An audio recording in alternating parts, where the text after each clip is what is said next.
Good evening, wherever you're watching in Victoria, around the nation, or indeed around the world on what is a rather lovely Sunday evening. It started rather gloomy and rather grey this morning, but the sunshine has come out just in time for Series Futsal Women's. Match day 3 of the season, and already the table looks to be taking shape. The teams look to be setting out their aspirations for the campaign ahead, even though it is a shortened one at that. And this evening, we have two teams who are still searching for their first point in Season 2 of 2025. Ravenhall made their top flight debut last week against Heidelberg, but were on the wrong end of a rampant Burgers side. Whereas for Eastern 1-0, they were on the wrong end of Carlton Hart, getting their campaign up and running. However, there's been positive signs for Costa's side so far this season as they look to improve once more on their position in the table and their points return to close out the calendar year. My name is Ethan Rigg, and I'm joined on commentary for the first time tonight by Tyler Lewis. Good evening, Tyler. G'day, mate. And in fact, I might nearly have to cut you off, as McCaffrey's first shot was saved well, and her second effort has trickled out for an early corner. Yeah, it was really, would have been a great start for 1-0. They're going to need to score early here. This is, for them, it should be a goal difference game for them to go near the top, go and finish mid-table, high mid-table. They need to get good goals here. Verratti tried to return it to Salah, but only gave it away. Scarano with the read. 1-0. Really need to get a move on this season if they are to try and challenge teams for a top 5, top 6 finish. A slow start in the shorter season is not something you can afford to have for too long. No, you need to get off the board, at least have a point really early on. To propel yourself there, as that one's blocked out by Ravenhall, and McCaffrey unlucky not to get on the end of it. Having a bright start already this evening. Sophie McCaffrey, one of the leaders in this 1-0 side, given away to Demazi. Tried to square it for McCaffrey. It's a very good lead from Scarano again, who cut out what could have been a dangerous position, then tried to turn it round the corner for Adamson. It's recycled all the way back to Selena Danilis. Yeah, Selena is one of the best young keepers that we have, so this will be a good game for her. She should face a few shots and give her a bit of confidence, because she hasn't had the best start to the season as with the club. Lovely from Salah. Demazi had it deflect out for another corner. An early succession of 1-0 set plays. McCaffrey with pace. Salah couldn't get the connection at the near post, having darted across. It was a good early run, and she was picked out well by McCaffrey. Got the right side of Kitanovsky, as McCaffrey doesn't catch that cleanly. Perhaps Ravenhall momentarily had an opportunity to think about a counter, but Kitanovsky couldn't quite keep it in. Here's Salah, spinning away beyond 1, beyond 2. Wonderful footwork and a brilliant save down low from Akamatis, who came off her line quickly and made a smart stop. And Ravenhall wants to go on the break. McCaffrey has got Kitanovsky for company, but does well to see the ball into touch.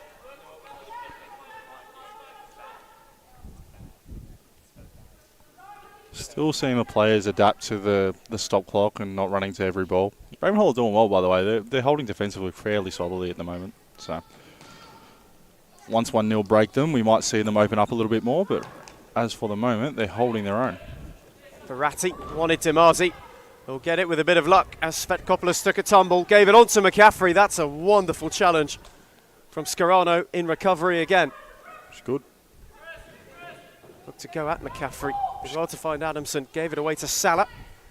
McCaffrey once again, who tiptoed her way round, went aloft and wasn't far away from a lovely opener. Scarano's good, mate. She's calm. Not rushing anything. It's a good pickup by Ravenhall. Here she is again. She found a pocket of space. Dropped it off to Kitanovsky. And then gave her one that was hot to handle as Demazi was closing in. Yeah, old-fashioned hospital ball there, mate.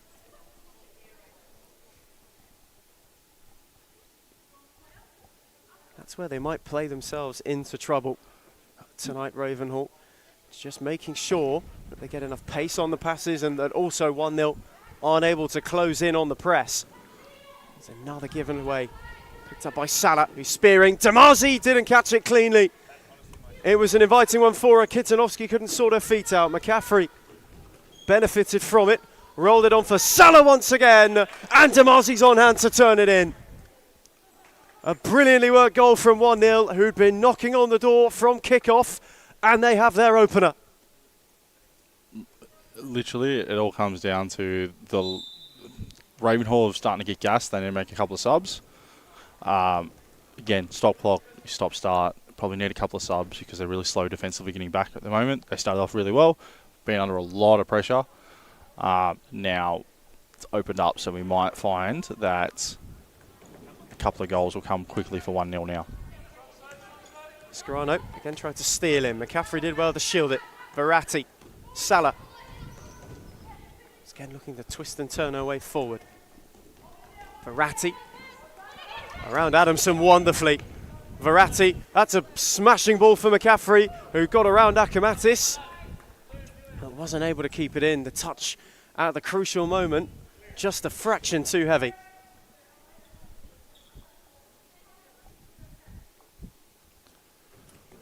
Ravenhall already onto the pump this evening. That's a tidy touch from Demazi, who set it back for Salah. Got around Adamson. Salah again away from two. Demazi then took over, had McCaffrey. Chose Salah again. That's a terrific second from 1-0. Beautifully done by Salah, who just shifted her way through them all. And then Demazi rolled it back to her to wrap it into the bottom corner. Demazi is the reason, like Demazi there just does the right thing. Use a little bit of body feint, and Salah's able to run away and put it in the back of the net, but we still haven't seen a sub from Ravenhall. We've been just under 4 in-game minutes, so that's probably about 7 game minutes. That's a stop clock minutes, I should say. That's a lot of time spending on the pitch, or court. Salah lovely, away from two. This time for McCaffrey, and she'll get it on the follow-in. Akamatis made the save, but wasn't able to get it off on it. And Salah, who just stayed with the move, gets her second. Yeah, they need a sub. They legitimately need a sub right now, and they need to bring some energy off the bench right now. It's very flat. No one's talking. You can hear it. Oh, I heard it from the Ravenhall bench. Just very flat, but not a lot of movement there on the bench for Ravenhall. Salah, who's really dictated things at the start of this game.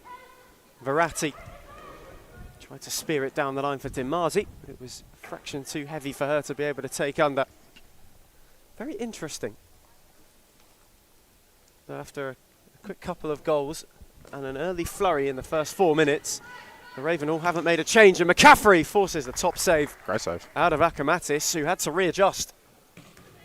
It's a great save. Going down that way, your body weight's going to your right, and then to save it onto your left, it's really hard. Takes a lot of practice. McCaffrey away from Scarano. McCaffrey to have a go. Sit with depth. It did take a touch. And 1-0 will have a corner. Again, no movement off the Ravenhall bench. I'm really surprised. Salah's take. Demazi had a yard once again. Didn't catch it cleanly. Scarano can now lead the break the other way as Adamson up with a Verratti in retreat.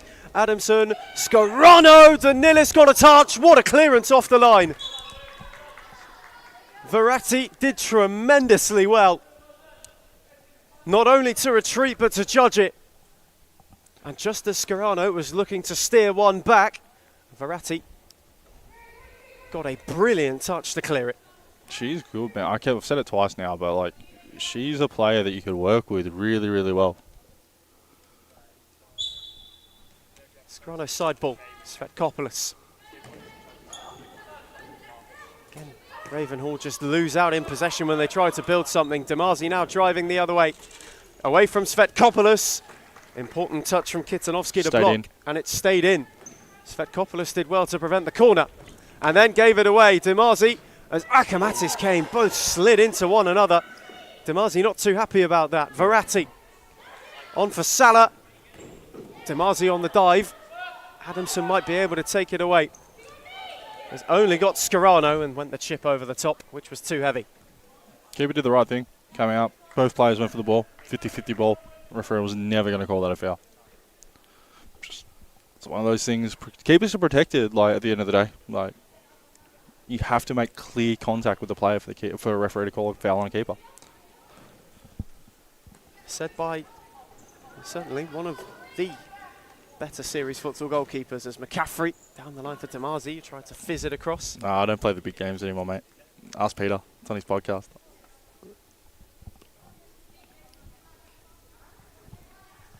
Oh, you didn't hear that? So, Parthy on his podcast told me, said that I don't play the big games anymore. I'm injured, by the way. I just want to point that out. I have no groin.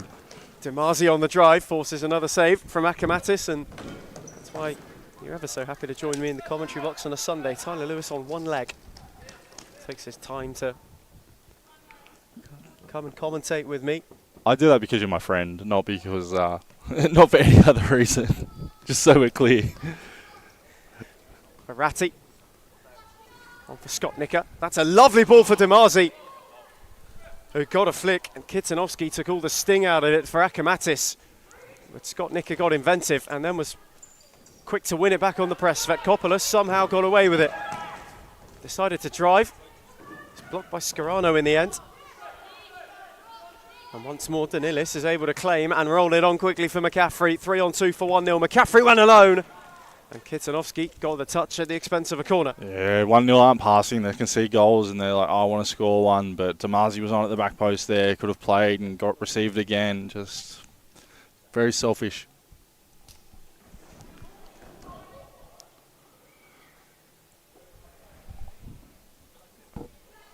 1-0 really turning the screw. McCaffrey got inventive and nearly found a wonderful goal from a creative touch.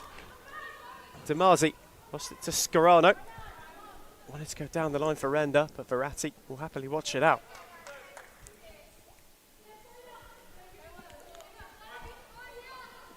Danilis into the roof railing, not for the first time. Hate that thing, man. Hate it with passion.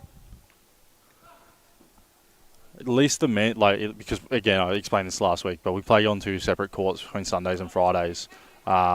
It's higher on the other court. I blame the commission. The commission could hire the other court for us. The girls wouldn't hit it as much. Stayed alive for 1-0. Damazi, Skotnicker couldn't steer it for McCaffrey. Down low, good save. Now looks to repel on the counter. Cut out there by Damazi. Damazi's going to look to go forward. Round 1. She's got 2 options on her right if she can find her, or she's going to go herself. Plays across to Verratti.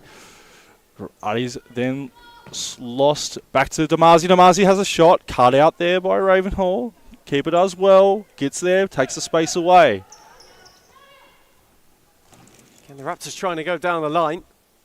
Scarano unable to keep it in. You can just see the difference between the two sides at the moment. 1-0. Experience, Ethan. That's all that really is. It's just the experience of 1-0. They've played in this. They've played at this level for the last few seasons against some of the bigger teams, and they've improved every season. And it's now Ravenhall's turn to do it.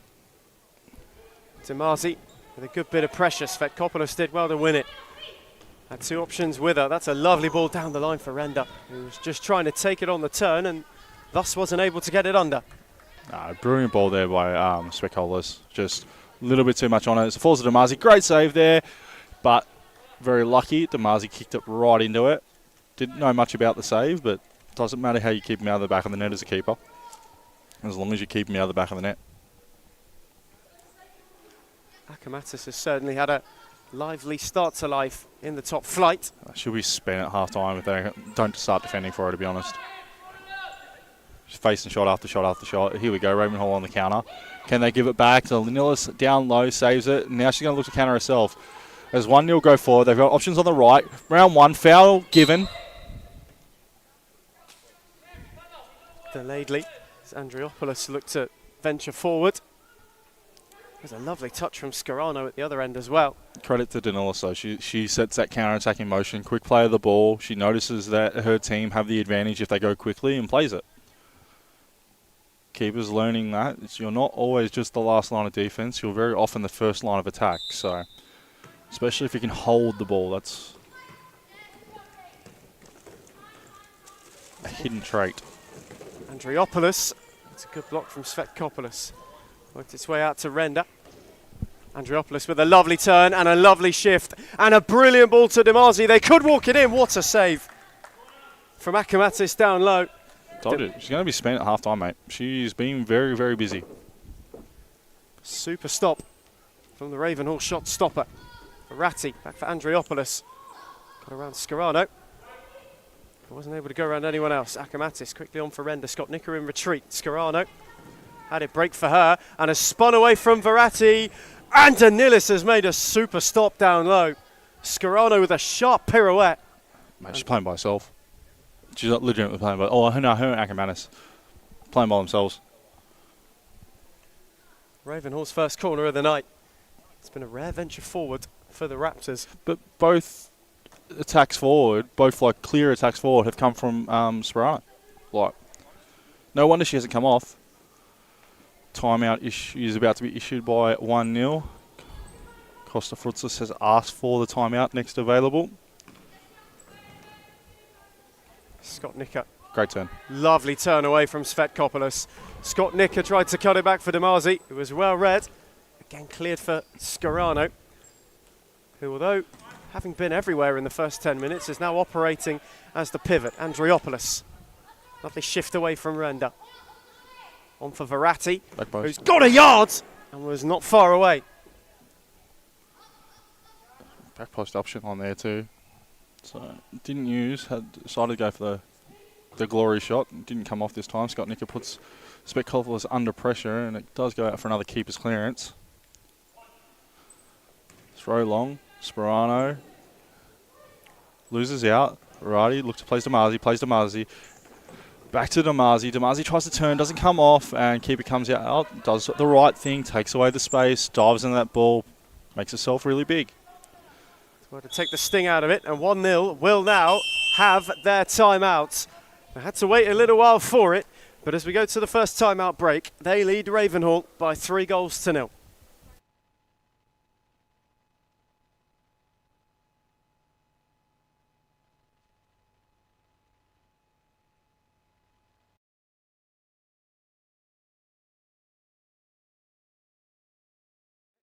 Sleep with one eye open, Lucas Marra. You know who you are. I brought the boys over, and we're all former NPL players. If State League want to sign us, yeah, no, we thought we'd take our talents to futsalers, and Well, that's exactly right. it's absolutely fantastic. And the place is an institution, so we thought we might as well. And that's that. That's exactly right, James. That's it. It's not hard, it's just that we're struggling to find our feet. I think the lack of fitness is really affecting our team. Joining halfway through the season wasn't most ideal, but you know what? We've come across a couple wins and we're doing decent within the team. You know, there's a lot of politics within the team and problems here and there. When when you got families paying 7, 8, 9 grand, it's not on. But yeah, well, that's exactly right. Well, for Social League Div 1, we thought this would be all right, but it's a much higher standard than we thought, and we're not quite equipped for it, but we're working on that. Yeah, we definitely are. Yeah, we're working on it. We're improving the arsenal, and we'll get there. We'll get there day by day. We'll adjust. Unfinished business. It's 2 words.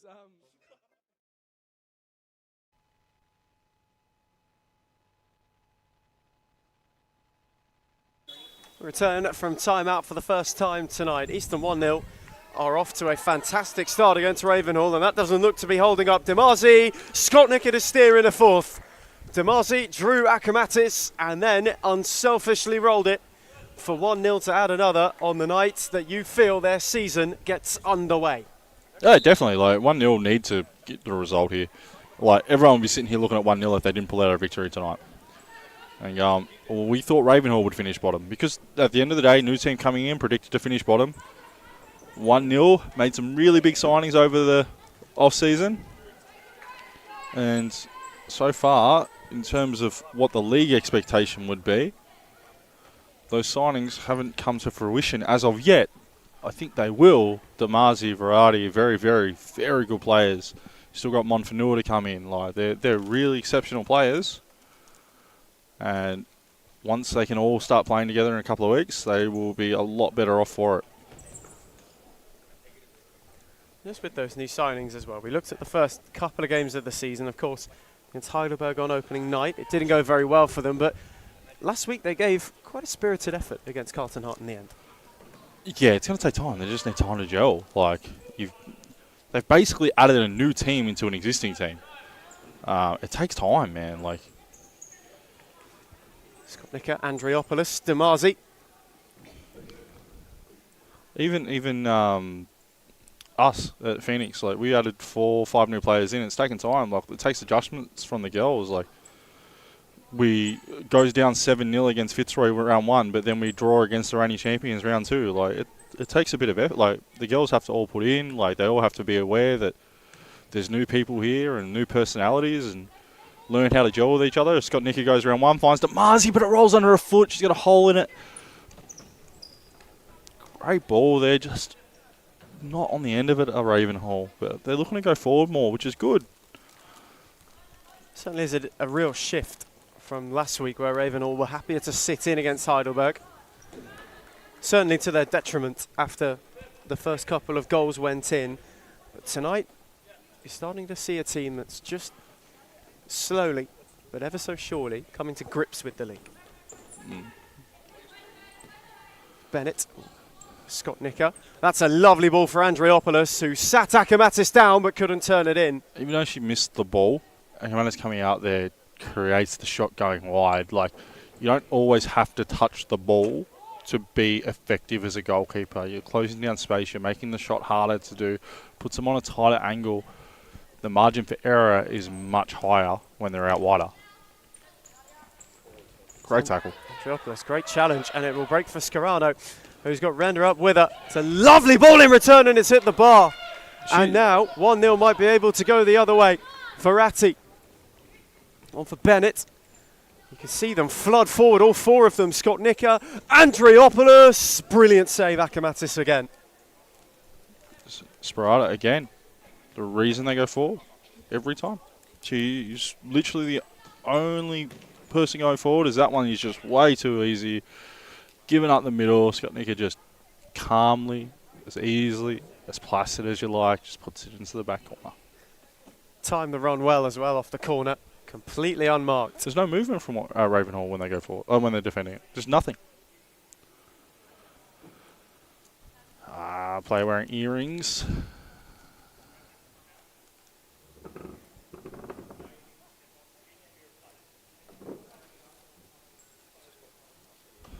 Such a pedantic rule. Thank you, Michael Tiaras. Fine print enforced. Oh, mate. By the official. Some of the things I mean, they're rules at the end of the day. There's 1-0 on the charge. Andriopoulos got the return from Scott Nicker, but it was a fraction ahead of her before she was able to turn in.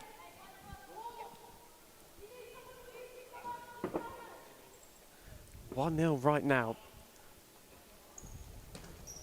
You can feel the team that certainly coming into tonight would have felt not so much nerves, but the expectation that this is where the season would kick-start for them. And you can see a team now brimming with confidence as it is transpiring that way. You know what the worst part is? 1-0. I'm sorry, Ravenhall haven't played Aku or Fitzroy. They're 5-0 down with 8 minutes to go. Defensively, they are not working hard enough for each other. And Akamatis has been left stranded for a long period of time. Told you she's going to be spent by half time because of the amount of shots she's received. Hadn't had to deal with. Well, it's Scarano on the lob. Only found Verratti. Bennett with a tidy touch on for Scott Nicker. That's a lovely return as well.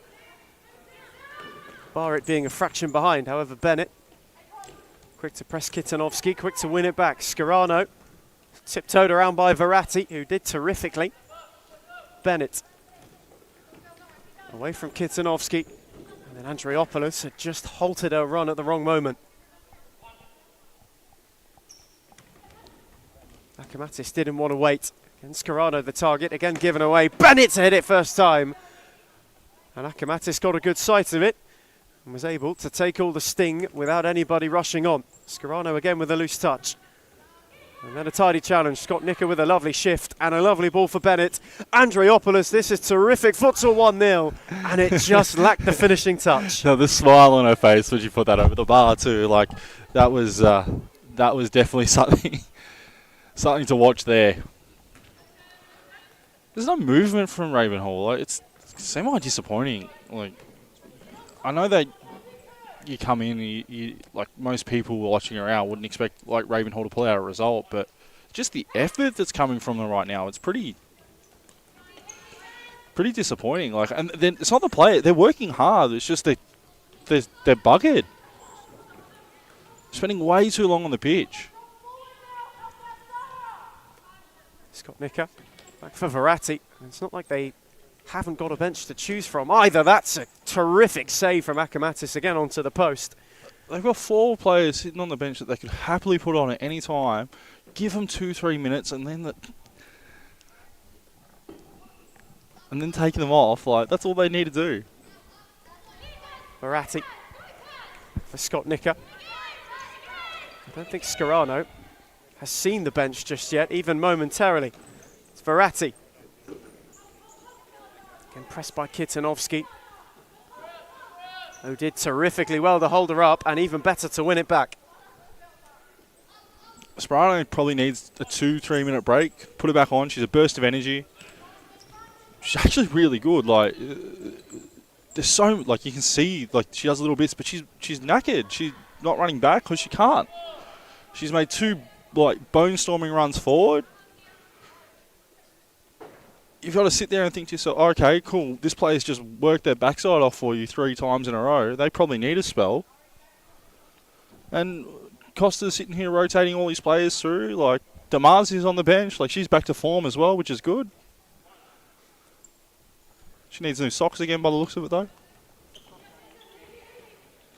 you think it perhaps is a learning curve for Ravenhall, learning when to substitute those players in and out and when to rotate things? This isn't criticism of Ravenhall at the end of the day. Like, it's not intended to be criticism. We know that they're a very young team. They're brand new to the league.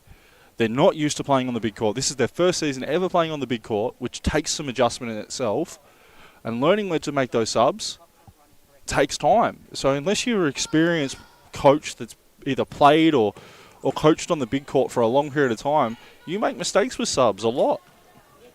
You see it happen in men's with championship. You see it happen in series on the odd occasion. Coaches don't always know when to make the subs. And as a player, you're not going to sit there and go, I'm buggered, coach, take me off. Like, it takes a lot of trust from players to be able to do that with their coaches. I mean, Fitzroy, we go to Fitzroy at the end of the day, and they'll happily go, hey, Jimmy, I need a break. I've just run, so I've done 4 laps for you. I'm knackered. Get me off. But it takes time. It takes trust. And they trust that Jimmy's going to put them back on when they're ready. But I don't think Spectculpus has come off. I don't think Sperato's come off. I've probably butchered both those names, but... But it's the point, in fact, of they're running these players into the floor, and it's a long game. They've still got 5 minutes of this first half. They've still got another good hour of futsal, nearly, to go, and they're knackered. It's given away to Andriopoulos. Akamatis had to make the save. Svetkopoulos just about sorted it out for Kitanovsky. And Scarano's all on her own and has been found. Scarano's got a yard. The cavalry recovered ever so quickly to shut the door.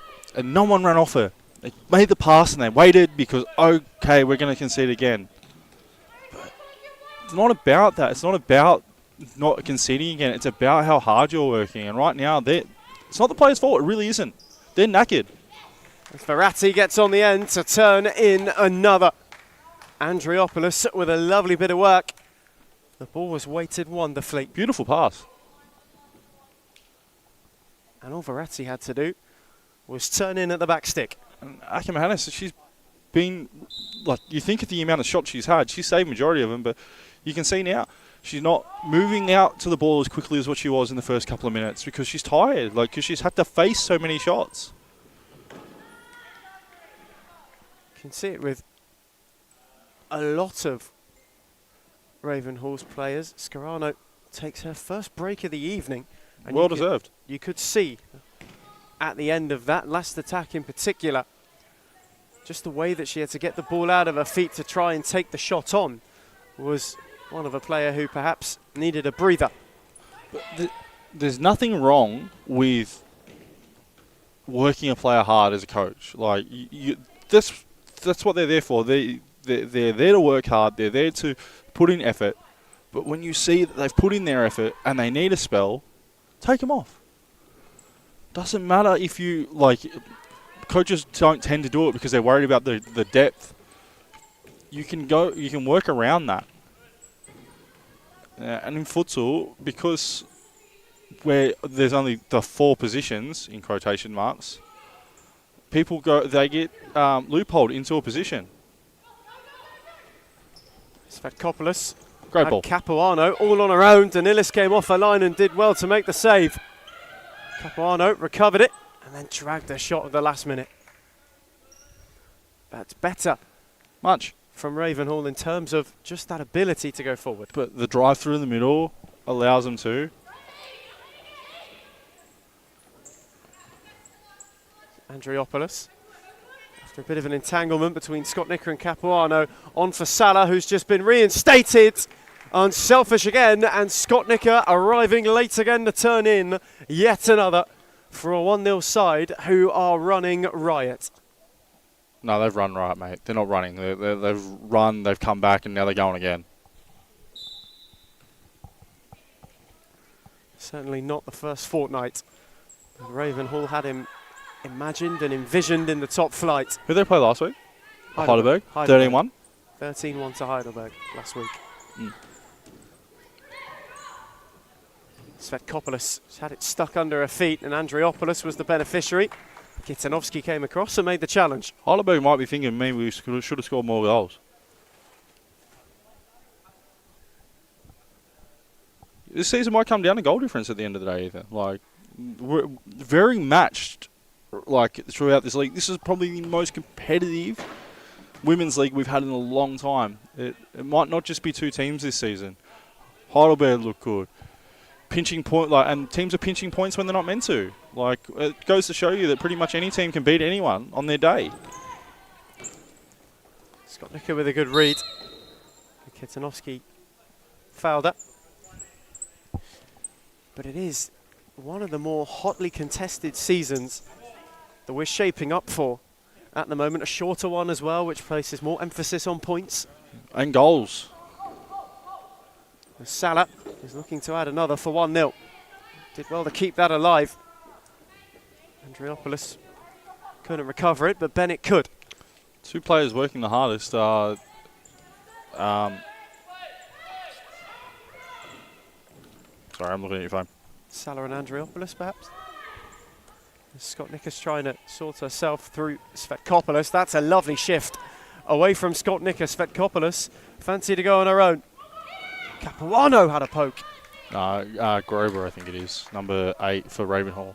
She's working really hard since she's come on. And Sperano? Did I say it right? Scarano, thank you. The more I hear it, the easier it is for me. Salah, that's a brilliant read from Kitanovsky, who then had a foot into Skotnicker. Salah, lovely bit of footwork again, and rolled it for Andriopoulos. 1-0, carving Ravenhall open, and Salah with a mesmerising bit of footwork. They're running back for each other. Like, 1-0 are going to take this game apart. This is going to be 25 if they don't start switching on now, Ravenhall. Andriopoulos, they're on the march again.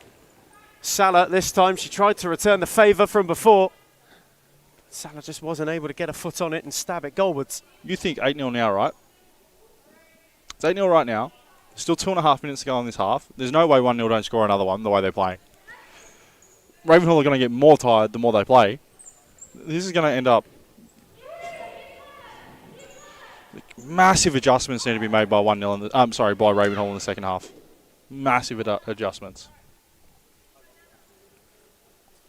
They just, at the moment, are unable to keep up this Ravenhall side, and Salah's on the march once again. Bennett's up with her. Akamatis did well to make the save. This is a training drill. Generally, this is a training drill for 1-0 right now. They're just walking past, making passes. This is where it's meant to be in the middle.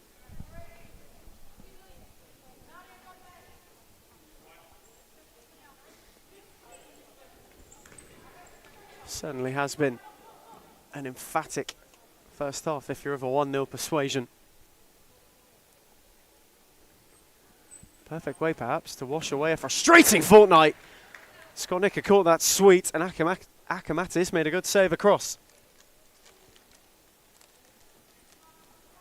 Another 1-0 corner. Salah. Scott Nicker couldn't get away from Renda. In the end, lost out completely. This would do a decent amount to recover some of the goal difference that they lost out to.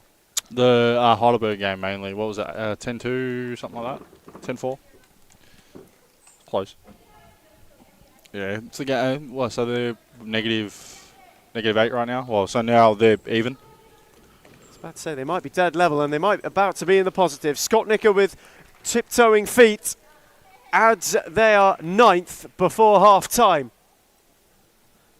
And 1-0 are not slowing up whatsoever in the final 2 minutes to the break. Scott Nicker already has herself a hat-trick. This, unfortunately, for Ravenhall, is a rather ugly reading. And not just that at the moment now. It takes Easton 1-0 into the top 4 on goal difference, albeit at that. They'd usurp Hart. And we'll climb above Phoenix as well. That's McCaffrey. Come on, we only have 1 point. Good point, but it's only 1 point. McCaffrey wins a corner. Phoenix, of course, with the opportunity to return serve later this evening against Heidelberg. Heidelberg are our bogey team, mate. They've put us to the sword the last 3 times we played them. So, big loss last time we played them, so obviously the girls have that in the back of their head. Heidelberg might have that in the back of their head as well. So, Scott Nicker trying to stab her way through. And the middle game, of course, Fitzroy and Carlton Hart, which that will be a good game. poses a lot of interesting propositions in itself. As Renda rattled one into Danilis' palms. McCaffrey just tried to shift it down the line beyond Kitanovsky, but wasn't quite able to.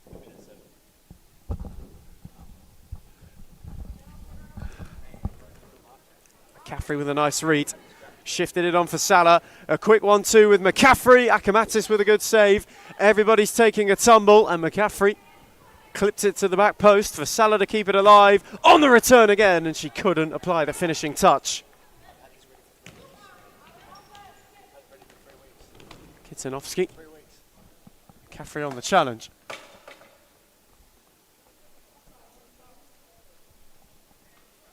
Inside the final minute to half-time. One in which Easton 1-0 have certainly dominated. Ravenhall may be rather shell-shocked. It's a lovely ball from McCaffrey onto Bennett. Salah, are they going to hit double digits before the break? They might, you know, that's another good save down low from Akamatis. They will, because Ravenhall have not defended the corners well yet at all. So watch Scott Nicker to make a late run, find the middle.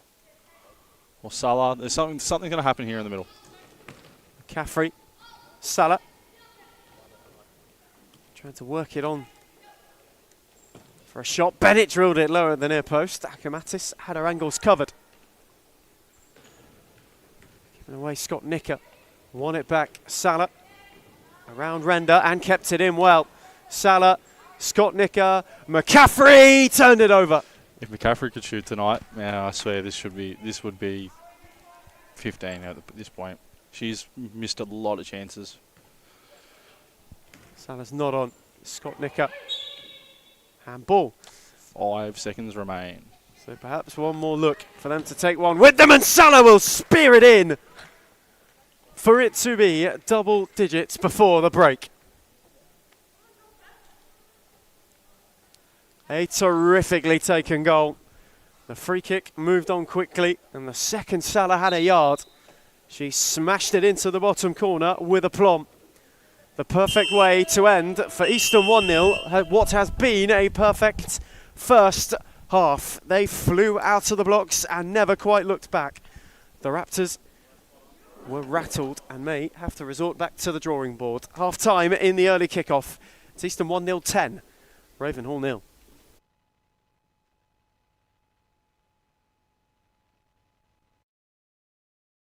improvement, and that's it, man. That's it. Well, that's exactly right. That's exactly right. We're signing off. Signing off, James Daniel, starting captain, strikers. Yeah, and send hate to Alex Beckers and Lucas Mara.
Back from half-time.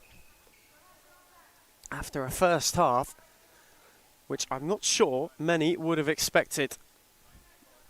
A kick-off this evening in the build-up to tonight's early kick-off. Not many would have seen Easton 1-0 hit double digits before the break against Ravenhall. But here we are. The situation as it stands, 1-0 10 to the good and in absolutely terrific form. It's safe to say, Akamatis, even at her best, has not been able to prevent what's been a real onslaught. Bar a couple of bright sparks, but McCaffrey on for Demazi. Lovely from Demazi, who's twisting and turning and hitting the post. Akamatis with a good hand. Tried to fling it for Svetkopoulos. It'll break for Kitanovsky. Svetkopoulos, one of the runners. Salome the challenge.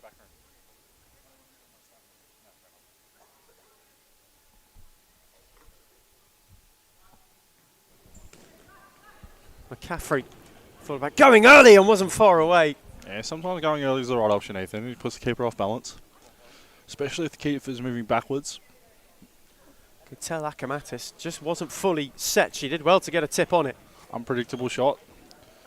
Demazi tries to backheel that one in to no avail.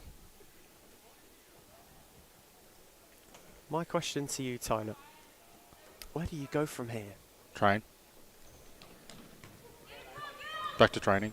Like, learn how to play with each other, because that's what it comes down to a lot. Like, it feels like these girls might be friends off the court, but they probably haven't played a lot of futsal together. They don't know where the other one wants to run. They don't know where the other one wants to be defensively. It takes a bit of time. I said it early in the first half. It takes time to gel as this one goes in the back of the net. Glorious. An absolutely glorious move. Timazi's ball, deft and delightful. And the finish from Salah on the volley was sumptuous. The finish was great. Puts in, does the right thing, puts it on target. That's all you can ask for a volley. Just put it on target. Doesn't have to go bottom corner or anything like that. Put it on target and see what happens. Sometimes, especially in the situations like that where it's basically a 2-on-1 with the keeper. Keeper's reading the shot. They play back. It was on the end of a terrific clip over the top as well. As Adamson forces a terrific save out of Danilis. First real save she had to make tonight. Had to be called into action. Well, it's been a quiet evening so far. And sprung herself across to the task well. Ravenhall corner, which doesn't eventuate to anything positive for them. Demazi trying to charge the other way. Svetkopoulos did well in retreat. Demazi still clipping at the heels. Scarano was out all on her own, but wasn't able to take the ball under. You know, in all seriousness, you know what Ravenhall are going to have to do after a result like this? Is they're going to have to do a team bonding session. They're going to have to spend a bit of time together, get to know each other, because otherwise you might find some of these players don't show up next week because they're just not happy. Results like this, I mean, Phoenix, when they first started, lost like this. The girls team, so like it took a lot of getting that camaraderie. We still have a lot of the core from when we were first starting as a club. Demazi, Caffrey, trying to spin her way around. Akamatis did well. She's done well tonight. Like, the scoreline does not do her justice one little bit. If it wasn't for her, they would probably be down a lot more at this point in time. She's also one of those names you mentioned, players you have to retain and you have to keep on side through the tough times. She certainly is one of those names. She looks young, like, so she's probably going to be around for a long time if they can keep her. As Demazi drills in another. Bennett's ball was tidy. And Demazi, who just had a yard, was able to shoot on the spin. And it rolled under Akamatis and in. Judging off this game, and only this game because, like, it's hard to judge off anything else because they're still brand new to the league. The two players I'm sitting here going, if I'm Ravenhall, the two players I can't lose, Scarano and Akamatis. Those are the two. Certainly that they'd have to bookmark and go, we have to hold on to them. They look young, which is foul. Kitanovsky Card. in a little late, and we'll go into the book for it. Yellow card. Lucky it wasn't red, to be honest. Touch goes away from goal. Touch was goal bound. Could have been a different story. Mm. But a free kick for Easton 1-0. And perhaps an opportunity. You know what? I'm going to feel really sorry for Fitzroy and Hart in the next game, by the way, because these referees have had a game where there hasn't been a lot of fouls. It's very one-sided. McCaffrey from the free kick has found a way to add another. And within 3 second half minutes, 1-0 have already scored twice. It was kicked into it. It was cleared into it. It hit her and bounced in. But these referees are going to be in for a tough game next game, and they haven't had to do a lot this game, so the focus is going to disappear a little bit. So the referees themselves are going to have to realign and refocus to what they're doing. As that one bounces into the hand of Salah, and Ravenhall look like they're going to go on the counter. Ooh, not a bad little touch, just, again, not knowing how to play with each other, not knowing where the other player is going to run. I'd say for Ravenhall that they might have looked at this evening as an opportunity to get some pointers. That's crashed into the post, and with that going astray, they play Fitzroy next, and then Melbourne Aku, and then it's Northern Phoenix. So a really difficult trio of fixtures, perhaps their toughest run of the season. Yeah, both teams like to score. Great save. Fitzroy and Aku are going to try and score goals for fun. They know how important goal difference is in this league as well, though, so they're going to be looking to score as many goals as they can as McCaffrey headers that one into the waiting hands of Akamatis, who is going to look to play it long. Does. Back to Spekopoulos. Plays wide. Cut out there by McCaffrey. McCaffrey has Damazi, goes himself and puts it into the bottom right corner. Easy as you like. 14-0. And we still have over a quarter of an hour. 1-0 are on a rampage. You don't want to ask the question just yet of what the biggest win in Series Futsal Women's history is, but... It's against Phoenix, by the way. Oh, no, it could be Hume. I was about to say we could be approaching that kind of territory. Yeah, there's a 23-0 loss for Phoenix, but I also think there's a 20-something for Hume as well. So... we'll be able to get back to you. Here's Bennett charging down the line. Oh, lovely touch from Damazi. Salah wasn't able to shift away from Svetkopoulos, who made a good challenge. Akamatis wanted Render down the line, but her lob was too forceful. To be honest, as a keeper, that's where you want to throw the ball. You want the player to be able to run onto it. Just very flat-footed there. Give up the middle. Damazi's going to look to turn here. Plays Salah. Salah can go down the line if she likes. Stops, forced away back, tries to find McCaffrey, but cut out there by the Raptors. And now 1-0 will go on the attack once more. Middle's open, plays Salah. Salah's going to look to play down the line, does go around one, has the pass to the back post into Damazi. Damazi misses it. And Ravenhall look to clear. McCaffrey there to win it back. She's going to have a shot herself. Blocked out there by Akamatis. So well done there by the young keeper. Terrific stop. And just the shift of feet from Salah was absolutely superb to work it down the line. Corner taken quickly for McCaffrey, who rattled it and got in ahead of Akamatis at the second attempt. A brilliantly finished goal. Kept the chance alive for herself, and then with a real poacher's finish, was in the right place at the right time to add another for 1-0.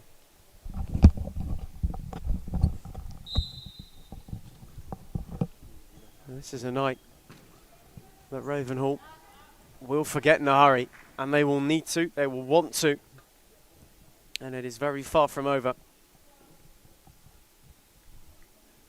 This could get rather ugly. So we mentioned the question, what is the biggest win? Melbourne Evolution once beat Noble Park 30-0. There you go. Noble Park. Who was Noble Park? Damazi, again, 16 with still over a quarter of an hour to go. So they are more than halfway there. Dare I say it. It could not be within touching distance. Ravenhall would certainly hope not. 1-0 though, are on the charge to make sure that it might be. Salah shifting away. Brilliant save from Akamatis to deny it. Svetkopoulos couldn't find Kitanovsky and instead will find touch.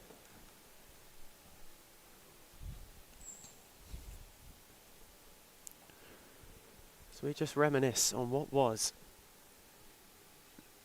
On the 10th of April 2024, season 1 of that calendar year, Evolution beat Noble Park 30-0.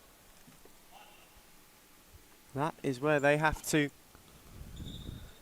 get to 1-0 if they want it. There was a talent-stacked Melbourne Evolution side. Rebecca Davis in there. Evolution were a very, very strong side. They won back-to-back titles. I think 24, 24.2, like 1 and 2. I think they won both in the same year. Well, hang on, Tyler. Ravenhall on the break. Render's got a yard. That's a brilliant read from Verratti. She had 2 arriving at the back post. But Verratti closed the door to prevent her from picking out either. But yeah, that game saw 8 goals from Mary Habib, 7 from Rebecca Davies, 6 from Sophie Williams, 5 from Greg Smith. Like, these are names that are in the league and still doing big things for clubs. Caffrey on the charge. Salarit was behind her. She was looking to add another. But wasn't able to be picked out.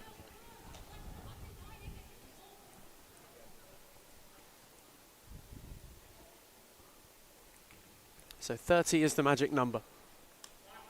That's recorded, like, using Wheathrop as well. I don't know back in the day either, so. You would like to say that 1-0 wouldn't get there. They might. However, they got an opportunity on the break. Timazi for Salah, it's another. They really might. 17, and what's been a minute of gameplay since the last goal. They still have plenty of time to add as many more as they can. With goal difference a factor this season. Eastern 1-0 came into it with -8 this evening. They are now at +9, and with just under a quarter of an hour to add more. Salah shifting, twisting, turning. Damazi tried to go the chip. Akamatis did well. Kitanovsky gave it to Render, who just smashed it away in clearance. So just to give a positive thing about Ravenhall at the moment, their keeper's actually really good at one-on-one. Just anything that's gone to the back post, because she hasn't had the support coming with it.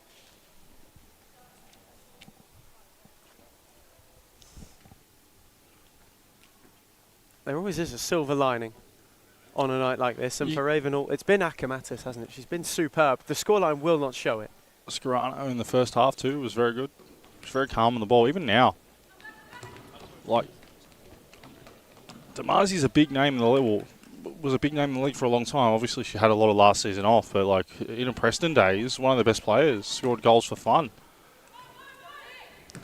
And here is Scarano from range, forcing Danilis into a bit of work. She caught it well, and the distribution wasn't half bad either. Damazi couldn't get away from Scarano this time. Made a good retreating challenge. Her first game for Ravenhall tonight in the top division. And she certainly has not looked out of place at the top step. Verratti looking to add another. Couldn't steer it the other side of the near post.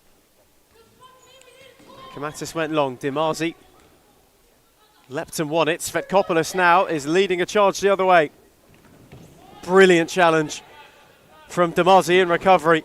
And she might go on an amazing run herself. It's a smashing ball for Salah, Overlap. who waited for Damazi. Great read from Svetkopoulos, who's drifted between 2. It's 3-on-1 now for Ravenhall.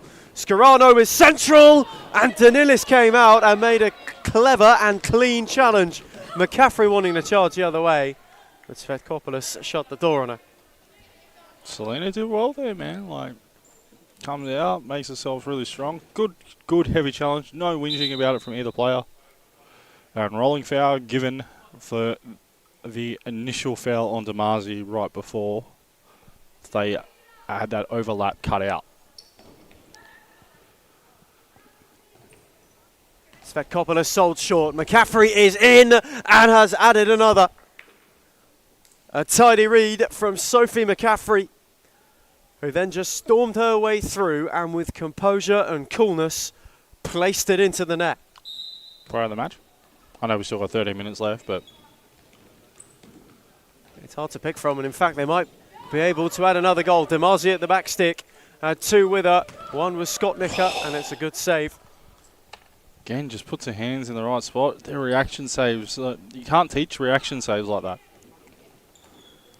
Ravenhall find at least a goal back, as they did last week.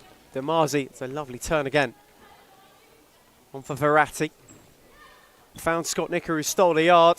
Oh, that is cheeky, and it was nearly sensational. Eastern 1-0 now, having some fun with it.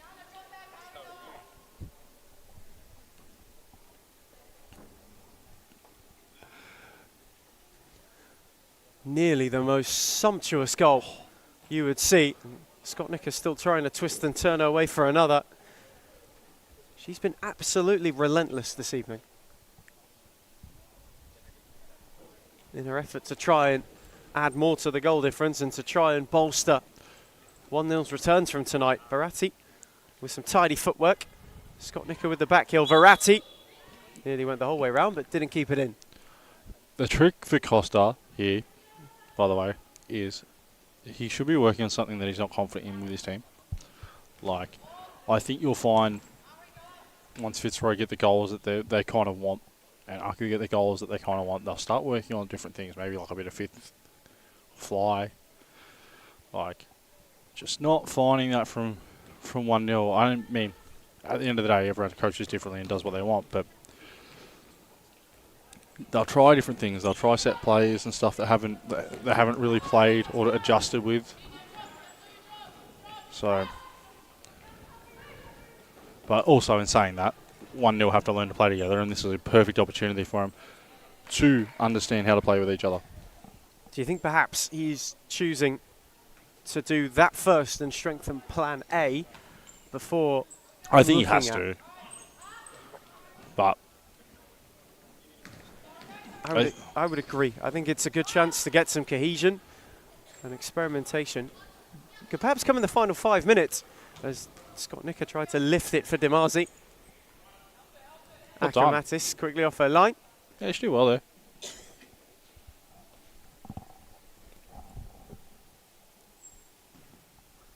But I think that's, just to circle back to it, I think that's what 1-0 have to do. They have to get the cohesion and the fluidity to the way that they want to play first and then look to experiment. And I think that will be, if there is any sort of tweak or any sort of exercise of an area which they aren't as strong, he might work on it later as Scott Nicker has it saved. Demasi on the follow-in has drilled in another. And 1-0, who might be using it to find some fluidity, have found it and then some.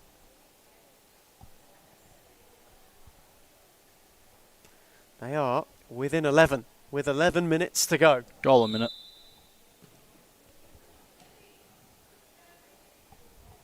And perhaps a night where we could witness history here in Darebin.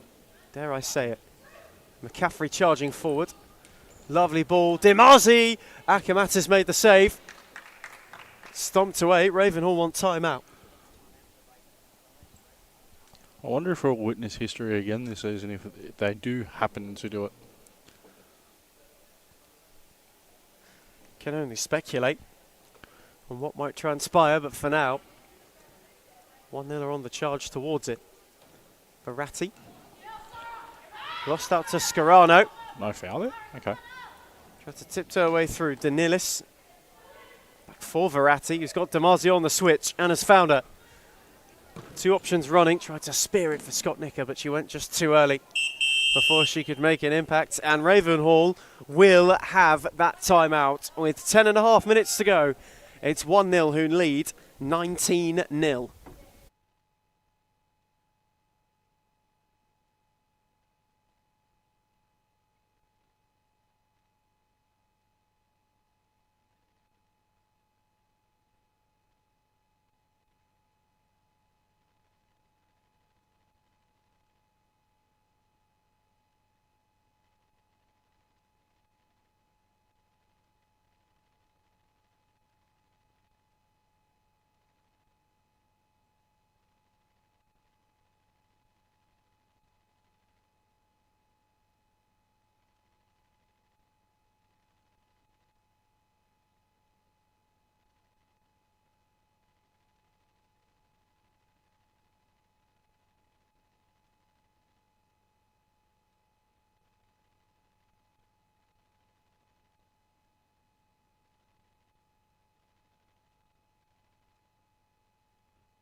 Already live. We return from timeout. Eastern 1-0 in complete and utter control with the points completely and utterly safe. Now chase a little slice of series futsal history. They are 11 away from levelling the heaviest winning margin of all time. 12 from toppling it and having it all on their own. And Andriopoulos is in the mood to get them going. Akamatis made a good save down low. Andriopoulos, again with tidy footwork, wasn't able to keep it in.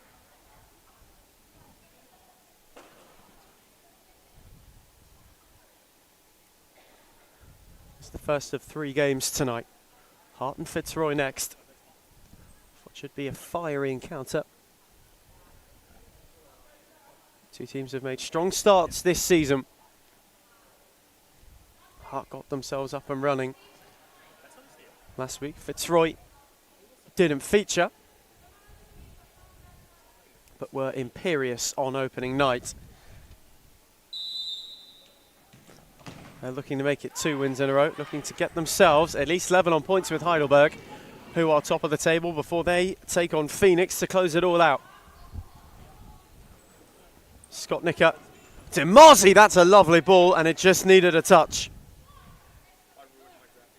Andriopoulos was arriving, but wasn't able to make a meaningful connection. But once again, 1-0 just carved their way through ever so easily. And Andriopoulos has won it back, has Dimazi and Scott Nicker with her. Cut it back for Dimazi, who's drilled it wide. The goal was there for her. All she had to do was pick a corner and instead flashed it wide of the post. Kamatis for Scarano. That's a lovely touch and a lovely ball. Tried to find Capuano. He wasn't able to keep it in. And 1-0 take it quickly. Scott Nicker for Dimazi. They'll walk it in to make it 20. 2 sets of 10 in terrific fashion.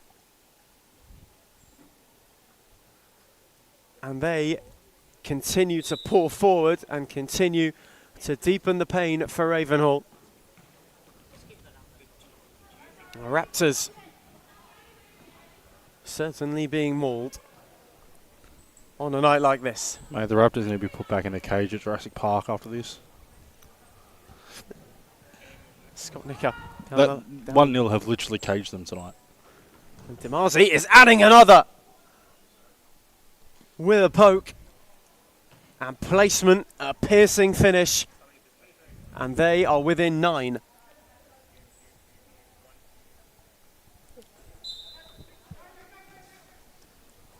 Render. Been trying to think of a dinosaur-themed pun for 2 weeks, Tyler. You beat me to it. You did very well. Jurassic Park? Jurassic Park. Can't, mate. It's the obvious one. It was too much of a tap-in. I wanted to make it something different. But Oh, I'm sorry. I went the simple route. Apologies. No. Don't apologise for the simple route. Sometimes simple's better, Ethan. It's often the most effective. Danilis has rattled that into Andriopoulos.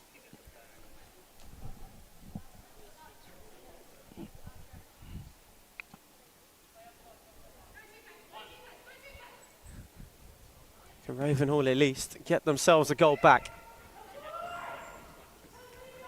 And at least have not given 1-0 the first clean sheet of the season. Kitanovsky. Tried to roll it for Render. Scott Nicker read it, has Dimazi up with her. They might be on for another. Dimazi with a cheeky chip. And just pulled it wide at the last second for what would have been an incredibly well taken goal. Here's Render the other way for Ravenhall. Nearly caught Danilis out. Forced her into a good save and she had to push it wide for a corner. It's a rare Raptor race forward. Scarano got in ahead of Dimazi but only played it into her. And now they're pouring forward once again. That's a smashing ball for Scott Nicker. Took a deflection. And Akamatis did well to make the save. Wants to go quickly for Scarano, but it was too tall for her on the lob. Danilis rattles it into the roof railing. That's the real test tonight. How many times people can hit the roof railing. Keep a count. You know what, Jake? You should have a roof railing counter for the night, not per game, for the night. I'd be curious to see how many times people hit it. Scott Nicker bearing down, lovely ball, and Andreopoulos via still both out. posts And now it did. at the second attempt has tiptoed it over the line. It didn't do it on the initial effort, but she followed in well and adds another for Eastern 1-0. Costa Fruitsis will certainly be He's loving life at the moment, mate. He will certainly be smiley on the bench this evening. Where is he? Let's see what he's doing. Yeah, no, I can see the smile there. His team have been terrific. Yeah, covering his mouth. Like, he doesn't want the public to know, but yeah, there's a big smile there. Andreopoulos, Dimazi, 23. all of a sudden, Touching distance, mate. they are within touching distance, and then some. They need 7 in 8 minutes. Definitely achievable. Goal a minute, generally. Like, that's the general rule of thumb.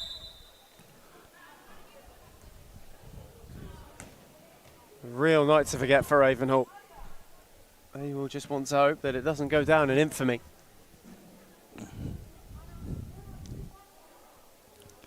Yeah, if they're not careful, it will. There's still plenty of time remaining in this game. The fact that they have to play Fitzroy next week is scary. Aku the week after, in what is probably the hardest run of 2 fixtures you will see for a newly promoted side. Yeah, I don't know what the commissioner was thinking with that one. Welcome to the league moment, eh? They've had 2 in 2 weeks. 2 very, very rough welcomings. One from Heidelberg last week, who perhaps took their foot off the gas late on, you might think. And one from Eastern 1-0, who have been rampant from start to finish. Thing is, Eastern 1-0 have now set the tone on what they need to do, what teams need to do against Ravenhall if they have the opportunity to. And goals are going to be a big thing. They were last season. I know not so much in the women's. Aku kind of run away from that, but championship, they were a big thing. So Andreopoulos got it back from Scott Nicker. A super goal to make it 2 dozen.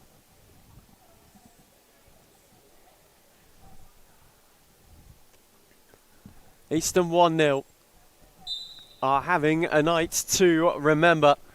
Have got their season up and running in the most emphatic way possible. And for Ravenhall, the rough welcoming to series futsal, the stormy shores of this division. They've sailed head on into a hurricane.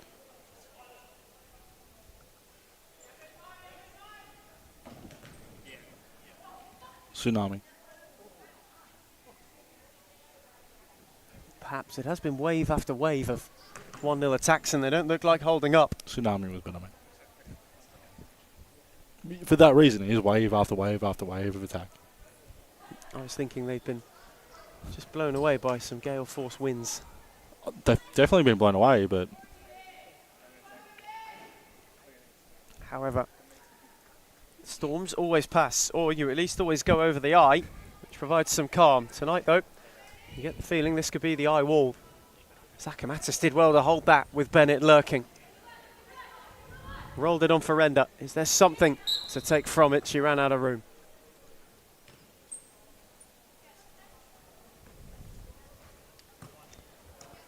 Bennett trying to turn her way forward. Wanted Andreopoulos. Scott Nicker with a other option, and she split both of them. Another giveaway. Scott Nicker around Akamatis and in for another. They are within 5 of history. Remarkable. no, they're within 6 of history. They can tie the record. They need 6 to score. My apologies. Within 6 of history. Still remarkable. Come on, man, get your facts right. Aren't you meant to be a journalist? on a night like this. Absolutely outrageous futsal. 1-0 have played at times. For Ravenhall, it hasn't been. It's been outrageous as well, just in different ways. Like, keeper's done really well. If it wasn't for Akimatis, they would have probably already broken the record. Bennett, not around Svetkopoulos, who's leading a 3-on-2 counter. Svetkopoulos tried to stab it through them all. Scarano was lurking. Danilis did well. Bennett, beautiful ball. On for Scott Nicker, who's got Andriopoulos arriving, and Akimatis stood firm. Again, she hasn't given up. Great throw, by the way. Handball. No foul. No foul. Hand in the back there. Missed by the referees. Scott Nicker on for Andriopoulos, who got tidy and then got terrific. Brilliant goal. One of, on a night where they've been a few to pick from, one of the picks of the bunch. It's a nice goal. Well, there's not much to say. Like, at the end of the day, it's 26-0. Like, as much as it's very hard to sit here and find massive positives anymore. Like, we can sit there and go, keeper's been really good. Keeper has been good. Like, Ravenhall are out in the feet. And 1-0 are looking to punish it like they should be. Every team should be looking to punish. When you're up against a team like this, your goal is to score as many goals as possible. It, particularly at the moment as well, looks like 1-0 are queuing up. But also, outdoor finishes in a couple of weeks. Maybe Ravenhall have a couple of players coming in that can make a difference. Like, at this point, they're going to need to go deep into the transfer market and make a difference. Have to find some reinforcements. Have to. Because they would be thinking otherwise. It can't go on like this, can it?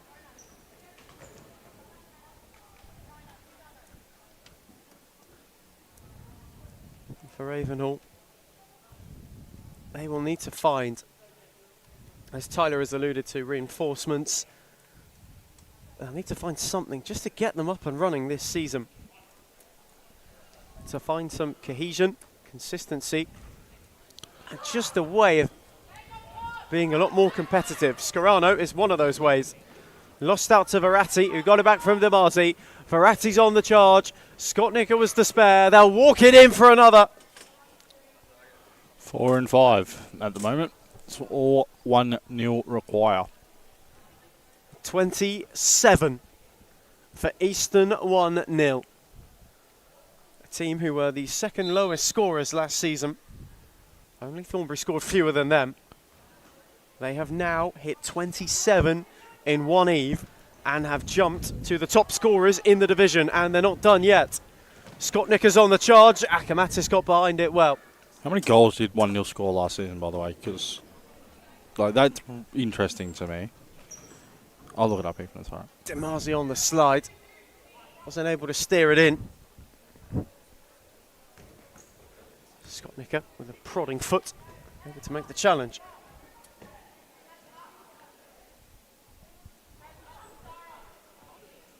You might have to look it up.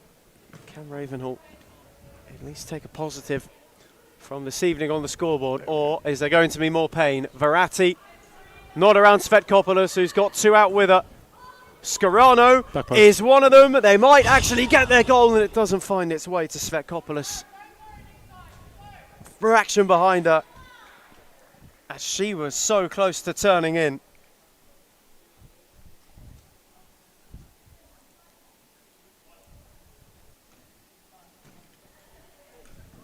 Demarzi. Scott Nicker. 40 goals last season they scored. So they've scored nearly 3/4 of that tonight. 40 goals, and they've got 27 tonight. And they're not done yet. Poke towards Bennett, who couldn't get a finishing touch. It's been a remarkable turnaround. Just looking on the other side of the court, Fitzroy with their new kits for the women's, they look really nice. The white and the navy shorts, really nice. It's a smart look for Jimmy Soufis' side, and it will be seen out on court next against Carlton Hart. Scott Nicker wasn't able to get it beyond Adamson. Bennett then took over and did terrifically well to shift away from one and then two and nearly scored a terrific goal. In fact, Akamatis has made another brilliant save at the expense of a corner. Taken quickly, Bennett, Verratti trying to tiptoe her way through, was waiting on Damazi. Found its way there. Scott Nicker got in ahead of Akamatis but couldn't steer it goalwards.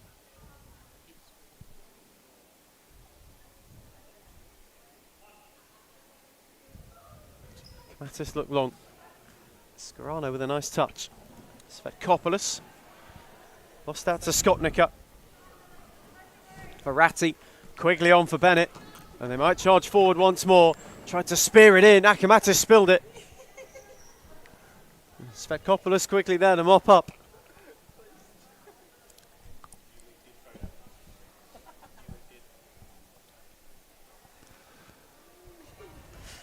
As we've mentioned over the last few weeks, it's media day once more again for series futsal.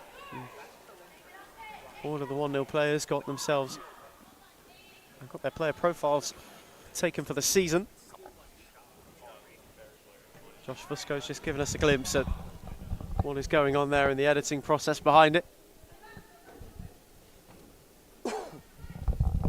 Verratti around the corner for Bennett. Damazi's the only one forward, and it's threaded through to Damazi, who again can't get that chip to work. Just tried to lift it into the net and has got the placement almost right every time.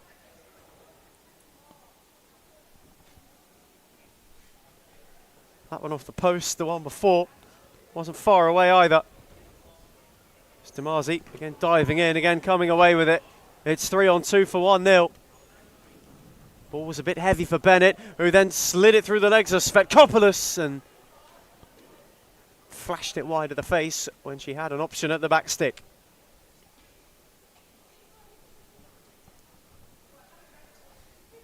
Keep looking at me to say something, but there's not much to say. Like, at the end of the day, 1-0, look good. Ravenhall, need to improve. Bennett on for Damazi. Akamatis with a good save, and Bennett couldn't turn the rebound in. Keeper's been very good. Literally could have been double if it wasn't for Akamatis in goal.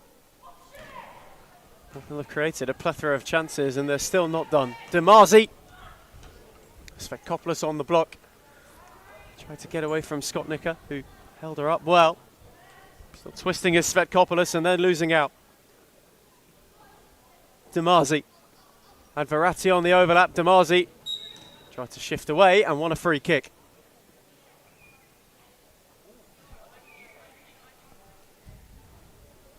And the history books might be too far away now for 1-0. No, not yet. It's Ravenhall's fourth foul of this second half. So I mean, not yet. All it takes is a couple of quick fouls. They may have to be careful for the remaining 2 minutes of this game. Still plenty of time. Michael Ciaris just bringing a slowing halt to it all.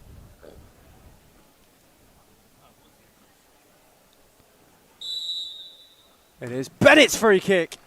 It's a good save from Akamatis. Apologies.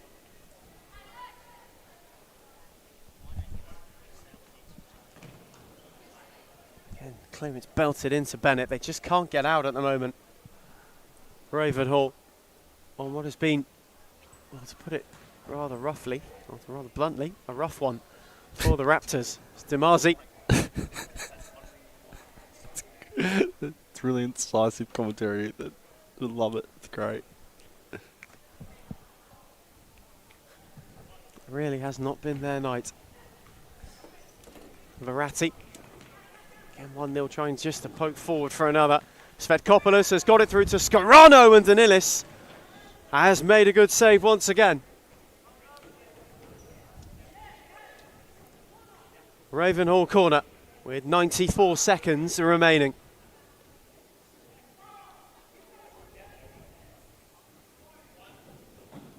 Skrana to take quickly. Adamson, Danilis forced into the save. Demazi.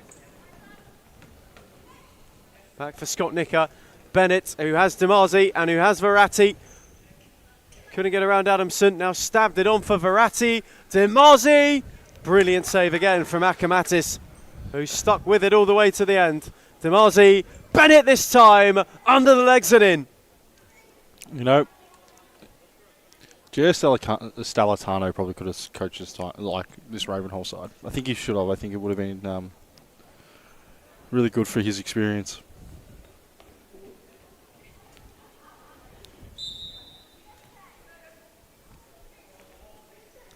Certainly a few learning curves when you first get promoted to the top flight, and tonight, coupled with last week, are two of them. Is there a Prem team that won one game or something like that? There's a really bad Prem record, isn't there? I can't think of who it is though. Derby County That's goes it. 708. Finished with a paltry 11 points, was nearly equalled and bested by Southampton last season. But it wasn't. But it wasn't. Just the one win all season, if you really want to know, was 1-0 over Newcastle. Quite early on, which provided the optimism, and that's given away to Scott Nicker, who had options and rattled her effort wide with Andreopoulos lurking. Selfish.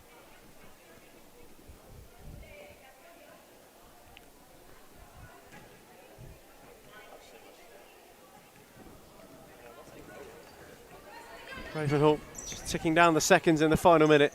Can they take one with them? Scarano, who's been a bright spark this evening, did well to keep that. Capuano clipped it into Danilis, who's on for Scott Nicker. Will 1-0 take one more for the road?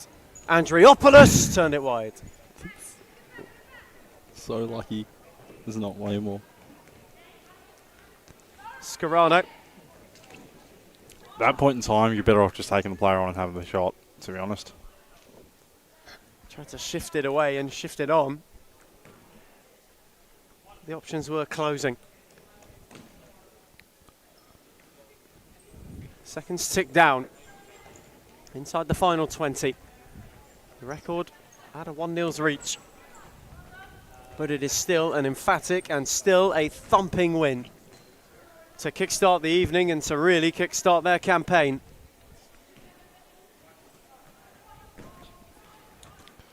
Ravenhall back to the drawing board, but Easton 1-0 in emphatic fashion. Get themselves their first win of the season and get themselves off the mark for season 2 in 2025. Full time in Darabin. Easton 1-0 28. Ravenhall 0.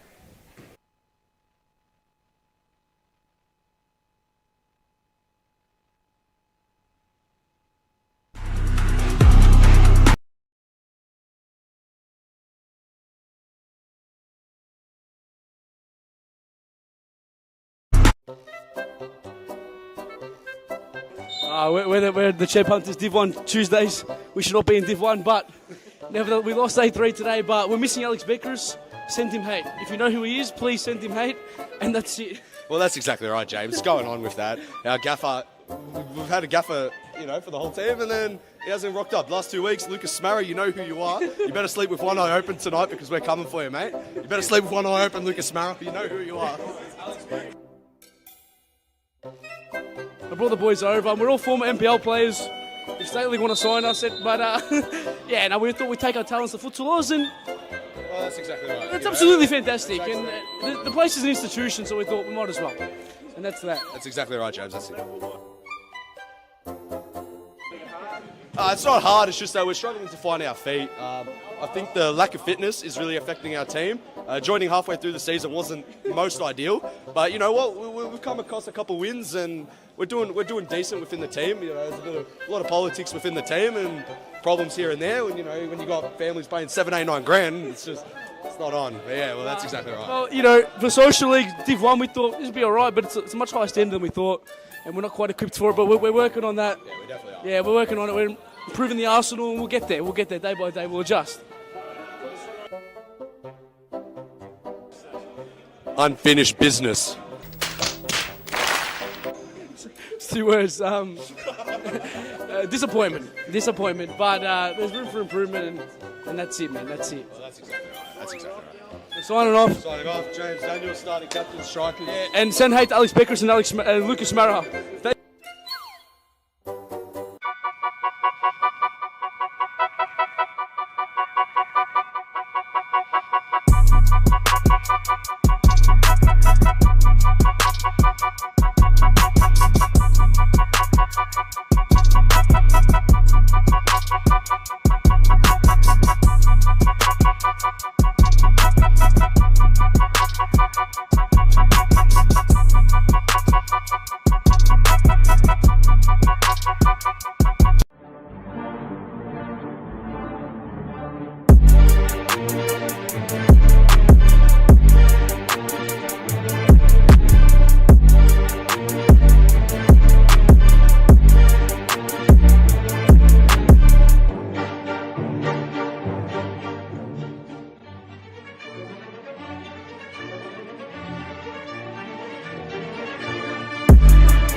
Welcome back for the evening's second installation. Eastern 1-0 were victors in emphatic fashion in the early kick-off tonight. They beat 1-0. My apologies, they beat Ravenhall 28-0. The second game tonight is of two teams with similar aspirations for Season 2 of 2025. Hart got themselves up and running last week with a win over 1-0, whereas Fitzroy had the bye off the back of their emphatic opening night victory over Northern Phoenix.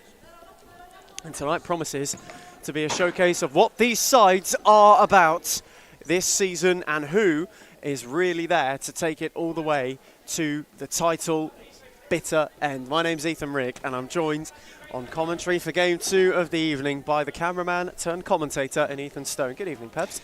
G'day Ethan, good to be with you again. It's lovely to be on commentary for my debut in commentary, but I feel like we're in for a great game tonight. I feel like these are two teams who are going to be really up near the top end of the table this season. Carlton finished really strong at the end of last season. They looked really dominating and they've added to their list of players. Fitzroy looking to win the title off Aku this year, so we could see a really good game here. It could go either way, in my opinion. Both teams will also be buoyed by the fact that Aku dropped points last week, so Fitzroy have the chance to leapfrog them, as do Hart, to already be above the reigning champions and then to get a win over one of your title-searching rivals cannot and will not be a bad thing. Rebecca Davis on for Wilbert. Down the line for Paredes, who's back this week, having missed their win over 1-0. Gave it away to McClure, who wanted to go the long way round, but it will have itself trickle back to Alvarenga. Duffy. Hart taking it to Fitzroy in the early exchanges as Layla Abdul Latif just left one on Duffy.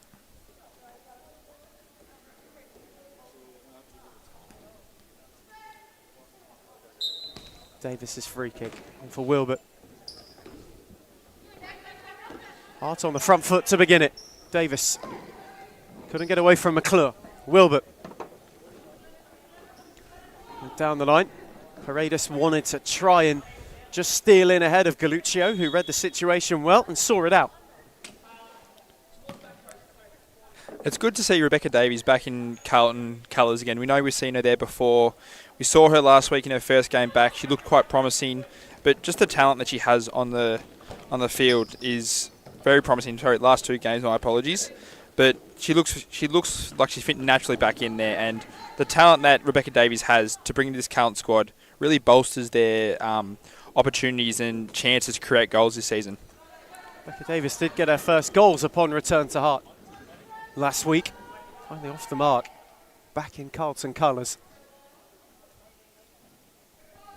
Was integral in them getting that win over Eastern 1-0.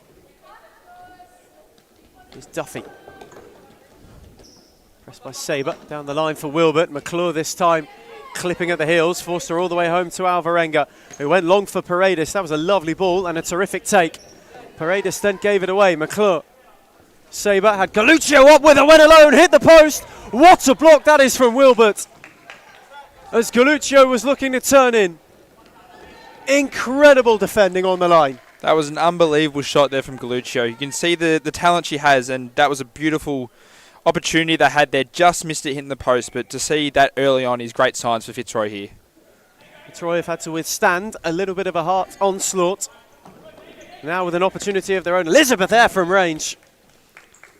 Took it on and wasn't a million miles away. We've seen her take those shots before, and she has hit them, so you're going to see her look to take up more of those tonight, give her the chance, and it's going to put pressure on the goalkeeper, seeing it come from far back. Davis on the slide. Wasn't able to keep it, especially with the way that Hart defend as well. They drop off as a unit a little bit deeper than some other sides, so it does open up that space for Elizabeth there to have an effort. Davis shifted away from Sabre, wanted to stab it through for Paredes, but wasn't able to find her. I feel like tonight's game is going to be a very defensively minded game. Two teams who love to play attacking brands of futsal, but it's all going to come down to the defence of either teams. And both teams do have strong defence holding at the back. So it's going to be important to see how these girls line up and put pressure when they've not got the ball. Not their last meeting, but the meeting before was a showcase of that, a 1-0 win for Fitzroy. That's a lovely touch from Paredes. Duffy drilled it back down the line. Neither Davis nor Paredes got there, but they split the Tigers wide open. And now Paredes has bundled into McClure. Abdul Latif going the other way. Wasn't far away from the bottom corner.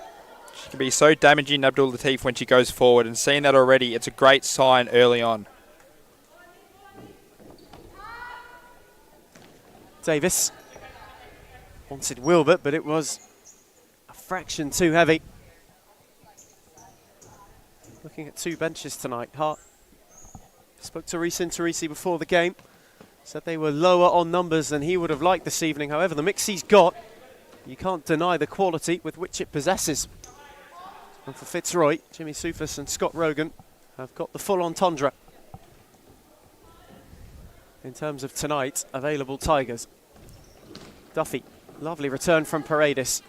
Sabre then made the challenge. Galuccio tried to hack it away. Took a deflection off Duffy. Wilbert wasn't able to keep it in.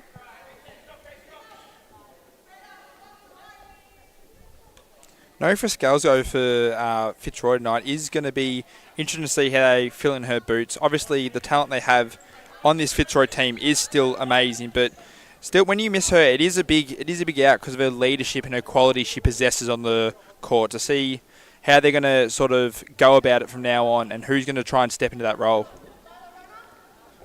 Last season's Golden Boot winner, still not returned yet from the injury she sustained in the game in which she claimed it. Duffy, spearing switch for Wilbert. Just waiting on Davis to drop off. Instead returned it for Duffy, hustled by McClure. Trying to turn her way out of trouble. Duffy's done terrifically to find Rebecca Davis. Paredes with a lovely returning touch. Davis had room to roam, gave it on to Duffy. Hart still searching for an opening. Wilbert, that's a smashing ball in for Davis, who had two around her. Galuccio then won it. Sabre going the other way with Abdul Latif one way, McClure the late runner at the other. And Duffy had to get across to make the block, did. Alvarenga on for Paredes, who tried to whip it for Davis, who had advanced too far. Duffy started really strong here, both offensively and defensively. Her runs she's been making forward have been brilliant. Her ball control has been first class, seeing what she's doing now, and the defensive act she's bringing in too. This is really strong from her so far. Quadruple change for Fitzroy, rotating all of the pack. And that is the luxury available when you have the substitutes. Paredes was on the charge. Duffy, as Dharma Georgie's taken a stumble and is seemingly still down. Clutching at her knee, this is not good.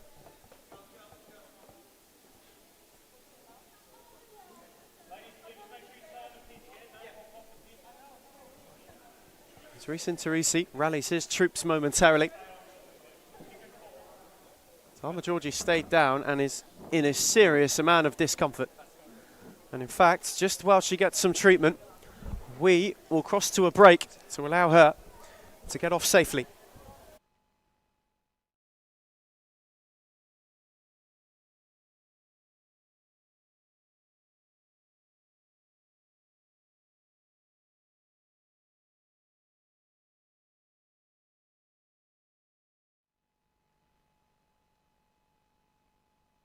Now that Georgie has been cleared off the court and is receiving some attention, more importantly, and more hopefully, receiving something that will help her, but she went down badly clutching that knee. Obviously, we hope that she's okay. It's never good, especially with it looks like it's the same knee as it was previously, only just returning back to futsal last season, slowly sort of working her way back in. It's never good to see injuries like this, and we're hoping the best for her after this injury. Player who obviously gives a lot to this community on and off the court. Has her time in management as well, and we wish her well. For Scalzo. Back for Trinotsky. Richardson. Tried to slide it through, but Paredes read it. Had runners up with her. Paredes went alone and wasn't far away from finding the opener.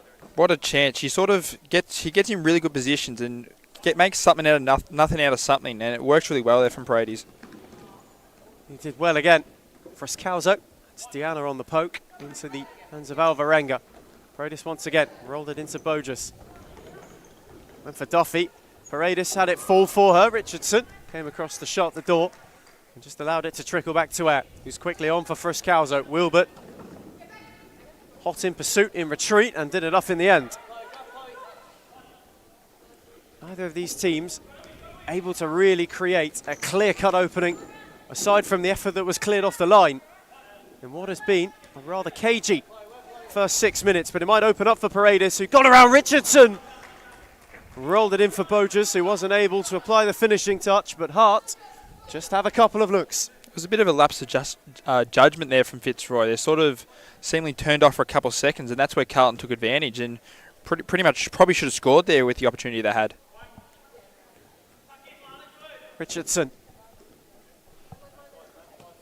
And what might be the first proper meeting of two teams who had title aspirations. Wilbert with a lovely, amazing run on the cutback for Bogus, who was bundled into Richardson. That's a terrific challenge, considering she had to have got the ball. And now Friscalzo's lost out. Paredes on the march. Richardson again. That's terrific defending. Not once, but twice in a matter of minutes to shut the Hart door. Friscalzo on to Rowan, who gave it back to her, and Alvarenga's forced into action at the other end. Duffy hooked it away, only as far as Drinotsky. Friscalzo couldn't turn beyond Duffy, who made a good challenge. You can see those defensive acts there, especially from a couple of the Fitzroy girls. They're really sort of putting this pressure on here, putting it on Carlton, making them work hard for this, and it's really good to see you early on. They have a corner as a result of that pressure. Friscalzo had Boja steal in. Perhaps it's Fitzroy's turn to take the ascendancy and try and find this game's first goal. Drinotsky wasn't able to find Rowan. Fitzroy appeal for a corner and will get it. We know how good Fitzroy are at corners here too, so watch out early for a chance here. Rowan's take. Richardson arriving, and on cue, rattles in the opener. And Fitzroy, who have withstood some hard pressure, go up the other end, and from their first real set-piece look, find themselves in front. We just know how good Jimmy Soufis is at setting his girls up at their set pieces, and we saw it there firsthand. You can see what they do, run with a great ball in, and it just worked perfectly for them.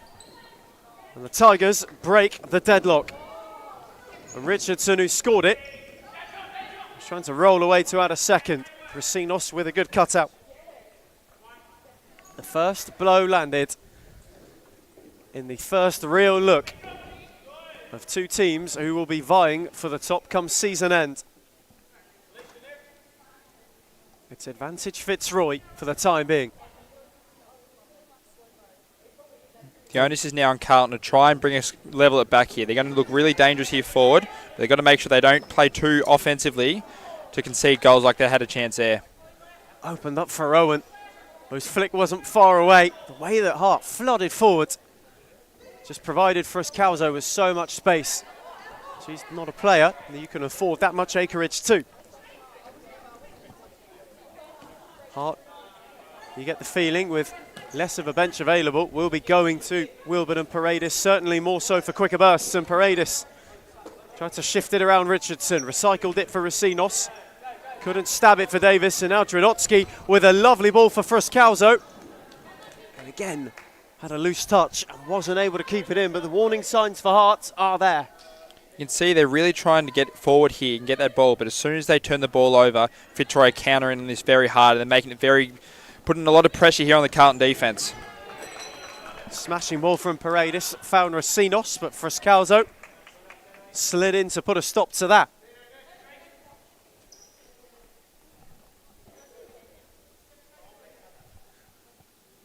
Approaching the midway point of the first half, one which has been an arm wrestle.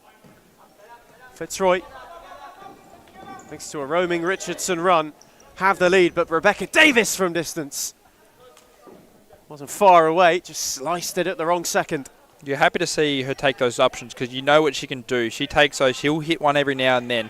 So you're happy for her to take those options. That's where Fitzroy need to make sure they're not giving her those opportunities. May just allow Hart to wrestle back some momentum as well. if Davis can get going from distance. Vonya on for Richardson, waited for the runner McDougall, tried to shift it around Davis. Richardson did wonderfully and wasn't far away from adding her second.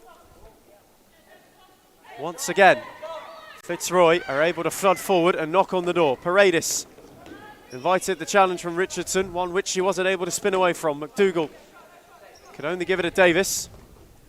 Tried to slide it for Racinos. Vonya read that well. McClure couldn't get away from Rebecca Davis in retreat.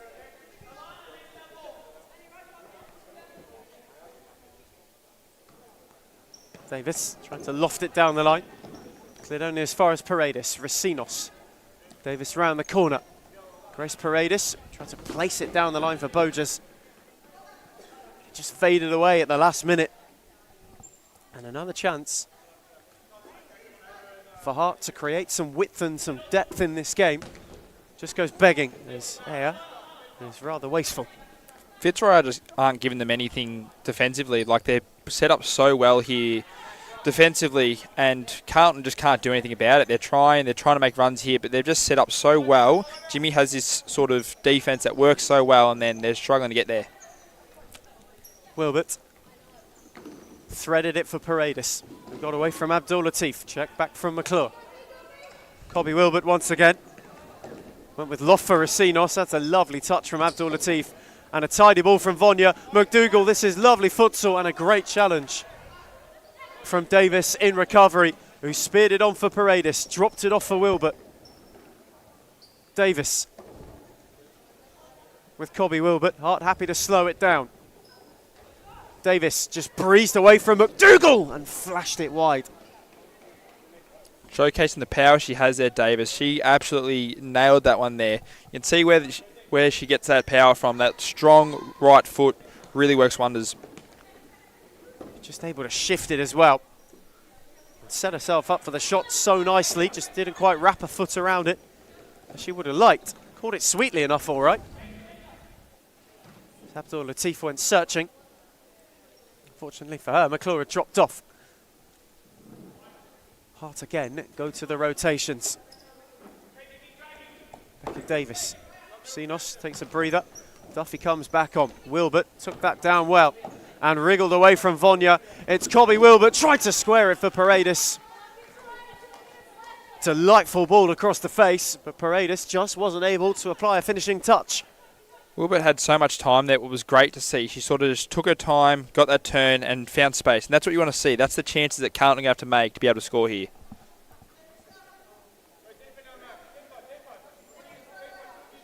Fitzroy just having to withstand a bit of pressure. Elizabeth there. Spilled momentarily by Alvarenga, who went quickly. That's a smashing take from Paredes. His ball was a little too under hit for Wilbert. McDougall mopped it up and couldn't find Vonya. Carlton really putting the pressure on here offensively, trying to make Fitzroy work for this, and they're doing a good job. They haven't really spent much time defensively. Carlton, they're making sure they're working hard for it. Davis tried to drill it through for Paredes, rather in hope. McDougall did well. Duffy nearly turned herself into trouble, got away with one. Davis returned down the line, but it'll trickle out of play before finding Duffy.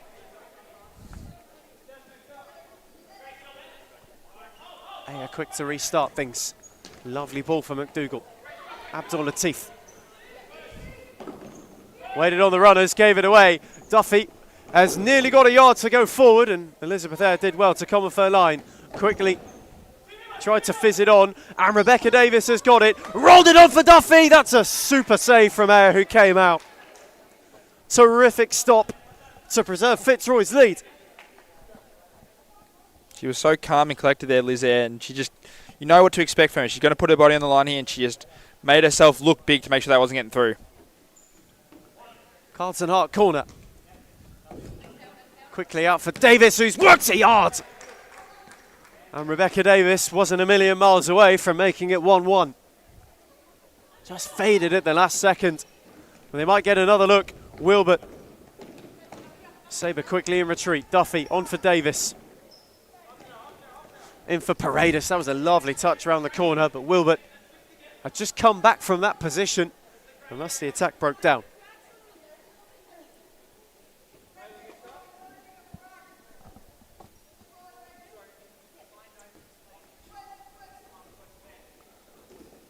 Lucio, he's got the captain's armband this evening. He's waiting on the runners. Abdul Latif had dropped off, but not in time for it to be able to roll it backwards. Paredes' pressure paid off for Hart. We're just going to give Rebecca Davis a minute. You suggest she might be on a final 5 burst to half time.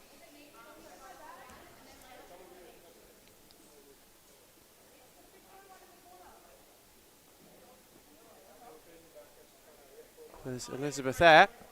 Has to put shin pads in. And the Fitzroy shot stopper for that little infringement will find herself in the book. So Eyre has got the proper protective gear on.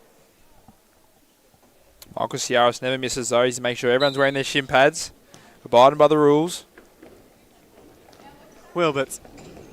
Paredes tried to open up, but McClure just stole in and made the challenge. Wilbert.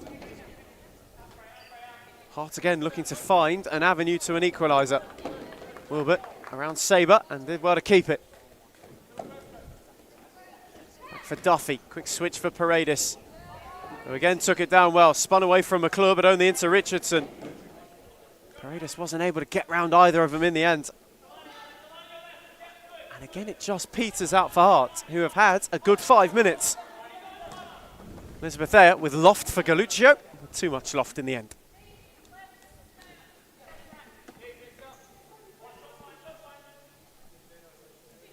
Wilbert. Can Carlton Hart conjure in the next few minutes? They will think it's imperative they get themselves level, at least to half time. Duffy. Again, happy to exercise some patience. Wilbert. Wanted Paredes down the line. Richardson read that well. All the way back for Eyre,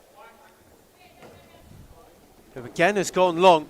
Fitzroy going very direct, at least at the moment, Pebbles. Yeah, you feel like it's looking really like it's going to be, next goal is going to make the story very big. If Carlton get this goal, it's game on, puts a lot of pressure. But if Fitzroy can get this next one, that puts massive pressure on Carlton, trying to have to get 2 goals quickly. They're having chances, they just can't convert in. You feel like they've got to be close here to scoring a goal. Trinotsky driving, had it open up for a brilliant ball for Galluccio, who was all on her own to turn in Fitzroy's second. And once again, just when they look like their backs are to the wall, they go on the break and find themselves a goal. That was an absolute amazing cross there from Janoski. She really put that on a platter there for Galluccio, and she just finished as the class that she has, and that puts a lot of pressure now on Carlton. 2 goals down. They're going to have to find one here before half-time to be any chance to come back here. Hart have it all to do. Thankfully, time is not of the essence just yet. Wilbert over the top. Galluccio nodded it into the railing.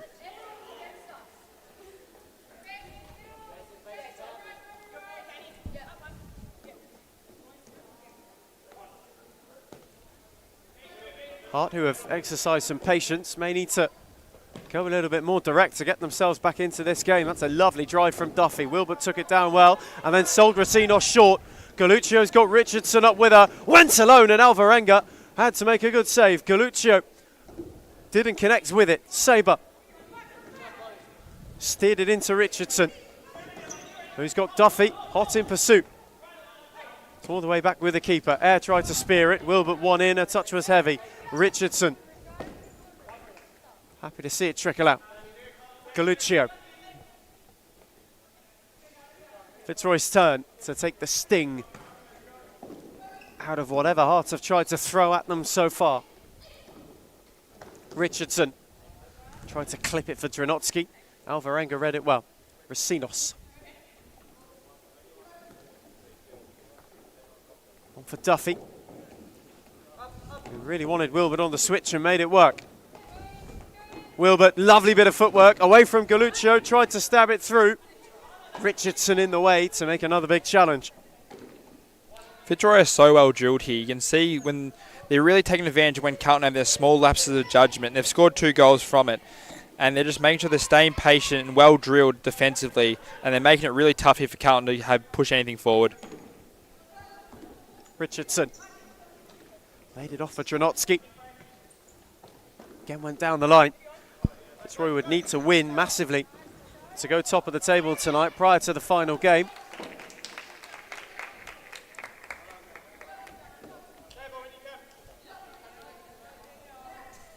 Three points would take them level with Heidelberg, as would 3 points for Hart if they were to turn it around, as Dranotsky's drive just wide enough for Alvarenga to let it run. Bogus back for Davis. Waited on her runners. Racinos was one of them. Davis with loft. Duffy with a tidy take. Tried to stab it across, but only stabbed it into the side netting.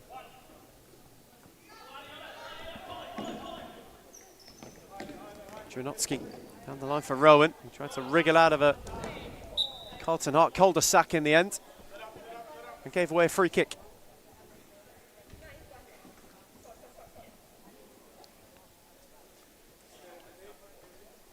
You just feel like Carlton have got to be close here to getting a goal. They're creating chances, they're pushing forward. They're just lacking that sort of final touch or one extra pass to get there. But you feel like they've got to get close here to put another one here before half-time. Racinos has won it, has Duffy all on her own, and she steered a golden opportunity wide. That's exactly what I was talking about there, that one last touch. She almost had an open goal pretty much, and then she couldn't convert. And those are the ones you've got to be making, because Fitzroy won't give you those opportunities. Huge opportunity gone begging for Hearts to get themselves back into the game and halve the deficit. Richardson now under pressure from Davis. Did very well to keep that. Think back to a game last season where Fitzroy played Heidelberg. Were a goal down and Heidelberg had many opportunities on the break. They hit the post thrice in the first half and could have been out of sight and ended up losing 2-1. Tonight, Tigers will be hoping, despite being 2 up, follows a similar script as Richardson tried to whip that devilishly towards the top corner. They've had their chance tonight, Carlton. They're just not being clinical on that final touch like I touched on before. If they can get that finish cleaned up, they're a chance. Rowan has robbed Davis of it. Paredes did well in retreat. Watch here again, Fitzroy with another set piece here. We saw the last set piece they had, they scored. Can they do it again? Rowan's take. Dranotsky tried to drive it to the back post. Davis cleared it. Frascalzo always best placed. Elizabeth Ayer. McClure. Quickly switched it on for Diana Frascalzo, who's driving at Bogus and did brilliantly to win a corner. Couple of glimpses at how long is left. Reese Teresi the first, as Dranotsky got under it. Wasn't able to get a drive on target. Still a good option there. We like seeing those take those shots because it puts pressure defensively both on the goalkeeper and the opposition to make sure they're in the right positions, because if you score from there, it's the last thing the coach wants to see you do. Alvarenga came, didn't get there. Thankfully Davis did. Shifted it on to Paredes, who tiptoed round McClure but tiptoed into touch. Hart playing with fire, and it was a heart in mouths moment. Sophia Alvarenga didn't get there, and Rowan momentarily had the net wide open. There's 4 minutes left on the clock in the first half. You can feel that Carlton have got a lot of pressure on you to score a goal early, because going down 2-0 at half time is going to put a lot of pressure on that second half to try and find options. Bogus with a lovely ball. Rebecca Davis, Ayer with the save, and a huge save at that. Easily Davis's best look so far. And Ayer was up to the challenge, came out to close the angle. How big an opportunity is that? It's a great option, but Lizzie looked very big, looked like she stopped there very clean. It's good to see. As Davis drills one in. Third time's the charm for her, and Hart have one back. It had been coming for so long. They had so many chances. They've finally been able to finish there. It was the first one on target, and that's what you want to see. Terrifically taken. Belted into the bottom corner. Elizabeth there couldn't do anything, and now Fitzroy have given away a corner from kickoff. Remarkable. Absolutely remarkable what a goal can do. Wilbert's take, wanted Paredes. Racinos nearly had it break for her. And Frascalzo will watch it trickle out of play. It's just a class that Rebecca Davies has there to finish there. We've seen what she's done before last season. The season's gone past. She's just clinical finisher, and then she showed it right there. Frascalzo. McClure couldn't stab it beyond Wilbert, who tried to work it to Paredes. Frascalzo cut it out. Racinos with a tidy challenge. And then happy to hook it away and clear her lines. Rowan immediately went to Davis. Air thought about the long ball. Frascalzo, that's a lovely spin. Away from Racinos, away from Davis. Rolled it in for Rowan. Alvarenga didn't get there again. And Davis in retreat concedes a corner. It's a great run there from Fitzroy. Frascalzo on the wing there. Just kept going, kept putting it on. Put a nice cross in and was so close to finishing there.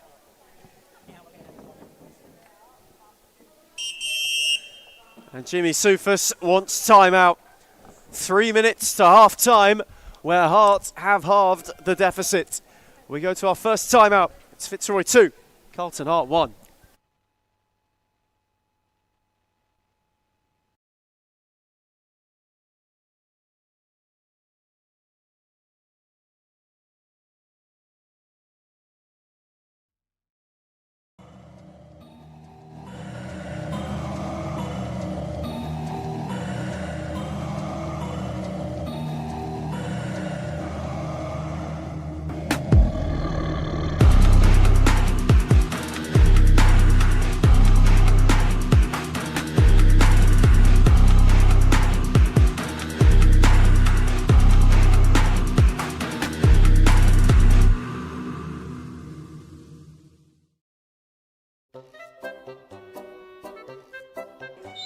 We're the Chep Hunters Div 1 Tuesdays. We should not be in Div 1, but nevertheless, we lost 8-3 today, but we're missing Alex Beckers. Send him hate. If you know who he is, please send him hate, and that's it. Well, that's exactly right, James. Going on with that. Our gaffer, we've had a gaffer, for the whole team, and then he hasn't rocked up. Last 2 weeks, Lucas Smarra, you know who you are. You better sleep with one eye open tonight because we're coming for you, mate. You better sleep with one eye open, Lucas Smarra.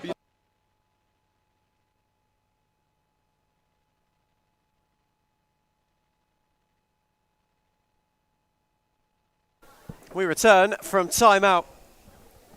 Fitzroy 2-1 up against the Heart side, who have got themselves back in the game and who have been pressing hard. However, Ethan Stone have a corner to defend. Again, I talked about it before. Fitzroy is so clinical on their set pieces. Jimmy Soufas prides himself on it. And we've seen him score on once tonight before, so we've got to make sure they're not giving another one. Galuccio's take away from Abdul Latif into the feet of Paredes, who did well to take that down. Waited on Wilbert, who went driving for Duffy. Galuccio was retreating. Frascalzo with a tidy header.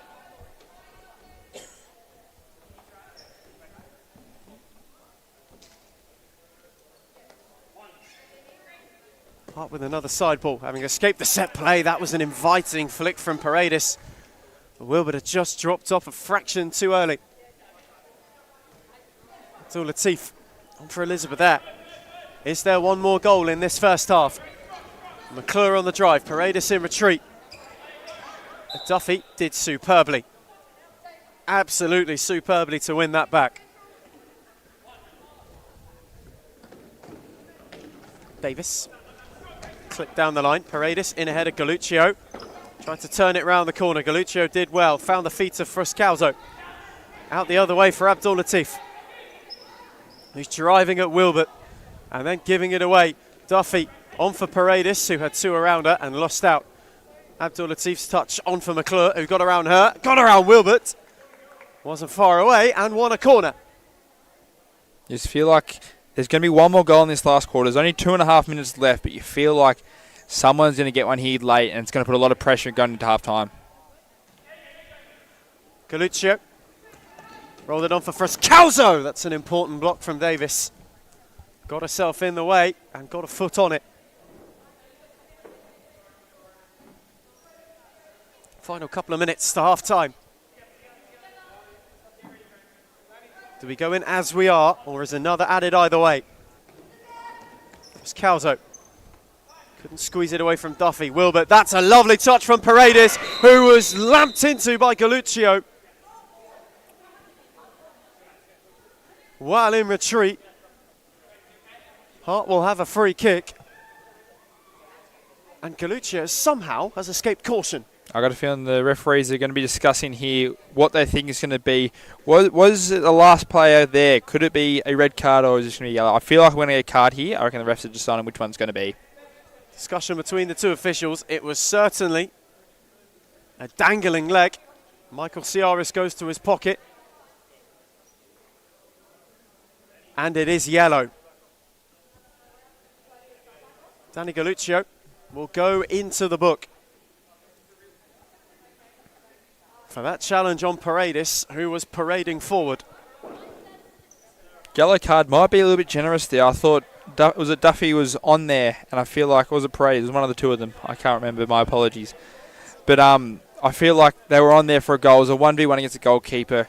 Could have been a red, but taken away with a yellow there. Hart free kick. Davis immediately the one who went over to it. 2 minutes to half time. Can Carlton Hart land themselves a leveller? Wilbert one way, Paredes the other. Duffy just holding at the edge of the area. It is Rebecca Davis. The wall did its job and Abdul Latif cleared it. All the way back, in fact, for Alvarenga. Handy touch from Leila Abdul Latif just to take the pressure off. Davis with loft. Couldn't find Paredes, and Air is wanting to go quickly. Rome with a tidy touch and forcing Alvarenga into a good save down low. That was a beautiful pass there from Air, getting him forward, puts pressure straight back on Carlton there. Rowan's take, lovely flick from McClure. Alvarenga with a good save down low and is able to gather. Davis couldn't drive it. Duffy will rekindle the second ball and then get away from McClure. Duffy wants to go on a driving run. It's found its way to Paredes. Hot 2-on-1. Paredes went to place it and she had a runner. You just feel the pressure's lifted here in this last, with a minute and a half to go. You feel like they're throwing a bit of everything at it to take that extra goal into half time. It'll be really interesting to see what we see here. Abdul Latif on the charge. Davis hooked it away. Gave Paredes something to chase. Richardson in retreat. Did well not to get a touch on it. Abdul Latif. Too hot for Vonya. Neither of these sides pulling any punches. Rebecca Davis. In for Paredes, who's able to turn. Air got a tip. What a clearance, Richardson on the line. Great save there from Liz, and then seeing Richardson clear at the end, putting the body on the line there, because we did see that Rebecca Davies was there, could have put that in there. Great pressure there from Fitzroy. Can't have a deep side ball as a result, but it could have been much worse for Fitzroy. It's out for Davis, who once again got the pace, but didn't get the placement.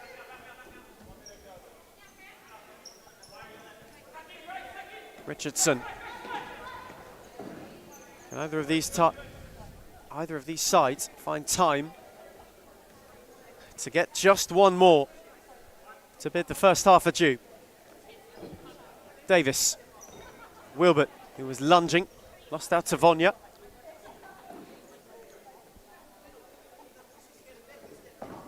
Hart wanting to turn the screw for one final look. In for Paredes, again a lovely touch around the corner for Duffy, who just didn't oblige her with a run. Paredes is so good at her feet with the ball. That touch she gets there, if there's a run on there, there's an easy goal, not an easy goal, but an opportunity to score there. She's so well at her feet, and that's what you love about her there. And here is Paredes, who got it from Richardson's loose ball. Gave one equally as loose for Vonya to retreat. And now is hustling Richardson a bit too overzealously. Racing Teresi really wants his side to lock it in. Don't want any breathing room to end the half. Abdul Latif. Quickly on for Richardson. Fitzroy worked their way out of the press well. Abdul Latif face to face with Paredes. Wasn't able to go beyond that. So they're going to have one more chance here. Fitzroy try and get a score, make it 3-1. I feel like it'll be a very good option. You watch Liz Air here, she might be a danger man here. Abdul Latif.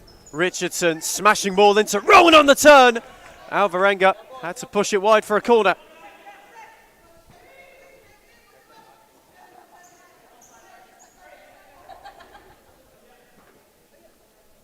Dying embers of the first half. Abdul Latif on for Vonya. Richardson back for Air, who did wonderfully to evade Duffy, and then speared it on for Abdul Latif. Duffy read the switch, but Richardson will make it work. Duffy with a tidy read. They've got to go. If they're going to go now, the clock will beat them. And the end of an enthralling first half is upon us. Fitzroy went 2 up in quick succession, and then Hart, through Rebecca Davis, dragged themselves back into this game. At half-time in Darabin, it's Fitzroy 2, Carlton Hart 1.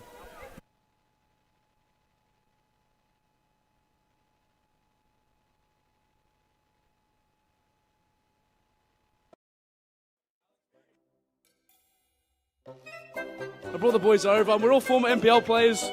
If Stately want to sign us, yeah, no, we thought we'd take our talents to Futsalers, and Well, that's exactly right. it's absolutely fantastic. And the place is an institution, so we thought we might as well. And that's that. That's exactly right, James. That's it. It's not hard, it's just that we're struggling to find our feet. I think the lack of fitness is really affecting our team.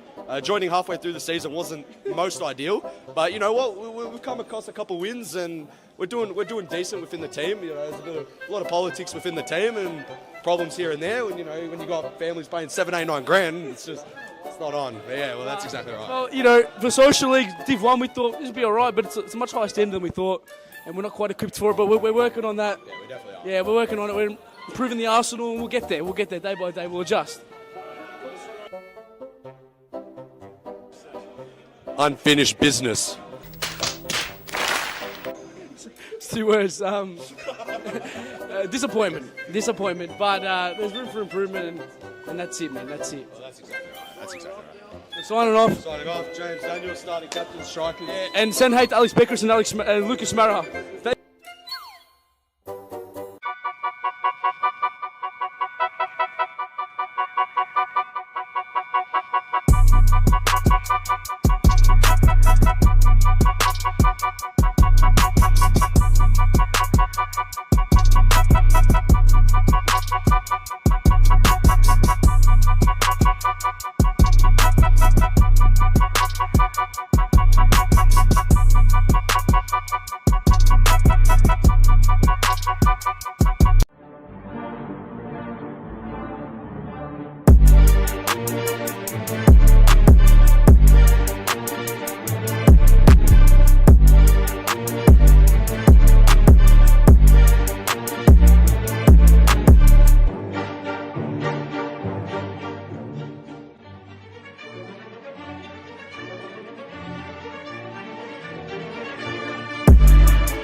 We return from half-time.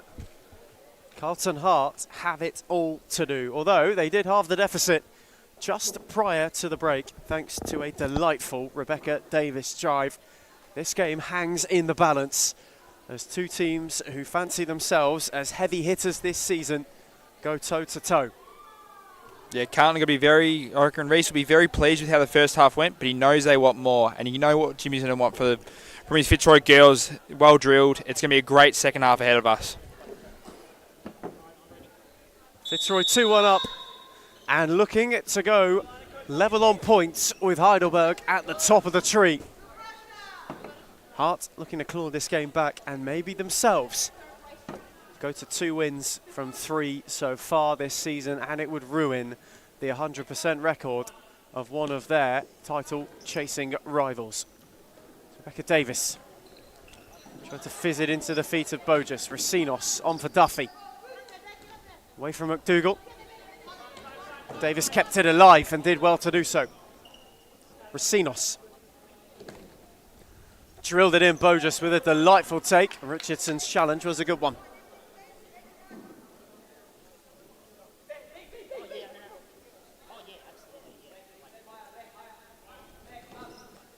Davis from the side ball. In fact, it will be a retake and it will be Fitzroy to have it.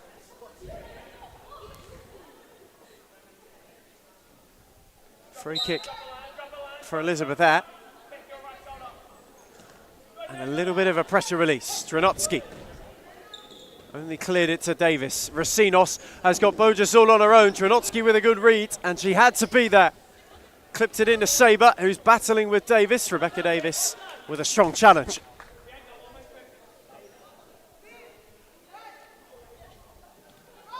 Neither side really yet to hit a rhythm to start this second half. You get the feeling that both are resting a few names, but Davis is on the drive, had 2 up with her. Racinos was 1, dropped it back for Bogus, who got away from Sabre. Racinos is all on her own, and Hart have a leveller. Brilliantly worked goal, and terrifically rattled in by Racinos for 2-2. They were just so patient there, Carlton. They just took their time. They didn't rush. They had a couple of chances they could have shot early, but decided to just sort of slow down, take the time, and that was a great finish there from their skipper. It was tidy. Drilled low. Elizabeth Eyre was scrambling. And Carlton Heart, having been 2 down, have got themselves level. And I've got Fitzroy rattled. Racinos looking to go on another darting run. Cut out by Dranotsky. McDougall gave it away. Bogus had a strike. It might break for a Racinos on the slide. Was not far away. Inches from 2 in a minute and a turnaround. Carlton have come out flying in this second half, really taking their chances here and putting a lot of pressure on Fitzroy. They're on the back foot here, Fitzroy early. Dranotsky, that's a lovely ball. Richardson's take was a good one too. Trying to shift away from Davis. It's Sarah Richardson. It's blocked by Racinos. And it had to be. Sabre in retreat with a challenge, but Hart, perhaps now, having a couple of chances of their own to think about. Richardson just rolled away inside and rattled it goalwards. Thankfully, Racinos was in the way from a Hart perspective. Davis. Racinos. Dranotsky tried to close the door. He found Bogus. He's had a bright start to the second half. Duffy couldn't stab it for Davis, who acknowledged the idea. You just feel that with the new shot clock rule we're brought into SFW, there's going to be a lot of tired bodies here in this second half, and it's going to be the team who could take advantage of those mistakes that the opposition are making. Elizabeth Eyre. On for McDougall. Now Richardson, who got away from Bogus. Dranotsky drilled it across. McDougall had it break to a brilliant save, Alvarenga, and Davis hooked it off the line. They're those opportunities that you want to see Fitzroy trying to get. They had that chance there, just sort of lost where the ball was, but you know they're close here to getting one early. Dranotsky wanted to drill it. Racinos wore it.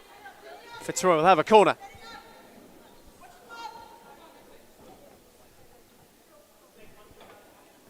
Frantic first 2 and a bit minutes to this second half. Drinotsky rolled it on. Richardson was arriving. Called it sweet, but just couldn't quite place it. Racinos given a hot one by Alvarenga. McDougall for Sabre. He couldn't shift beyond Davis, and now Bogus can go the other way. Davis is up with her. It's Rebecca Davis on the drive, and Bogus couldn't turn it in. Great opportunity there. Great sort of experience there from Rebecca Davies, knowing that she didn't have a chance there to get a good shot on, try and get that pass almost a foot there. That's what Reese would be very happy with, that opportunity. And Hart at the moment, on the break in particular. Look, breathtaking. Richardson got around Duffy. Bogus with a good block. Duffy again this time, happy to clear down the line. Bogus looked very good start in the second half. A lot of chances, a lot of opportunities, well defensive too. This has really been a good start from her early. Richardson found McClure. Another great challenge from Bogus to get away from Richardson. Rolled it on for Racinos, who spun away from Drinotsky. McClure quickly into challenge. Richardson, McClure. Perhaps Fitzroy's turn. Let's have a look at their own. Cut out by Duffy, who got away from McDougall, and Duffy's now got room to roam. Duffy again, still shifting. Bogus had it break to her, and made the save. What an opportunity that was for Hart. Bogus had a chance there. I told you she's been on here early. She's been really strong and bit everywhere, and you feel like she's a chance here to get one now. Richardson couldn't roll away from Bogus, who got it back from Davis. Wanted to thread it through to Duffy, but it was a fraction too heavy. And once again, the opportunity peters out for Hart. You got to think what Fitzroy are thinking here, trying to sort of gain momentum, because Carlton have obviously come out here flying. Fitzroy now have to find a way to sort of slow down the game, get the momentum back, and get back on the foot that they love playing. McClure wasn't best pleased with their own effort in that ball down the line for Richardson. Fitzroy going for a bit of stability, perhaps. Galuccio reinstated as they try and withstand the Hart onslaught. Paredes was under pressure and had nowhere to go. Had to concede play.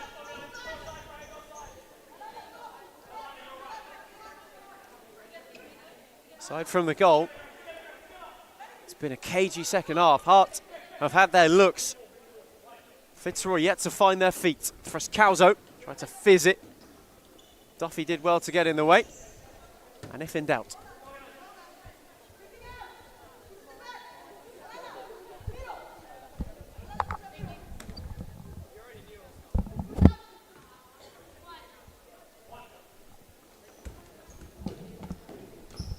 Fitzroy have gone here early. Ball's in.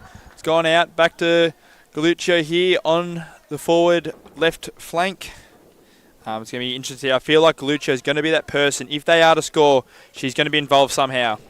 It nearly was as Richardson had a stab. Alvarenga had to push it away for a corner. Fitzroy's first real forays forward. It's just they're finding the second half rhythm. Galuccio, McClure. Paredes had to get a touch on that. Would have been a nasty one. They've gained momentum back here, Fitzroy. They're putting a lot of pressure on Carlton now here. They're taking their time. It's been in their front half for a fair bit now. They're sort of slowly building that momentum back here and trying to get it back on their foot. Richardson again to rattle it. Alvarenga with a good save. Davis with a tidy touch. Paredes has got the runners. Chose to go alone and ran into Richardson, who did well to get away from her and then won a free kick. You can see when Fitzroy... More direct. Alvarenga goes about as direct as you can go and wins a corner. Took a touch off Abdul Latif. Jimmy Sufis not too best pleased about that. Paredes' take. Tried to roll it. Only as far as Abdul Latif. Who couldn't get beyond Wilbert. Found Frascalzo. Immediately swarmed on. Wilbert came away with it. Paredes with a lovely touch. Bogus has her with. It's Paredes! It's a brilliant save from air down low. And Hearts, having gone back to front, have another corner.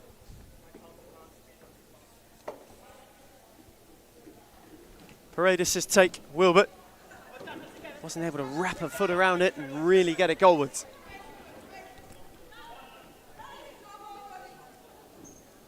Elizabeth Eyre looked long. Wilbert cut it out. Paredes challenged well in the end by Galluccio.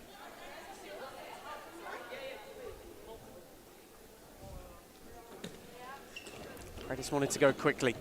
Got it back from Duffy. Wilbert. Tidy footwork to get out of a tight situation. Duffy. Away from Galluccio. Couldn't quite find Paredes. McClure did well. Frascalzo. On one more for Galluccio. It'll be a free kick. Just pulled back as she went to play it. And Fitzroy have another chance.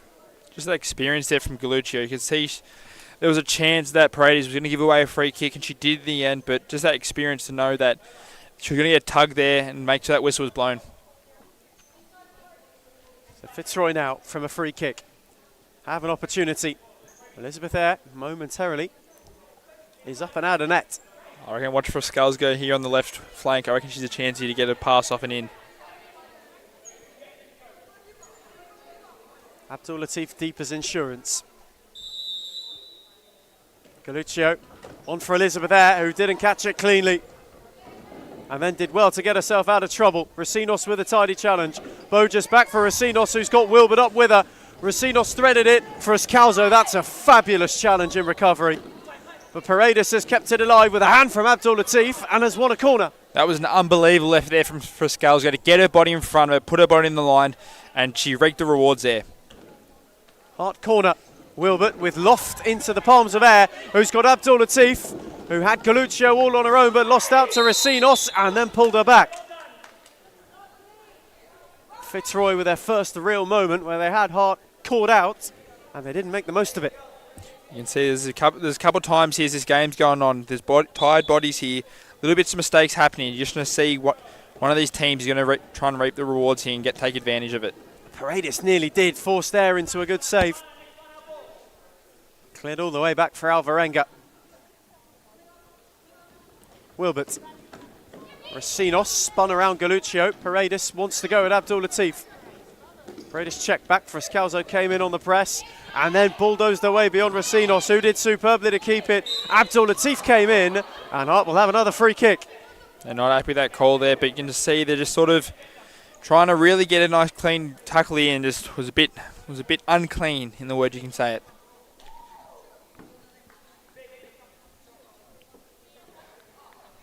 It was a rather robust challenge in the end from Frascalzo. And it means now Hart with another free kick. Another opportunity to continue their strong start to this second half. Davis, that's a lovely ball. Paredes lost out. Davis's touch was heavy and then she took a slide. Galluccio got away and Paredes bundled her over, and for that in retreat will go into the book. You can see the tensions building here in Darebin. Both teams getting a little bit heated, a bit fiery. I feel like they've just got to sort of take this out of the game and try and be more clinical, because as soon as you let emotions into this game, that's where you can give away free kicks and cards and you're in trouble. Free kick, which is within range. Got the connection and then had to clear it. Paredes is now on her own. Eyre with a very good challenge. Had to judge it to perfection. Abdul Latif trying to spin away, but didn't get it beyond Davis. That was a terrific challenge and terrifically judged. Had to be as well. Reece Interisi wants timeout. The next possible availability for Hart. McClure couldn't get it away from Duffy. Wilbert really trying to work beyond Galluccio, who did well. Just stayed with her all the way.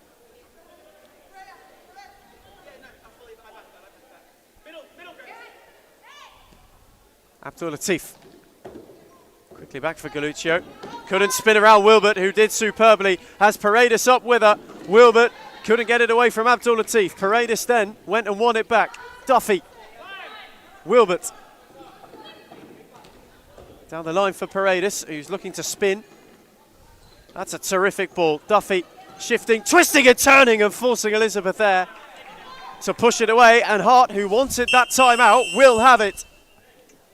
Having just forced Fitzroy's shot stopper into a save for the first time in the second half. We go to timeout. It's Fitzroy 2, Carlton Heart 2.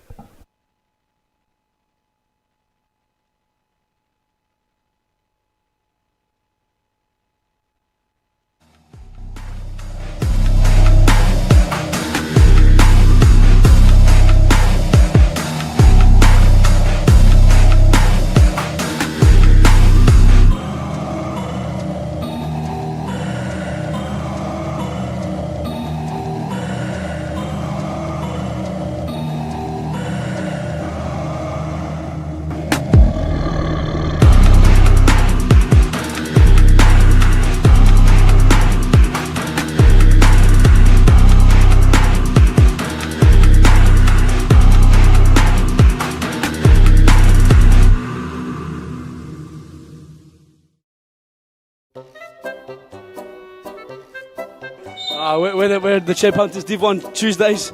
We should not be in Div 1, but nevertheless, we lost 8-3 today, but we're missing Alex Beckers. Send him hate. If you know who he is, please send him hate, and that's it. Well, that's exactly right, James. Going on with that. Our gaffer, we've had a gaffer, for the whole team, and then he hasn't rocked up. Last 2 weeks, Lucas Smarra, you know who you are. You better sleep with one eye open tonight because we're coming for you, mate. You better sleep with one eye open, Lucas Smarra. You know who you are.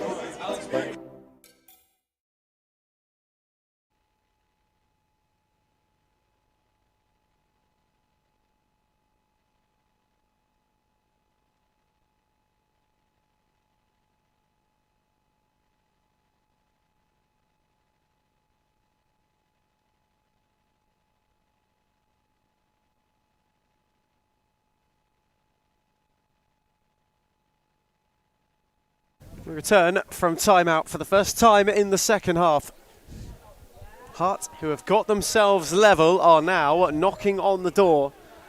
And Fitzroy trying to find a way to ride out the storm. Wilbert with a lovely turn. McClure had to clear it. And it was with too much fizz for Froscalzo. Fizz, that's a big word for you there, Ethan. Duffy found Wilbert. Trying to work her way around Galuccio. Did superbly. Paredes had it break for her. And McClure had to stay with her all the way to make a very calm challenge under immense pressure. His defensive efforts tonight have been outstanding, I think, so far. Both teams really not giving the opposition much. And it's shown on the scoreboard, only been 2-2 with stoppage. It's been a great effort for both teams. Paredes on the turn. What a save from Aya. Grace Paredes, since coming back on, is making things happen. And Hart ever so nearly had a goal that would complete their turnaround. Instead, have to settle for a side ball.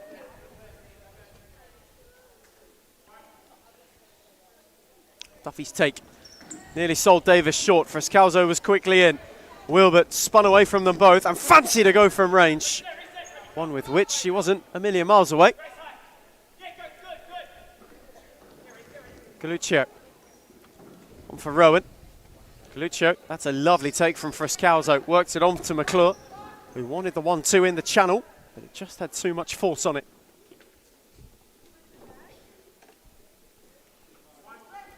Neither of these sides giving an inch. You get the feeling it is a good old-fashioned title contending tussle, and Galuccio got it from the second ball and rolled it in with conviction. And where Hart didn't take their chances, Fitzroy go up the other end and reinstate the lead.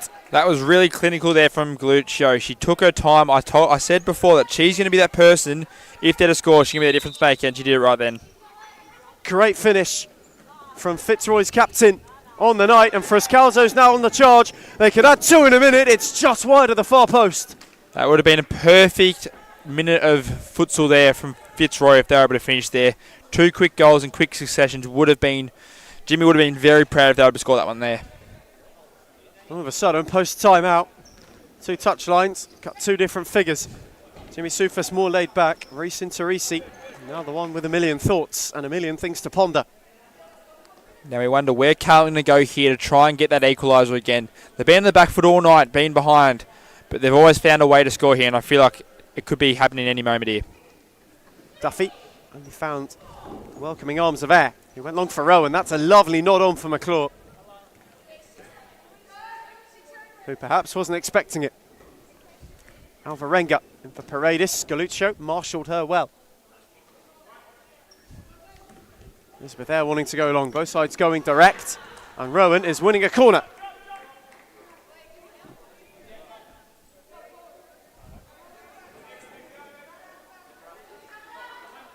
Troy with a chance, perhaps, to go two ahead. All the way out for Richardson to rattle one. She called it sweet. Wasn't able to get the dip she would have desired. Davis had it cut out by Rowan. Duffy made it work. Wilbert now pressed by McClure. Frascalzo had an opening. And Alvarenga made a good save, springing across. She's had to make a lot of saves tonight, Alvarenga, but she's stayed pretty strong down there. Only conceding the 3. It's been really good down there for Carlton tonight. It's been a game for goalkeepers. Both have been sensational so far this evening. Bogus stepped away from Frascalzo, who fouled her.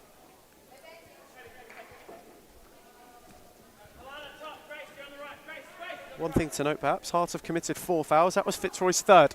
So both teams just on a little bit of a tightrope towards the end. Still 12 minutes to go here on the court with stop clock. There's still plenty of time here for anything to happen. You don't want to be giving fouls away early. We know what happens when you get to that 5th foul. It puts a lot of pressure on the defense because they can't really be as attackive defensively. They've got to sort of be a bit more restrained with what they can do, because if you give away a foul, it gives you that 10-metre free kick opportunity, and then bang, that could be a difference maker.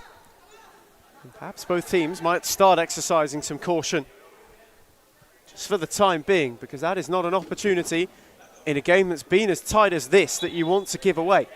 Yeah, you feel like there's a lot on the line for this game here, because points either way is going to be massive. Considering Aku did drop points last week, this can really this game could be something that's going to decide the title.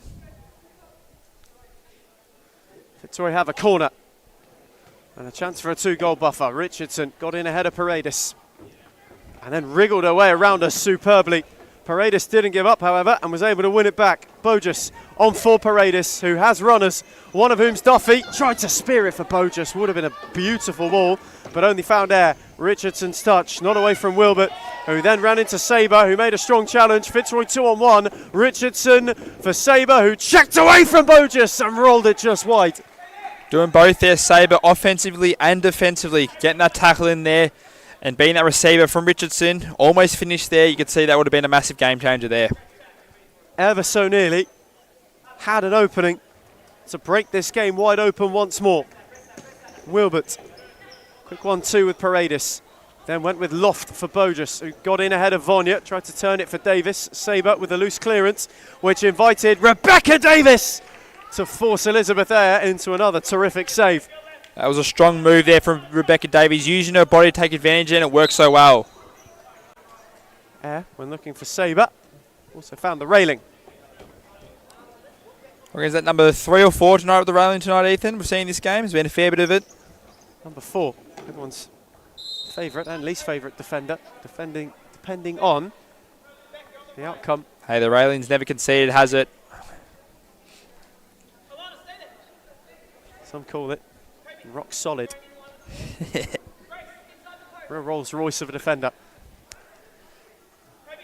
Carlton have a free kick in a real position of promise. Rebecca Davis is within range. You know what we're going to get from Rebecca Davis? She's going to go hard here. We'll see how this goes. It'll be Davis on for Wilbert, who's whipped it wide. Good bit of trickery there. You thought that she was going to go hard there, like she does most times. Laid it off and almost worked off there. Ever so close to finding yet another equaliser heart. And that's a lovely ball from Eyre. Sabre got herself round the back. A lot of space there. I'm surprised no one picked up on her early. Davis just misjudged that a fraction. Paredes tried to place it for Wilbert. There's a scramble. Sabre. Richardson went the chip. Alvarenga did well. Important save and a tidy ball for Bogus, who only spun into Vonya. Richardson was truly approaching. This game's been in 6th gear all night. There has not stopped with this pressure. And it's been a brilliant game to watch so far. Neither side letting up. Davis on for Wilbert.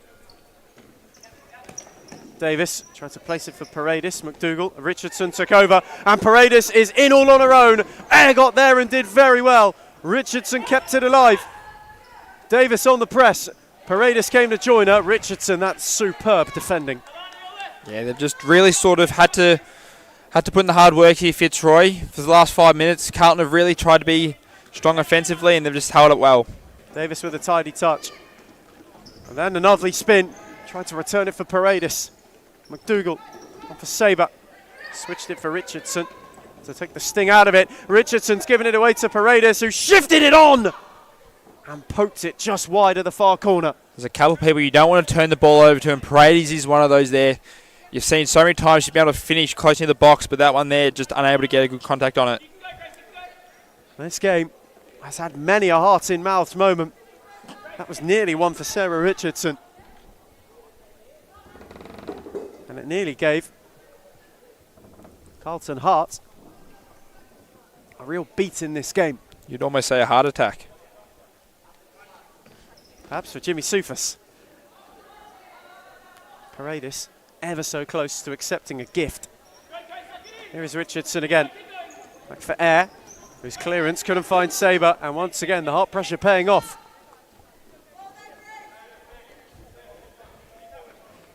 We saw this pressure in the first half here, but they were really aggressive, and you can feel like there might be a sniff here soon for them. They're just trying to make sure they're finishing being clinical in that final touch. Davis, Wilbert did wonderfully. Duffy tried to shift it. Wilbert kept it alive. Had two around her. Squeezed it through to Bogus. Sabre with a loose clearance. And then sorted her feet out just in the nick of time as Davis was lurking. Both sides going full throttle. Wilbert. Can Hart conjure another equaliser? Wilbert away from Frascalzo. Dronotsky tried to shut the door. Bogus was down the line but wasn't able to get it under. As Jimmy Soufas has a gaze at the remaining time. 8.5 left. There's still plenty of futsal to be played here. Especially with stop clock, it's probably what, another 15, 18 minutes. There's plenty of time. Frascalzo down the line for Dronotsky, who tried a lovely return. Wilbert had to read that well and then was fouled. And Frascalzo for that will go in the book. Again, that's a fifth foul for fourth one there for Fitzroy. It's 4-all now. You got to feel like there's still a lot of time left. Another foul here is going to be very detrimental to how one of the teams are going to want to play.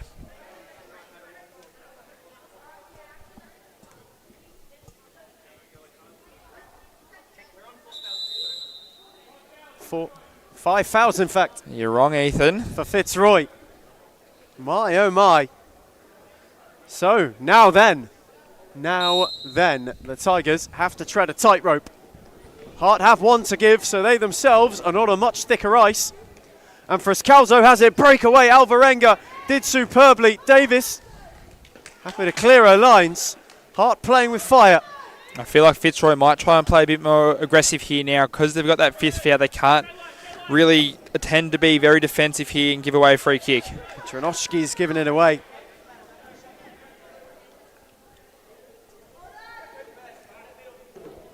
Is this the opening and the opportunity the Hart were looking for?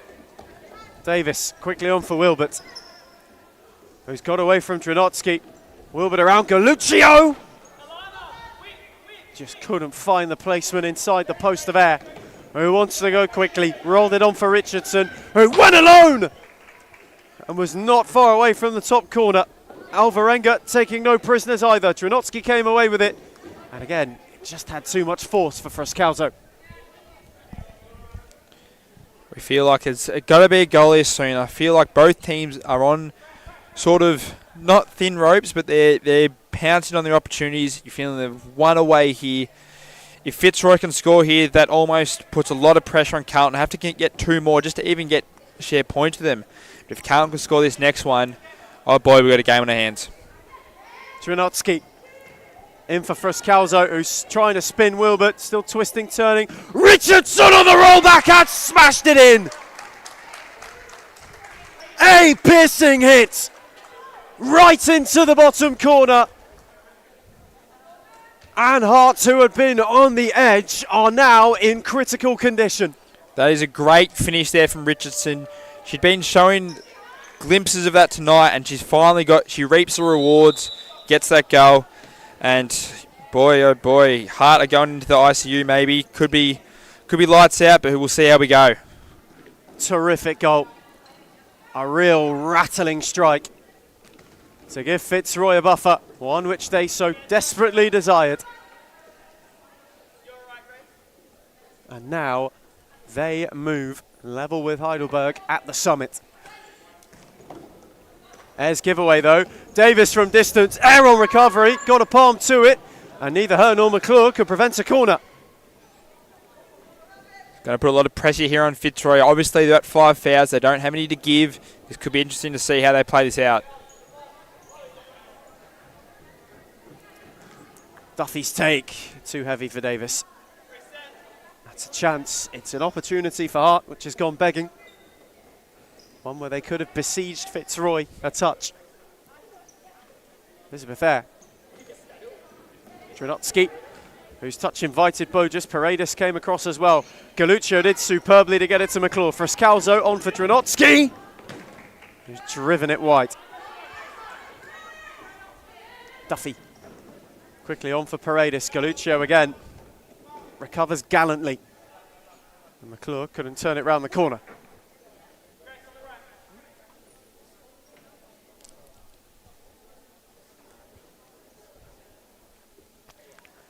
Jimmy Sufa still has a timeout to use. You wonder when that may come into effect. He loves holding them to the last minute, so you feel like he's going to hold on to that for as long as he can. Hopefully just take a lot of time off the clock and wait for that set. He loves a timeout and a set piece. Frascalzo via Paredes' back and in. How has that gone in? Ever so cruel for Carlton Hart. But Fitzroy will not care. That is a clinical finish there from Frascalzo. Pretty much from almost an impossible angle. And she's got that in. There's a bit of luck in that, but you take what you can get. A healthy slice of misfortune for Grace Paredes. Here's one real piece of luck for Fitzroy, who find their 5th. And Bogus had a golden opportunity to get them back within 2 almost immediately. Does that take the sting out of Hart? Oh, it's going to put a lot of pressure here on Hart. They're going to have to play ultra attackive now to try and even get one back, to wriggle that momentum back onto them. Lizaire wants it to go long. They could only find her counterpart. You just wonder who that person's going to be for Carlton Hart, who could make that goal and get a different person. Is it going to be Rebecca Davies, Paredes? Could it even be Duffy? It's going to be interesting to see who can try and step up for the occasion. Wilbert has taken a minute on the bench. But you sense 2 options who have been most likely for Hart this season so far, in Davis and Paredes, are both out there. That's some 1-2 punch for Reece Interice's side. Bo just did well to keep that, and McClure just kept with her.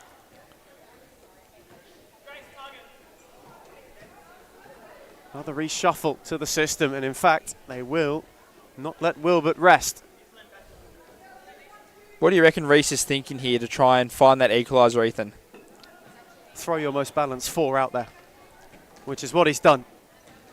You throw in Davis, you have Paredes in at the target, Wilbert on the flank, Duffy deepest at the moment. You throw in your most potent lineup so far. Lizaire went long, Rowan got the flick on and wasn't far away. That was an unbelievable ball there from Lizaire. She's some sort of distributor from goalkeeper. That's some ball from Davis, a lovely touch from Paredes. Cushioned it for Wilbert. Paredes tried to place it. Abdul Latif came away with it and waited that wonderfully for Rowan, who's charging at Paredes, who in retreat did well.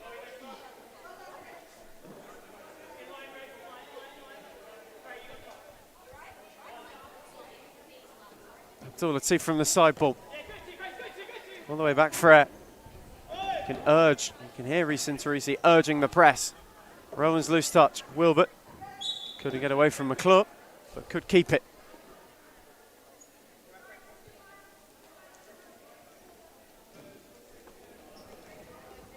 Davis trying to turn it on. Dranotsky in ahead of Paredes and fancy to go from range while taking a tumble. Alvarenga spilled it.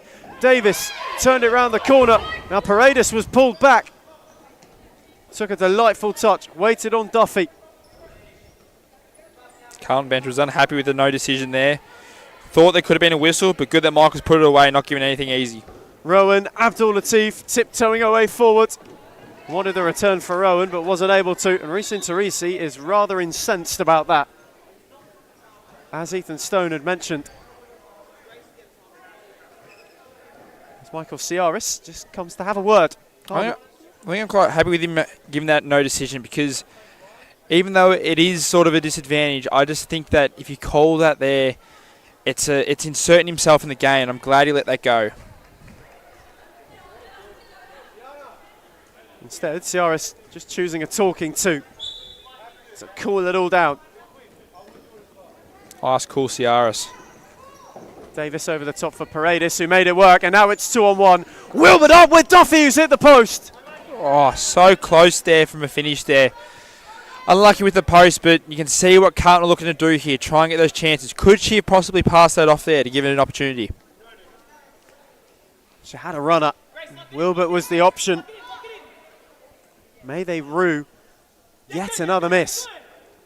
Elizabeth Eyre, without options, had to clear it. They've had their chances too tonight, Carlton. They haven't been clinical. They've probably had about 4 or 5 chances that have been not easy, but should have finished, and they've sort of just not reaped the rewards that they should have taken. Davis trying to drive away from Sabre. Wilbert hit it first time. Eyre forced into the save. It broke for Sabre. Switched it for Abdul Latif, who went with height for Rowan. It broke for Sabre at the back.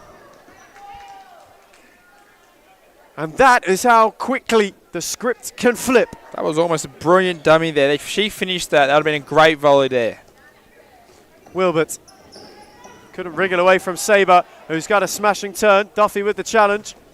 Alvarenga all the way off her line, just to clear it up. There's less than 5 minutes left now. You're thinking, what a Carlton got to do here to try and get a score back, to just put pressure back on Fitzroy, because you feel like a 3-goal buffer is pretty comfortable for Fitzroy. Abdul Latif into the feet of Sabre, tried to spear it round the corner for McClure, but it was too much.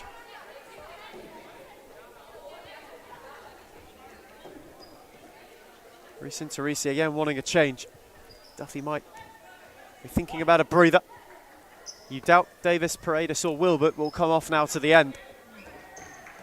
You can't afford to take them off either, because they're so impressive with what they can do and the opportunities they create. If you take them off, you lose that sort of that flair and opportunities they create. Sabre did superbly, and as we thought, Duffy is the one to make way for Bogus. He's had a very good night. A couple of opportunities. Quickly finds Davis. Wilbert, that's a lovely touch. Bogus kept that alive. Recycled it for Paredes, who got around Abdul Latif and wasn't able to keep it in.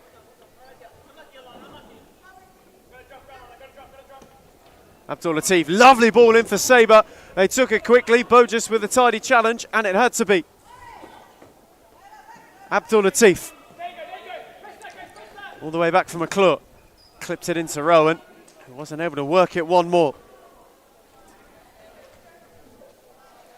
Fitzroy is still looking to play pretty attackive here. They haven't really gone into their defensive mode yet. They're sort of still looking for opportunities, trying to get those goals in here to get that goal difference up on the leaderboard, because you know how important that does come down at the end of the season. Wilbert went long and went into the railing. Number 5 tonight has been clinical. Richardson in a hurry. Would rack up some good FPL points, that's for sure. Elizabeth there, around the corner for Richardson, who's running at Davis and driving beyond her and nearly finding the bottom corner. Richardson, who's been certainly a starring figure for Fitzroy this evening. She just has her moments. They're not long moments she has, but when she has it, short spurts, and she can just sort of insert herself into the game. She's very very strong at the end. What a ball from Paredes to find Bogus, who was closed in on by Richardson, then Sabre, who couldn't get away from Paredes! And Aya had to fling herself across and concede a corner. Wilbert wants to take it quickly, all the way out for Davis, who's got around Richardson, and that's a brilliant save. Air again with a firm pair of hands. Been a brick wall in goals tonight, Liz. Paredes. Rowan had to wear a Davis drive. And the corner will be retaken as a bit of a water bottle. It's just made its way too close for comfort to the court. They're just trying to get hydrated here. I don't know why Michael's getting a bit angry there. Davis to take. Wilbert was there to whip it. Paredes to take, my apologies. It's under 3.5 left here. You feel like it's all or nothing here for Carlton. They've got to try as much as they can now. It's full aggressive mode here, and I wouldn't be worried too much defensively. Davis with a loose touch. Sabre's ball. Allow Paredes to get a challenge in. Hart might have to throw the kitchen sink at it. If they are to get something from this game. For Fitzroy, it's in their hands. Richardson out for air. It's a lovely ball over for Abdul Latif. Had it fade too late to trouble Alvarenga. If it stays like this, it's a mammoth win for Jimmy Soufis' side against one of the clubs they would imagine would be there or thereabouts this season. And they've really, truly taken it up to him. Rowan for Abdul Latif. It's been a very mature performance here from Fitzroy tonight. They really sort of haven't really given Carlton much of an opportunity tonight. They've had a couple of little lapses of judgment where they've given Carlton those 2 goals. But besides that, they've been in full control, and Jimmy must be very pleased with the way the girls have played tonight. It's been a performance of a team who are going level on points at the top of the table. Obviously, Heidelberg still have a game to go against Northern Phoenix after this, but you can see that it's going to be them at the top of the table this season, up there competing with the likes of Aku, Carlton, and it'll be a very interesting second half of the season when it gets down to that sort of down to the wire with where it's going to be. Those games against Aku and against Carlton are going to be very important to get the 3 points against. Paredes' side ball went with Loft and lofted it in to Elizabeth Ayer, who's looked to go long. That's a brilliant ball towards Galuccio, who went to get inventive. Wasn't able to flick it goalwards. Bit of Olivia Giroux about that there, almost. Henrik Mkhitaryan, eat your heart out. Abdul Latif lost out to Paredes. Duffy tried to drive forward. Again, Rowan in retreat with the challenge.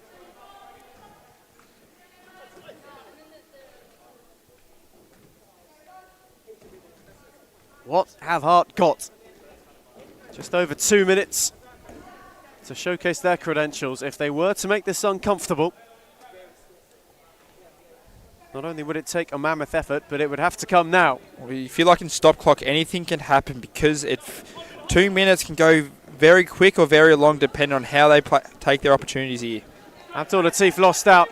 Duffy's on the drive, had Bojas up with her. Duffy just again waited on the cavalry and had to go all the way home for Wilbert, who went with Loft. Bojas got a flick! And they've got one back. That makes Fitzroy uncomfortable. That's a great goal there. Great flick there to get it in. And just a nice little bit ahead to get into goals. And beautiful finish here from Carlton Hart. Timing is of the essence for Hart, who, having been in critical condition, now have a pulse. Minute 55 left on the clock here. You feel like Fitzroy might be getting a little bit sort of antsy here, but we'll see how this finishes off. There's a strong 2 minutes to go. How are the Tiger nerves? Friscalzo away from Bojas. Has won a free kick, and that will be Hart's 5th foul. They now too have to be careful. You feel like they're going to still have to try here though, because they've got to get inventive here, Carlton, because the only chance you're going to win is trying to be aggressive here and steal this ball. Galuccio, Richardson, not around Paredes. Grace Paredes, after that challenge, was just in a little bit of discomfort. As Calzo wins a corner. You feel like a Jimmy Sufis timeout's got to be coming up here soon. He's still got it with him. He's going to be thinking, try and get up a set-piece play here and try and get another goal back. And Paredes has won it. Bojas has her on the advance, had two of the runners. Davis was one. What a ball, and Paredes forced the save out of air. They're not going to go down fighting here, Carlton. They're really going to push it hard here, try and get another one back and just put the pressure. Even still points on Fitzroy here, getting a draw would be a win for them. Duffy wanted to drive down the line. There wasn't an option. 90 seconds and under. Galuccio went with Loft. Frescalzo made that work and then didn't keep it in.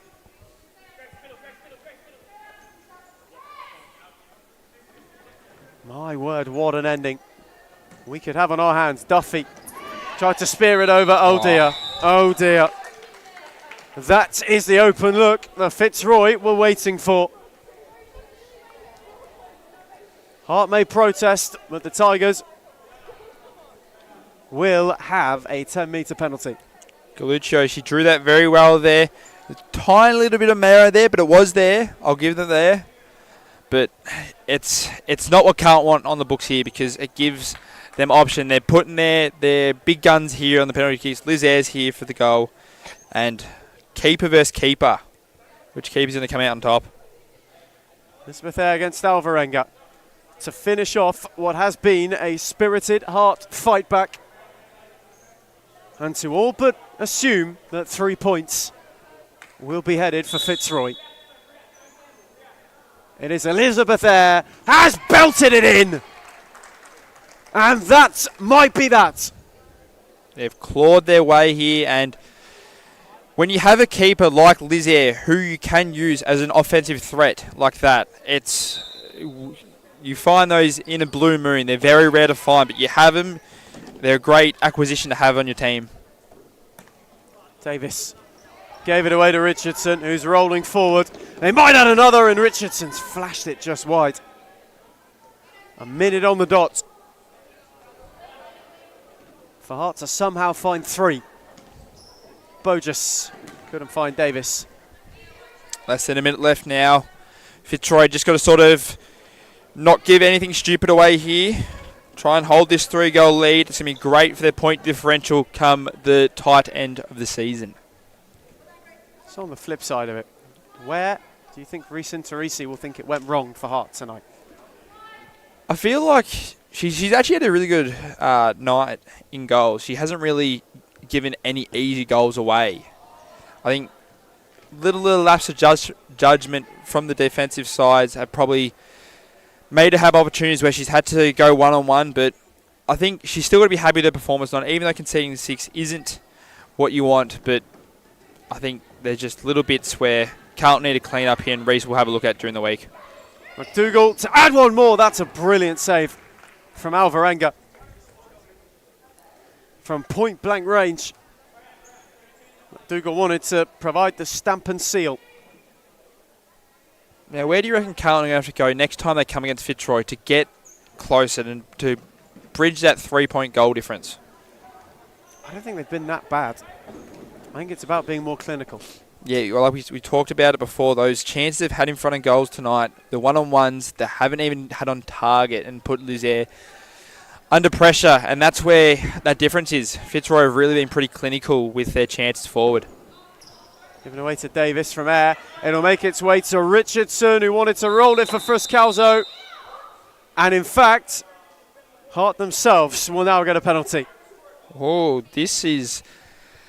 You think it's going to be too little too late, but it's going to help at least not... 3-point goal difference to 2-point is a lot in series futsal women's. So perhaps the opportunity to chip one away. And there was only going to be one person ever to take this, and you knew who it was going to be. It is Rebecca Davies. Now this is a battle I'm excited to watch because Liz Ayre has been a great shot stopper tonight. But when you have Rebecca Davies, the power that she has with her right foot, who knows what's going to happen. Hart's homecoming hero against one of Fitzroy's finest in between the sticks.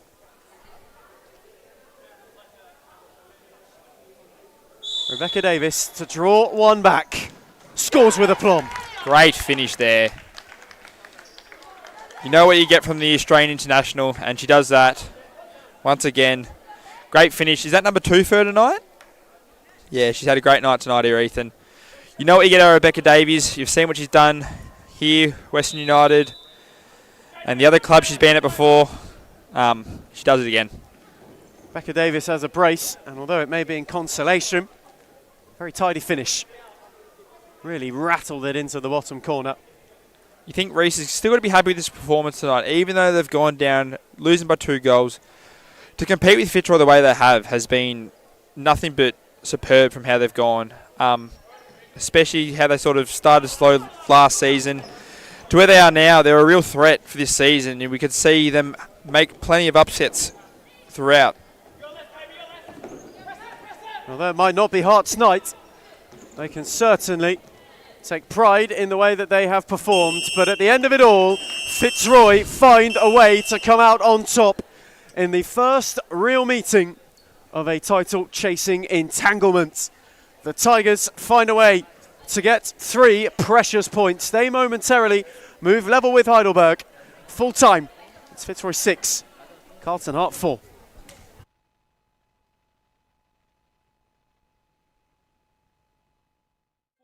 Players, if Staley want to sign us, but yeah, no, we thought we'd take our talents to Futsalers, and Well, that's exactly right. it's absolutely fantastic. And the place is an institution, so we thought we might as well. And that's that. That's exactly right, James. That's it. It's not hard, it's just that we're struggling to find our feet. I think the lack of fitness is really affecting our team. Joining halfway through the season wasn't most ideal, but you know what? We've come across a couple wins, and we're doing decent within the team. You know, there's a lot of politics within the team and problems here and there. When when you got families paying 7, 8, 9 grand, it's not on. But yeah, well, that's exactly right. Well, you know, for Social League Div 1, we thought this would be all right, but it's a much higher standard than we thought, and we're not quite equipped for it, but we're working on that. Yeah, we definitely are. Yeah, we're working on it. We're improving the arsenal, and we'll get there. We'll get there day by day. We'll adjust.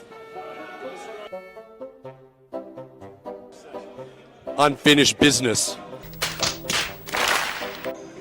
It's 2 words.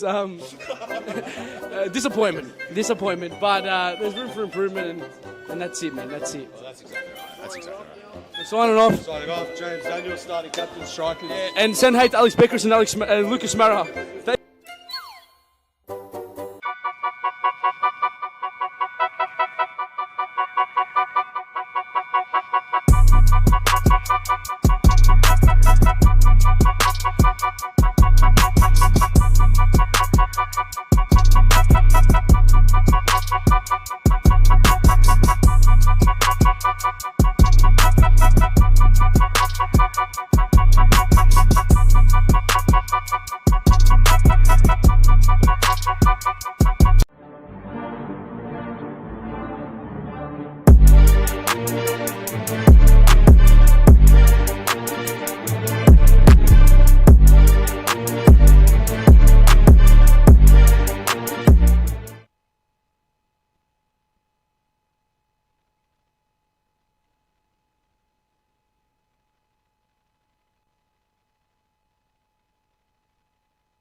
Welcome to the evening's closing act. Its final instalment, the curtain call on a lovely Sunday in Darebin. It's top of the table Heidelberg up against the Northern Phoenix side who took a point off the reigning champions only 7 days ago.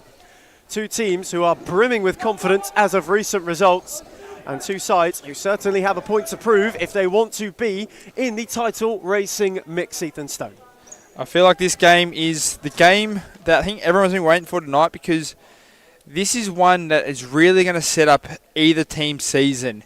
If you can get a win here, obviously Heidelberg starting hot, knocking off Ravenhall, and you might have to name the second one. I'm a bit unaware who the other one was, but if they can get a win here, that's 3 in a row. That puts a lot of pressure and turns anyone chasing them. But if Northern Phoenix can get 3 points here after taking points off Aku, you feel like you could see them up at the top end of the table come the end of the season.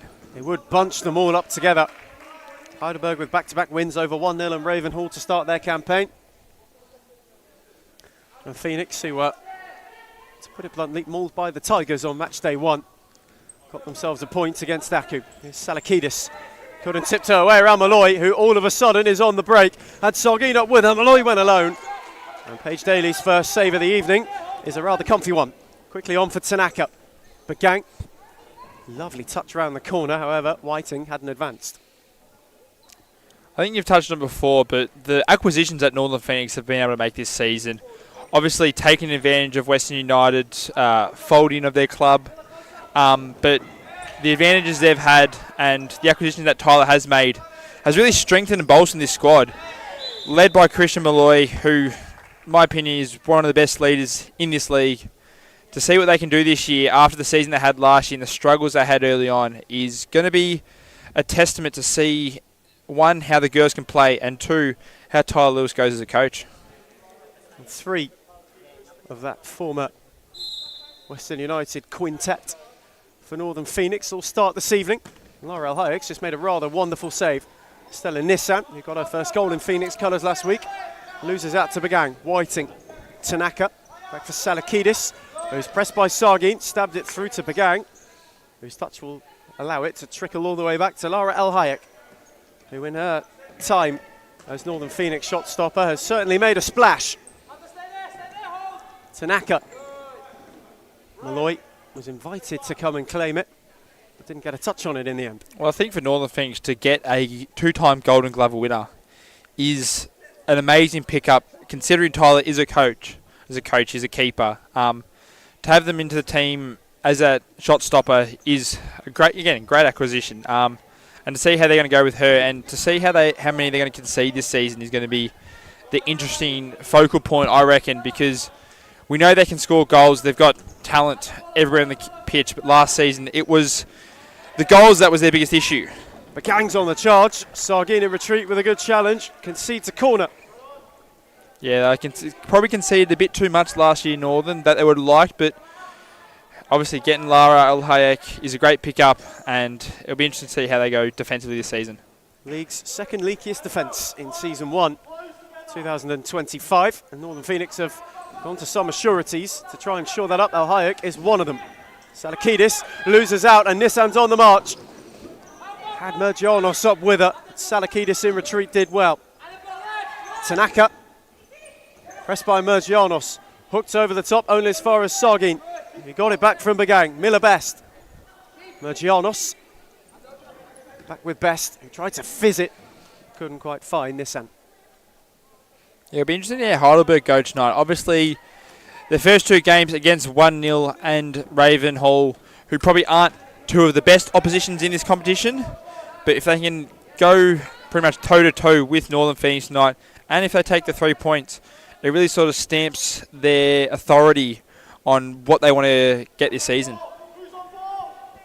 Momentum is a powerful thing, and Heidelberg are truly riding a strong tidal wave of it right now. Their ambitions for the year still yet to be defined. 2 thumping wins in their first 2 games sees them all of a sudden top of the lot. Salakidis speared it into Mergianos. The gang tried to find Tanaka. Nissan did well.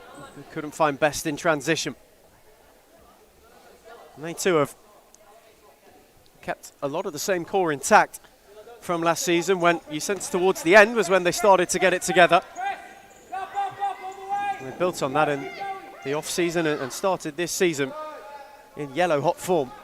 Well, they were that bogey team in the back end of season 1 of 2025, where they were coming up against those top-end teams and really giving it to them, and then trying to put pressure and make it themselves pretty much put their dint on the top of the table, and they did so. But to get the acquisitions they have and to start the season how hot they have, it's really a bit of a praise to Costa and the team he's put together at Heidelberg. And Tanaka's on the march, away from Mergianos, and Tanaka's turned it wide. The first real look of the night, and it was Heidelberg who carved their way through Phoenix but couldn't find the finish. Very nimble Tanaka. She gets a bit in everywhere, gets into great positions, gives herself opportunities like we saw there. Unlucky to finish there, but she gave herself the option, and that's what you want to see early on. Just going to touch on as well, before they went on that attack, Heidelberg also have a good record against Northern Phoenix. Spoke to Tyler Lewis earlier, of course, who joined us on commentary. Phoenix failed to beat them last season at all. So Heidelberg with a hat-trick of wins over a team who they might be chasing this season. And you know that Northern Phoenix will be knowing that coming into this game and wanting to try and break that drought, because as soon as that bottles up to 3 or 4 in a row that they've won, it's obviously said momentum is a massive thing in futsal. And if they get 4 or 5 in a row, they're going to feel that they're confident to get them every time and have their number. Daly, but long for Whiting. Chested it down with best at her back. Salakidis came across. Wasn't able to keep it in. Real arm wrestle. The first 5 minutes of this game. O'Brien, not beyond Bagang. Emily Tanaka's chance. The only real look either side has been able to conjure so far. What a win would do for both of these teams tonight. Heidelberg, it would keep them 3 points clear, keep them with an 100% record. But for Northern Phoenix, it just bunches it all up. Takes them within 2 points of the summit. And it would give reaffirmation to their reinforcements that this was the move to make. Bagang into Tanaka, showed too much of it to Sargin. Mergianos wants to march the other way. Lovely ball for O'Brien, who tried to fizz it for Sargin at the back stick, but it was just behind her. And Phoenix now with their first bit of creativity. It was just slightly off there, but you can see what they're trying to do there. And by creating those opportunities, they feel like they can get down there, create those opportunities and convert. And that's what you want to see. Tyler must be very happy with sort of what they're doing so far. Some very different touchline figures, of course. Costa Diamantopoulos cuts a very articulate figure on the touchline, constantly chatting to his players, constantly giving instructions, perhaps unnerving them too. He's got quite a calm demeanour. Same to be said with Suleiman Mohammed, who looks rather relaxed, and Tyler Lewis, who's sat amongst the bench right now. Very much kicked back. Yeah, this will be a rare thing for him. Normally a hothead sort of operator, but for now he's calm and collected. We'll see how that lasts throughout the game, but it's sort of a yin and yang in the sort of coaches tonight. Costa always has a smile, is very happy, looks to always be enjoying himself. And Tyler, he's not the coolest head in the game, I may say. The gang tried to go down the line to find Tanaka, but only found touch.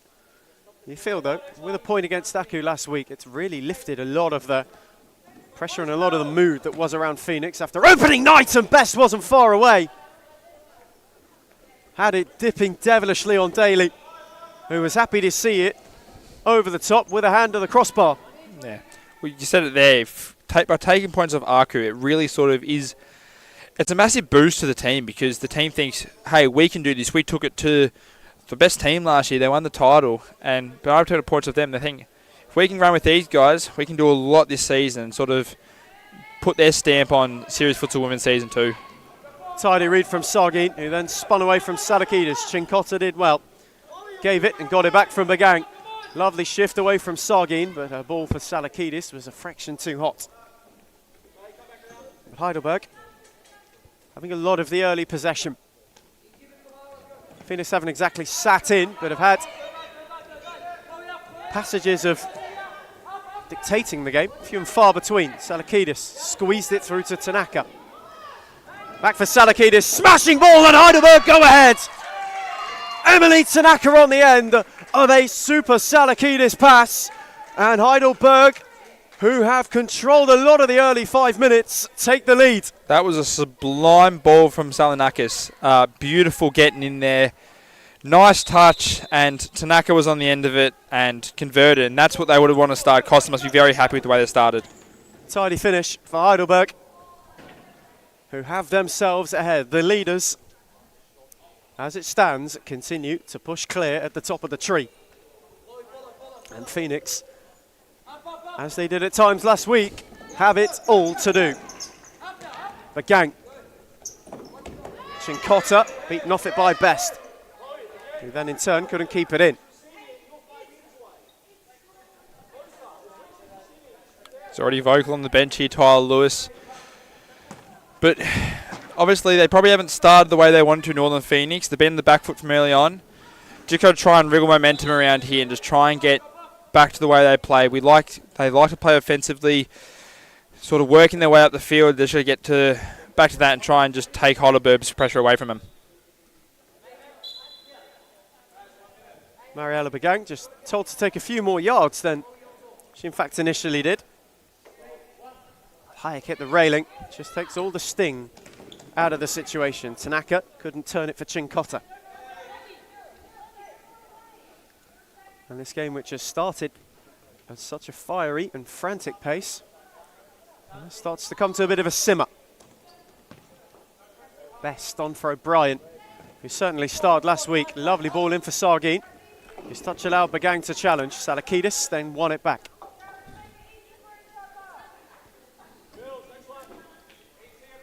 Heidelberg happy to make the changes for Tinos, getting her first minutes of the night.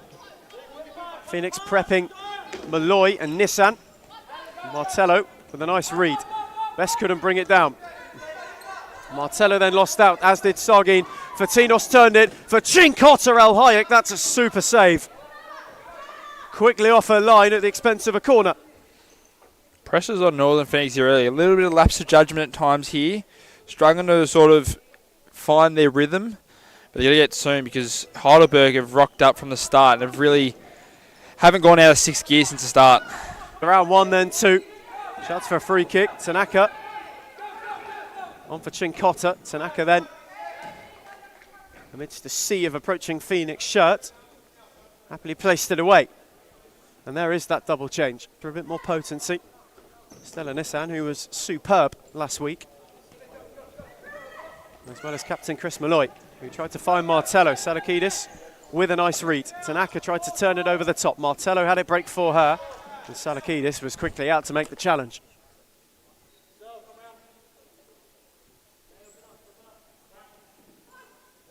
A best side ball.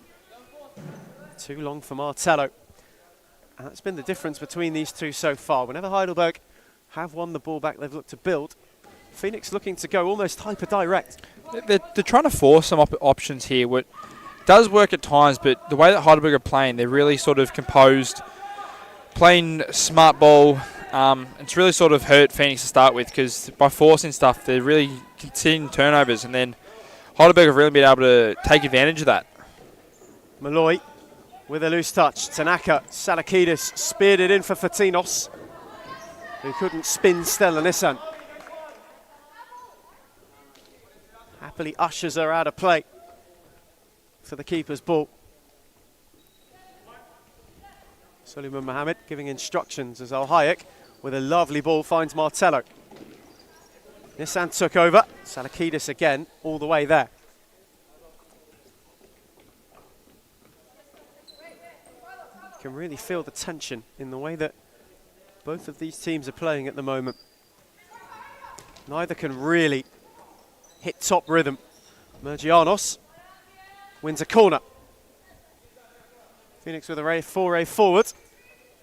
And Heidelberg holding firm for the time being.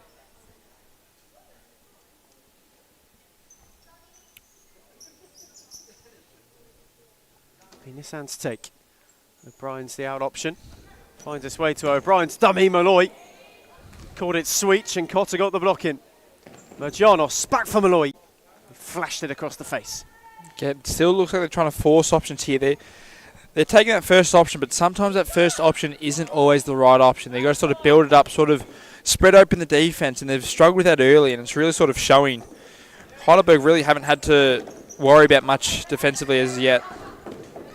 Tinos tried to flick it over. Jowett Smith nearly had it fall for Tinos. The unfortunate party and another brilliant save. Phoenix managed to keep it only just. Malloy again just tries to hit the channels for Nissan, but it doesn't come to any avail.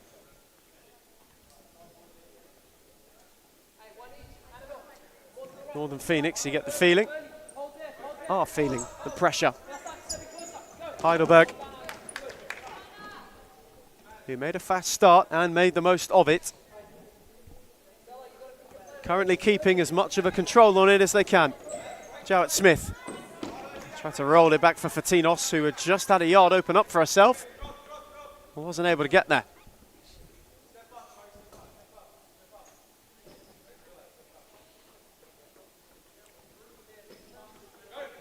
Malloy. Lovely ball in for Mergianos, who took that down well. Mergianos on for Nissan via a bobble. Touched off Tanaka for Sargin, who spun around for Tinos not once but twice. Checked away inside. Malloy couldn't get beyond Jowett Smith. For Tinos on for Jowett Smith, who's through. How high it came.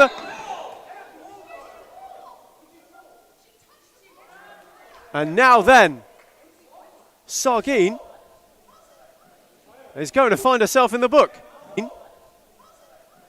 Is going to find herself in the book. Remarkably. Shouts from the other bench, want a different colour. Sargin finds herself the recipient of a yellow card. Jowett Smith took a rather heavy tumble. Thankfully seems to be okay. It's a big hit there. Just a lack of composure there from Sargin.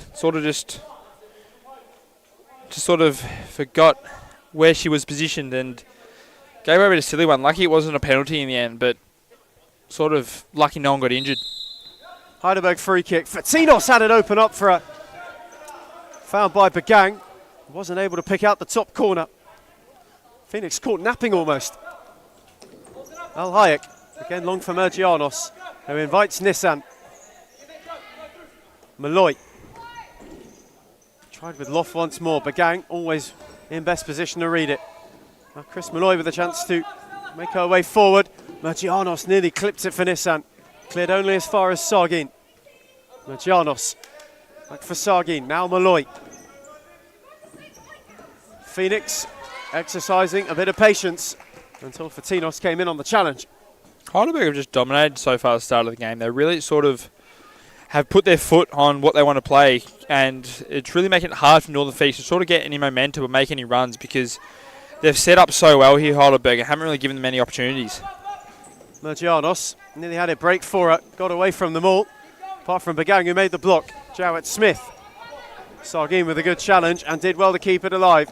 Malloy stabbed it away only as far as Bagang. For Tinos, Tanaka. Lovely bit of footwork. Tanaka away from one. Emily Tanaka forces a good save out of Al Hayek, who had to get down low as that was headed for the bottom corner. It switched for Sargin, who tried to drive at Tanaka and then took a tumble. Tanaka, it's 2-on-1 now. For Tinos, on for Jowett Smith. They'll walk it in, and Al Hayek with a brilliant save. What a save that is. She has been on fire tonight so far. She's had so much work to do so far. Northern would be 3 or 4 goals down if she wasn't in goals, because she has really had to take most of the force that's happening from Heidelberg. How on earth did she stop that? Phoenix want timeout at the next possible opportunity, and they could have been 2 down if it weren't for the heroics of Lara El Hayek once again. What an outrageous save. Fatinos thought she'd scored, and with some ease as well. Instead, it is still 1-0. Tanaka. for Tinos. Back on for Tanaka, who's not around Mergianos. Stabbed it in for Bagang. And Sagi made the challenge in retreat.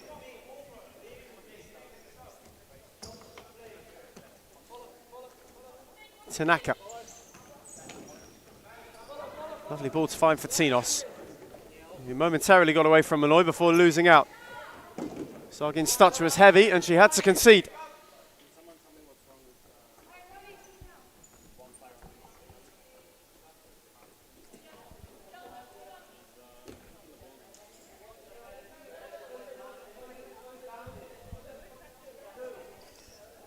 Heidelberg side ball, Bagang out for Salakidis. Was arrowing and it wasn't far away, and Phoenix will now have their timeout.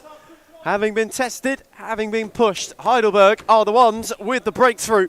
And it was nearly 2 if it wasn't for yet more brilliance from Lara El Hayek. Our first time out of the night. It's Northern Phoenix 0, Heidelberg 1.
We return from timeout. Heidelberg, the only team to find the net.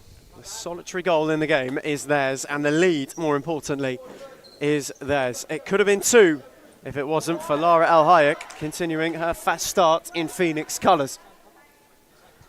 And so far, for Costa's side and so far for Heidelberg, it's safe to say it's been so good.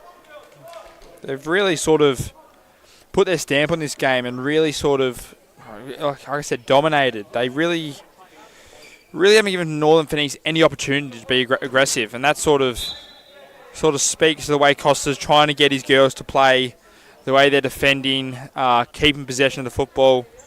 They've really probably been the better teams that we've watched tonight. Sadakidis stabbed it down the line for Chincotta, who then lost out to Nissan, who wants to go on a run of her own. Squeezed it into Mergianos, and in fact, Phoenix will have a retrospective free kick. They waited on an advantage which never came. Just under 10 minutes to half time. Phoenix, who have yet to really knock on the door, have an opportunity. And Brian Tate drilled that into Whiting, who had to wear it and then turned it over the top. Tanaka via O'Brien, a couple of shouts for handball waved away. And Lara El Hayek will be the one to restart things. That's the risk you take when you try and go for power there. You hit the wall, it turns it straight into a 2-on-1, and Heidelberg did the right thing, unable to finish to get the correct pass to get through there. But if they got through there, there's only so many saves Lara El Hayek can make.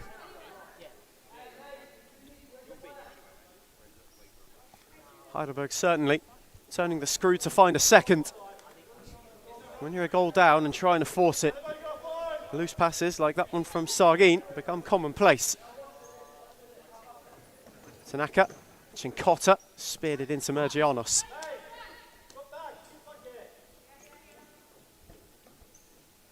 It's a very relaxed figures on the touchline. Salakidis nearly had it deflect for Whiting, and now Sargin is through. Salakidis was chasing down.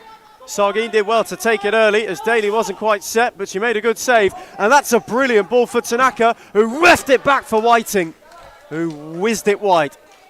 I don't know what this is from Heidelberg. They've really sort of just haven't given Northern Phoenix anything. And I'll keep banging on about it because this is impressive, considering how Northern Phoenix were able to take points away from Aku last week. To see Heidelberg dominate a game like this is going to show these guys are going to be the real threat for Season 2 of 2025. Salakidis only turned it into O'Brien. Mergianos on the slice. It'll work out for O'Brien. That's a brilliant ball. And again, a fraction too heavy for Sargin. And that is the issue at the moment for Northern Phoenix. When they've looked to go forward, the ball has had too much pace on it. Heidelberg have been more measured.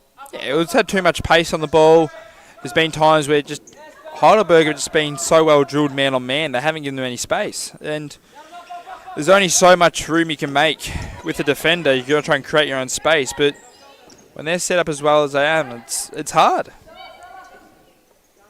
Tanaka just did well to make sure Mergianos got the final touch. Chinkota, who on the return found touch itself.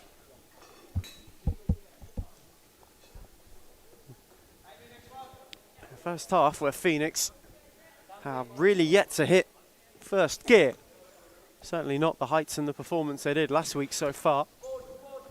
Against the side who are brimming with confidence. There's still a lot of time to go. We've still got 8 minutes in the first half, plus another whole half of futsal to play. There's plenty of time for Northern Phoenix to turn it around, but there's only so much they can really take before it becomes too much of an uphill battle to come back against Heidelberg.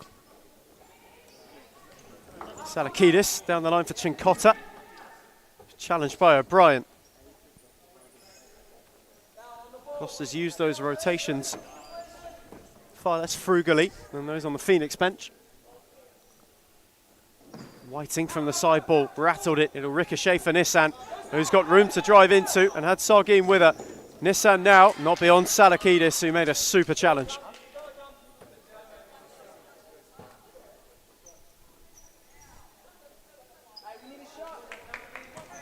O'Brien wanted to take it quickly and only gave it to Bagang. Whiting got around Mergianos, but Sargin was the only one retreating. Miller Best wanted to spear it for Sargin. Tidy touch from Chinkota. Best flick for O'Brien, couldn't find her.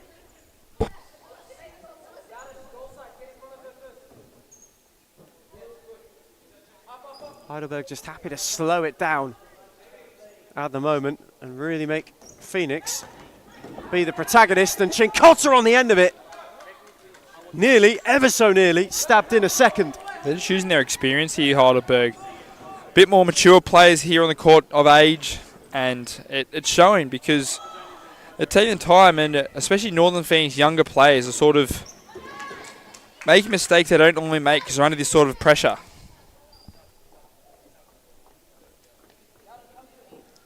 Pressure's a funny thing. When you take a point off the champions, all of a sudden, the word expectation gets thrown around a lot. And that leads to the pressure that Phoenix are experiencing. It's a tidy read by Mergianos, who tried to thread it in for Best. Daly came out for O'Brien, and it's blocked by Bagang. Salakidis then picked it up. Whiting took over. Salakidis continued her run. Phoenix flooded back, and it got its way all the way back to El Hayek. They're getting chances here now, Northern. They're making their opportunities, but just that last clinical finish. They're almost there, but they're one off. And once they can get that click to that one off and get that first goal going, we know what they can do. They can get on a roll here, and that's what they're going to be looking for Tyler's team. Similar story to last week, where they started rather slowly, but then having gone a goal up, you really saw them kick on. Sargin spun away from Chinkota, away from Bagang. Salakidis was putting an end to that. Northern Phoenix with a good spell. Well, Hayek fizzed it into Mergianos. Sarakidis won it and then tried to spin away down the line, but conceded.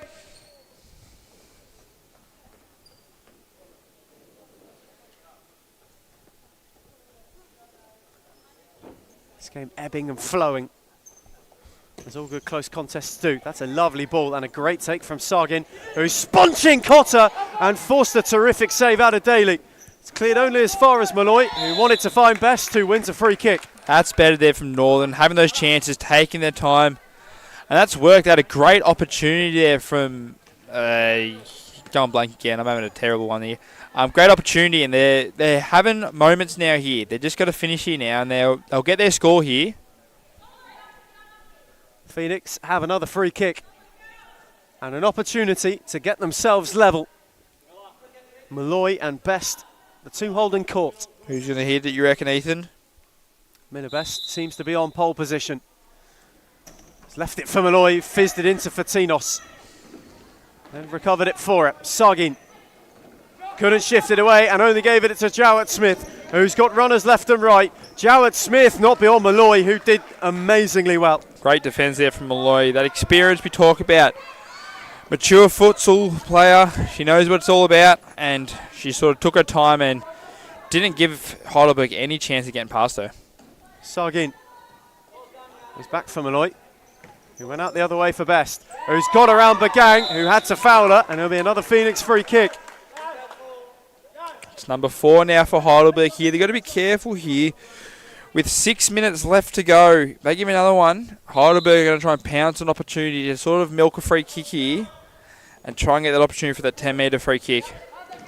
Malloy nearly steered it round the corner for Best. A few of the Heidelberg bench just having a look at the foul counter. They've only got one in hand.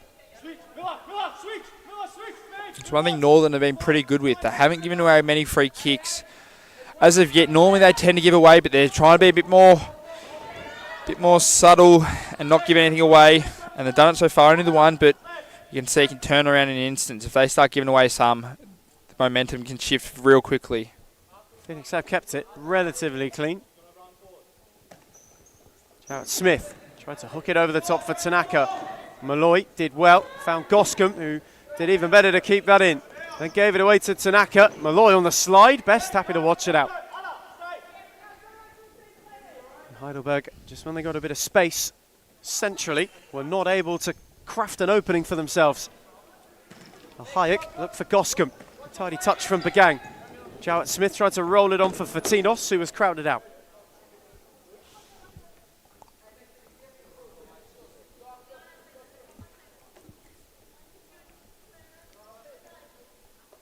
This game goes back to being an arm wrestle. Having ebbed and flowed, you couldn't really pick a team now. Best with a lovely ball. Goscombe wanted the return from Sargin. Got it via Fatinos and then switched it on for Best. Phoenix won a free kick. Miller Best had a yard. Tanaka made the block. Goscombe set it for Sargin once more. Heidelberg want timeout. Costa was quick to issue it. Sargin by Tanaka took the sting out of it for Daly, who nearly gave away a corner. Yeah, you didn't want to give away a free kick there. That would have put him into the 5, and that's pressure. There's 5 minutes left to go. Getting onto 5 really sort of changes how they can play defensively, and they can't really be as aggressive as how they've been so far. And that's how Heidelberg like to play. They like to be aggressive defensively, try and get the ball back. As soon as you get that 5 foul, it takes away that sort of that style of defensive football they can play. Best with a brilliant ball. Sargin's in and has found the side netting. Easily the best look Northern Phoenix have created, and that timeout might come at the right time. Heidelberg still a goal up, but having given away easily Phoenix's best chance of the evening so far. They're on a tightrope fouls-wise too, although it is still Northern Phoenix 0, Heidelberg 1.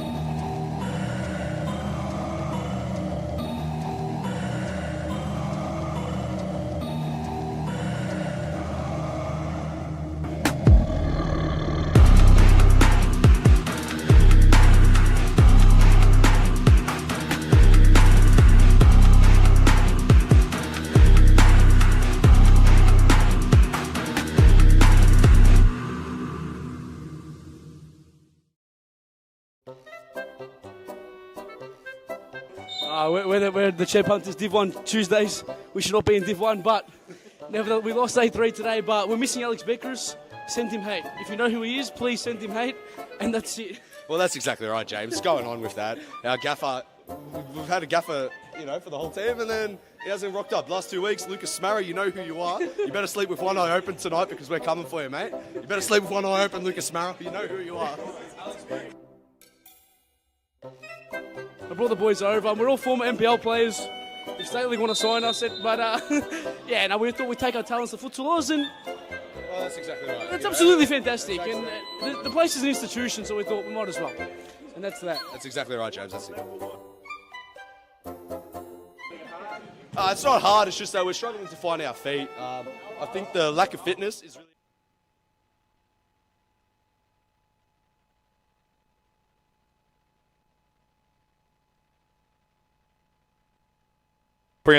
We return from timeout. Heidelberg still a goal up, but having given Phoenix their best look of the evening so far. And having had to withstand a bit of a storm, Northern Phoenix now look as though they may be gaining some rhythm and some momentum. However, Jowett Smith is in, and that's a brilliant save from Al Hayek, and O'Brien had to clear it. The storm is coming in this game, and it's not just the winds we had on Saturday morning. This is turning into something we're loving to see. It's a bit of an aggressive game here. Both teams are trying to get momentum here, swing it for a chance. If Northern get a goal here, that puts them back in a great position, ties it up. But if Heidelberg get this next goal, it's going to be a long way to come back for Northern because 2 goals down, lose momentum. There's a lot to come back from. Daly happy to mop that up, flung it on for Fatinos wonderfully, who then showed it to O'Brien. Tried to stab it through for Stella Nissan. Tanaka in retreat. Finds the keeper, and they've given away a corner. Daly unsure of the messaging. I think she thought it came off a Northern Phoenix player last, but apparently not. Bit of miscommunication between the players. Phoenix corner. Goscombe for O'Brien. Blocked by Begang. Only as far as Best. O'Brien once again. Lovely ball into Nissan, who, in trying to turn, rolled it back for Best, who is no longer there, and now Heidelberg have a promising opportunity. They do. He puts him in a good position here to set up, try and make a play here, get a goal here, but it's hard to get past the brick wall that Lara El Hayek is. She hasn't given away many, but almost concedes there from a touch line. Wouldn't have counted. No, it wouldn't have. But she had to touch it over for a corner. As the runners, Fatinos was lurking at the back stick. You don't want to give him any opportunity there because she sensed that a Heidelberg player was at the back there. You take all the risk out of it, take it out and reset. Heidelberg corner. Jarrett Smith, Tanaka couldn't turn it towards the top corner. Once again, Emily Tanaka completely unmarked from a set piece. Oh, Hayek, that's a brilliant ball into Mergianos, who took it down tidily. Nissan wanted the switch. Fatinos stuck a leg out, and as a result, Phoenix will keep it.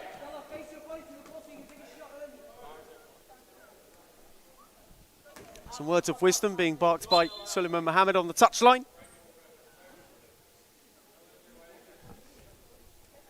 Phoenix side ball. Best. And for O'Brien. Tanaka cut it out. Fatinos did well to flick it out of danger, and on to Jowett Smith, who gave her the return. It's a race between Fatinos and Al Hayek, and the Phoenix shot stopper did well to come off her line and just usher it out of play. Just smart there from Lara. She just sort of knew where the touchline was, let it roll out, and gave it nice and easy. Stella Nissan with a little nudge on Begang. It'll be a free kick for Heidelberg. Only second foul for them. They're still can be aggressive here, not in foul trouble just yet. Begang, Fatinos. Hewitt had made a darting run, so Mergianos had to get a foot in. You feel as though the next 3.5 minutes are going to be very crucial into how the result's going to come out of today. Both teams are going to want to look to get a score here just before half-time to swing momentum fully their way.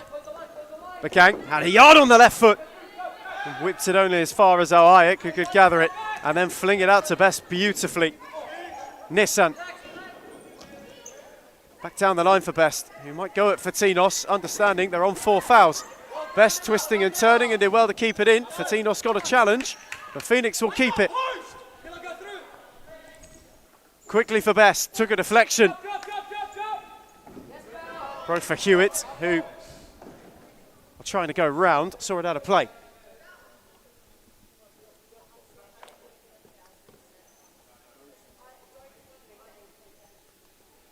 Final 3 minutes to half time on a tight and topsy-turvy first half. Best drilled it to the back post. Nissan didn't oblige her with a run.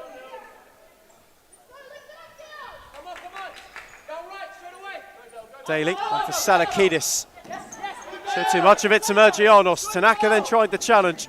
Nissan got an all-important touch. Mergianos away from Fatinos. O'Brien lost out to Fatinos, who's in. Al Hayek came and made the save. Thankfully for her, ricocheted out to Best. That's a wonderful ball for Nissan, who wanted to wait on the runners, and Tanaka was best placed to clear it. Only as far as Mergianos, whose touch was loose. Salakidis following up, not once but twice. Miller Best has stayed down. Nissan, with tidy footwork, got out of a troubling situation.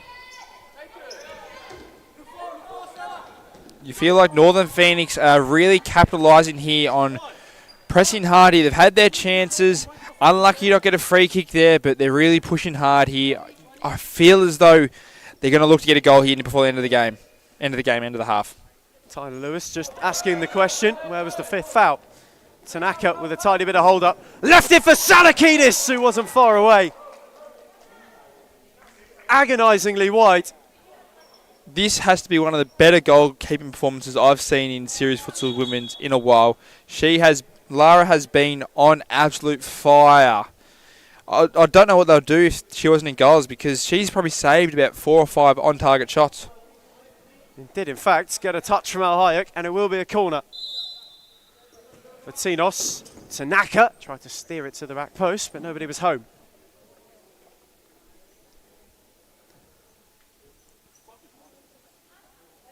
Tyler Lewis still pleading the case of the fifth foul. Not happy. Not a happy manager. Does have to be careful. Can't be too vocal. O'Brien into Malloy, turned Salakidis, but couldn't find Best. Trying to make sure he doesn't get a card given early on. You know what happens when he gets pretty vocal. He can get aggressive. Not aggressive. That's rude. He can get very vocal and voice his frustrations. And the referees don't seem to like the way he voices frustrations, but he just make sure he just stays composed. Because the girls are doing a great job so far. They're really sort of taking control of this game a lot more. Heidelberg have been on that back foot and really pressing here to try and get momentum back for them. Hewitt with a tidy touch around the corner. With Fatinos, wasn't able to keep it. Phoenix have grown into this half. One which is only 1 minute and 40 seconds away from finishing. Can they find a leveller before the break? Sargin. Again, couldn't get away from Salakidis nor Fatinos. It's got a lot of Northern Phoenix remind me of the Winks at the Cox Plate. They started a bit slow, but they're going to come back and fly home here at the end if they can get momentum swinging their way.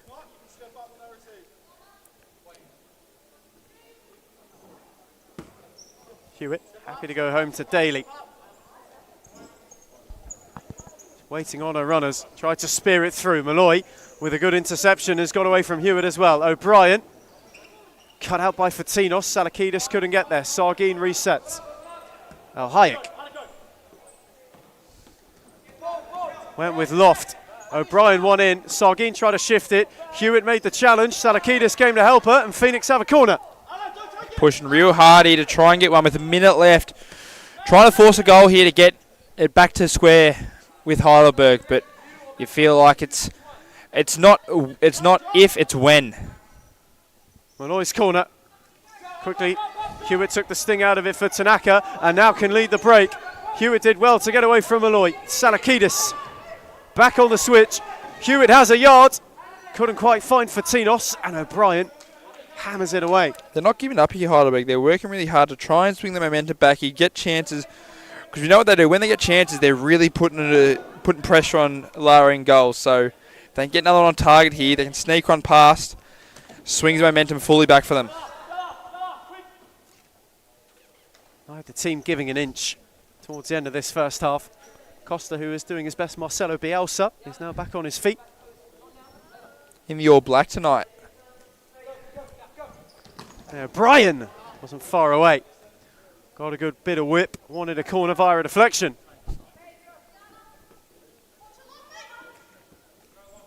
Bit of soldier boy in that.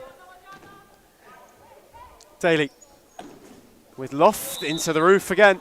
I think it's double digits that the netting's had tonight. He's been on fire. Truly a defensive asset and also hindrance. Sagi went to go down the line. Salakidis quickly in to cut it out.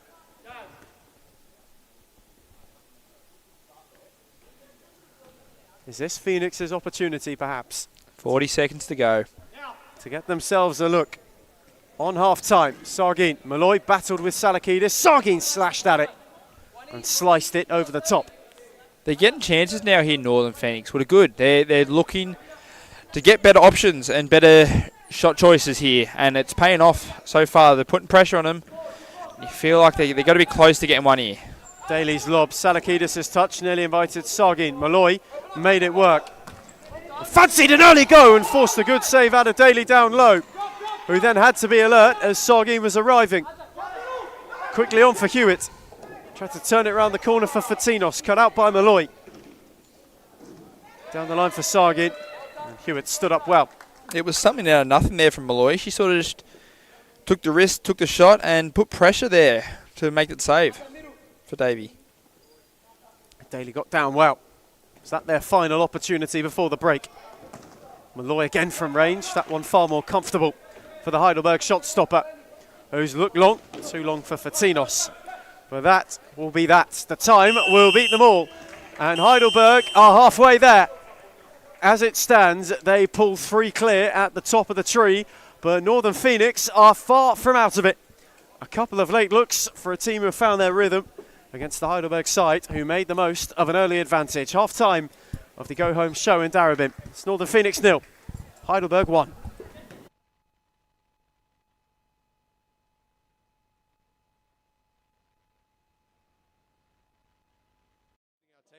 Joining halfway through the season wasn't most ideal, but you know what? We've come across a couple wins and we're doing decent within the team. You know, there's a lot of politics within the team and problems here and there. And you know, when you got families paying $7, $8, $9, it's not on. But yeah, well, that's exactly right. Well, you know, for Social League Div 1, we thought this would be all right, but it's a much higher standard than we thought, and we're not quite equipped for it. But we're working on that. Yeah, we definitely are. Yeah, we're working on it. We're improving the arsenal, and we'll get there. We'll get there day by day. We'll adjust. Unfinished business. It's 2 words. Disappointment. But there's room for improvement, and that's it, man. That's it. Well, that's exactly right. That's exactly right. We're signing off. Signing off, James Daniel, starting captain, strikers. And send hate to Alex Beckers and Lucas Maraha.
We're the Chair Punters Div 1 Tuesdays. We should not be in Div 1, but nevertheless, we lost 8-3 today, but we're missing Alex Beckers. Send him hate. If you know who he is, please send him hate. We return from half-time for the final time tonight. Heidelberg are a goal up against Northern Phoenix. It is the slenderest of margins. Costa fancied a timeout before we've even kicked off. That's truly innovation. However, Phoenix have got a half to see if they can claw themselves at least one goal level. If not, turn it around entirely. However, Ethan Stone, Heidelberg's first half suggests that it won't be an easy task. No, they started off hot there, Heidelberg. They really sort of were going from the first ball, first bounce, or first kickoff, we'll call it that. But they sort of had to work hard in that second half of that first half because Northern Phoenix really did put pressure back on them. They sort of, not saying they rocked up, but they really started to push their authority on the game, try and make chances, and put Heidelberg under a lot of pressure here as they go forward here. Oh, almost sneaking in from Mergianos. Forced a good save out of Daly. Best term was delightful, as is that ball for Fatinos, who got in ahead of Al Hayek, but couldn't turn it under the bar. Very highly offensive game here. Both teams really looking to play offensive and really get aggressive with their balls forward. Al Hayek's ball into Mergianos, who took it down well. Trying to get around Tanaka. Eventually, nearly got away from her. Fatinos then one in. Begang. Tanaka. Best in on Fatinos. It might break for Chinkota, who went toe-to-toe with Sargin and lost out. Al Hayek fizzed it on for Mergianos once again. That ultra-direct route, especially with Annabelle Mergianos on court, is clearly part of the Phoenix plan. That ball from Best for Sargin is too heavy. What do you reckon both coaches were talking to their girls at halftime? We'll start with Northern Phoenix. What do you reckon Tyler Lewis's address was to his girls? I don't think he would have said that they'd done a lot wrong. Perhaps just be cleaner in possession. And when the chance comes, you have to take it. It's about being more clinical and just fine-tuning a few things. They haven't been bad. And then what about Costa? What do you reckon he said to his Heidelberg girls? Similar intensity to the first 5 minutes. You can't let it drop off because when they did, Phoenix got a couple of opportunities. And I think it will just be take care of the ball the way you did in the first 5 minutes. Let it do the talking, and then you can lift the intensity later in the half. Yeah, 100% agree with what you're saying there here. Heidelberg really need to sort of just bounce back to that first 5 minutes they produced. If they can get that into their game, it's going to put a lot of pressure here on Northern Phoenix because they do like to be that dominant, aggressive ball goer. I think a sentiment shared by both would be next goal wins it as well. It's been one of those games. It's quite tight, quite cagey. But you feel if the next goal goes for Phoenix, it really opens this game up for Heidelberg. They might be able to see it out. But are we going to see that goal? Because it feels like both teams have had their chances, but both keepers, both Daly and Al Hayek, have been in great form, and shot stopping has been high quality, and they haven't given anything really. They've made all the players work for the chances they're getting. It's certainly something that, if it comes, it would take a special goal. And that can galvanise a team in certain different ways, which is why you would suggest the shared opinion would be that the next goal could win this game, because something special could take you over the top. Al Hayek's had a brilliant night. Daly, when called upon, has done terrifically too. So it will all be about who can be more clinical and who, when the chance presents itself, because it will come, can take it. I reckon it's less about the who can be more clinical. I reckon it's going to be the team who is better composed to the pressure, because both teams taking a lot from each other. They're working hard, but the team who are going to be as well set defensively with the offensive threat that they're facing is going to be that team who's probably going to get those points, 3 points there. Bit of Chloe Kelly pressure. Certainly Chloe Kelly pressure. And we'll see who buckles under it and who thinks the pressure is for tyres. Sponsored by Borough Repairs. Gang side ball. Down the line for Tanaka. He's really tried to work a yard on Millibest. Wasn't able to.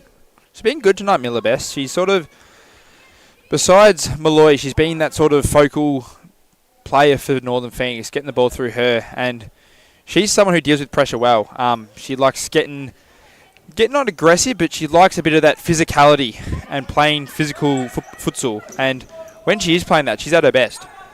No pun intended. She's been the link tonight for Northern Phoenix, it's safe to say. Whenever they've looked to transition between defence and attack, Best has been the one they've gone to. Malloy's been good at sweeping up. Sargin with a good challenge on Tanaka, invites the press. Chinkota. Ball with pace for Fatinos, and Sargin just shut the door on her. Now she's someone who's been playing with a lot of physicality tonight, Sargin. She's really feeling, she wants to insert herself in this game physically. And wow, Best almost finished there with a long-range shot, or would have been impressive. Back on Sargin, she's really been someone who's inviting that physicality on Heidelberg. She knows that Heidelberg don't like to be as physical, so she's trying to use that to her advantage. Sargin's certainly been in this game since coming onto it. A few really tidy touches and have just helped take Phoenix up the court. Begang. Chinkota couldn't switch it for Fatinos. Phoenix, to start this second half, have stepped higher. Yes, they've sort of brought a bit more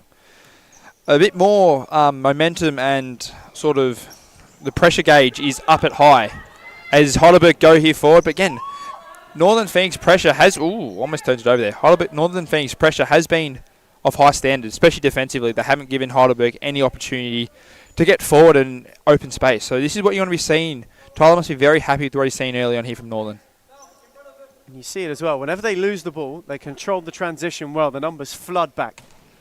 And that is why Heidelberg have been able to create fewer chances. Great touch from Nissan. Best's one. Not as kind, but Nissan kept it alive. And then clipped it over Chinkota gloriously. Nissan was on the charge and ever so nearly steered it back from Ergianos.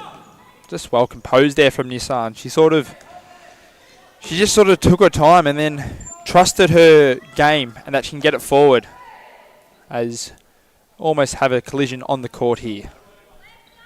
Well, Hayek once again had to be brave, and that's a lovely ball for O'Brien, who had a yard. Got under it, unfortunately, but caught it sweetly enough. Right idea there, right idea. Get a shot off. Put pressure on Daly there to make a shot, because she hasn't had too many shots to stop on target. If Northern get a couple on target here, put pressure on Daly.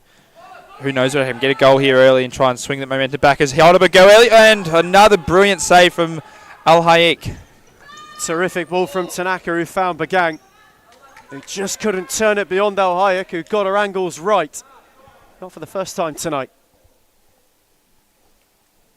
She's really stepped up tonight. You know what you're going to get out of Lara, and she's gone to this next level tonight. Again, if she wasn't in goals, I'd be saying there'd be a story of 3-0 going up here for Heidelberg. Begang lost out to Best, who's got Malloy, threaded it through, and Malloy's hit the post. So close there from Northern Phoenix, and that was the opportunity they had that they should have finished. Just slightly off target. I don't think Daly got a hand to that, but you'll be very happy with that from Tyler Lewis, seeing that there's chances like those begging. Golden opportunity for Phoenix, who have started the second half brighter, and for Tinos, who was surrounded by threes, won a free kick, much to the dismay of some of the Phoenix bench. You can see Costa is trying to get his girls to just be a bit more composed, take a bit more time. This is a time here where they can sort of slow it down, get back to the style of futsal they everybody wanted to play, and if they can get a goal here, that puts so much pressure on them, considering how much they've had to deal with this second half. Best, the solitary Phoenix member in the wall. Whiting over it with whip down low. That's a lovely save by Al Hayek, who had to get down. Hard to push away. She's making her money tonight. It just bounced up in front of her as well. Awkward one for the keeper, who dealt with it accordingly. That was fizzed by Whiting. Heidelberg wanted a corner. Thought it might have taken a touch off Best. Officials didn't quite agree. First 5 minutes of the second half have absolutely flown by. Best. Nissan. What can Phoenix, with a quarter of an hour remaining, find to get back into this game? For Tinos. Whiting dropped it back for Begang, who's just waiting on Tanaka to turn behind. Al Hayek parried it. Nissan did well to keep it in. Had to wait on her options before firing it off for Tinos.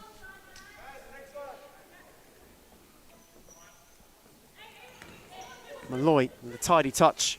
And then another to get away from Whiting. Moved it on for Best. Tried to work a yard. O'Brien took the sting out of it for Nissan. Says better futsal from Phoenix. Nissan couldn't thread it through the yellow wall. Fatinos kept it alive. O'Brien on the challenge. Trying to twist and turn her way away from Tanaka. Recycled it to Malloy. Around the corner for Miller Best. The gang hot on the press. Malloy. Showed too much of it to Whiting and then won it back. Tried to stab it through for Nissan, but it breaks down.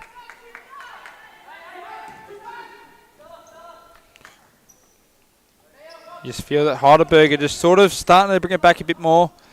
Holding a bit more possession here. They're giving opportunities going forward. But again, Northern Phoenix is just too strong there. Chris Malloy taking the ball back off to O'Brien. Nissan getting it forward. Back to Malloy. Nissan trying to twist and turn again. But the challenge from Tanaka and a retreating Salakidis was a good one. A game that has ebb and flowed. Heidelberg now perhaps wrestling some momentum back. Having to really withstand what Phoenix have thrown at them, which isn't done yet. Miller Best on the drive. Again caught it well, but again just lifted it over. And that's been the problem. Heidelberg have forced El Hayek into saves. Phoenix haven't hit the target. And Malloy has another example of it. Had the runners in Best and Nissan too. They're getting opportunities here, Northern. They're just not being clinical with that final touch. We've seen it in the last game as well with Fitzroy, but they just aren't doing it well enough. And if they can do it, you know they're going to score goals in lump sums. And you feel like it's not a if, it's a when they're going to score. Tinos tried with whip. And Phoenix goals do come like London buses at times. Wait for one and two come along all at once. I can tell you're English. Hayek, long for Goscombe. Tried to work it back for Martello. Best took over. George's niece. Switched it on for Martello. Down the line for Nissan. Can't spin away from Salakidis, who stayed with her the whole way. And then was shown how to play.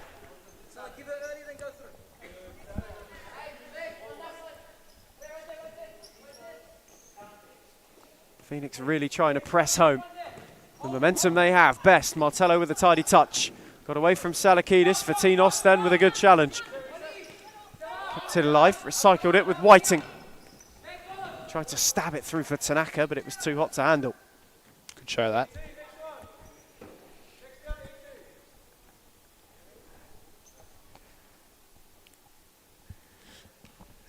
Just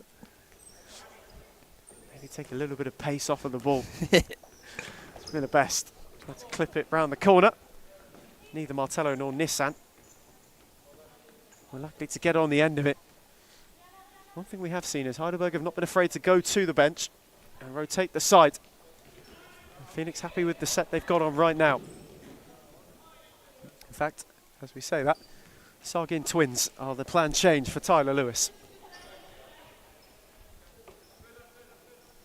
Both sides just trying to create a clean-cut opening on one another. Daly, again with loft towards Whiting. You can see what the idea is. El Hayek fancied an early go. In the end, Daly was rather unbothered. Trying to catch her out there, but she was a bit too smart there, Daly. She knew she had time, and she knew that the kick had to be perfect from Lara, and wasn't, and then she could just let it go out. Smart goalkeeping there from Daly. Nissan trying to go the other way. Gave it on to Martello. Begang with a good challenge. Best in ahead of Whiting.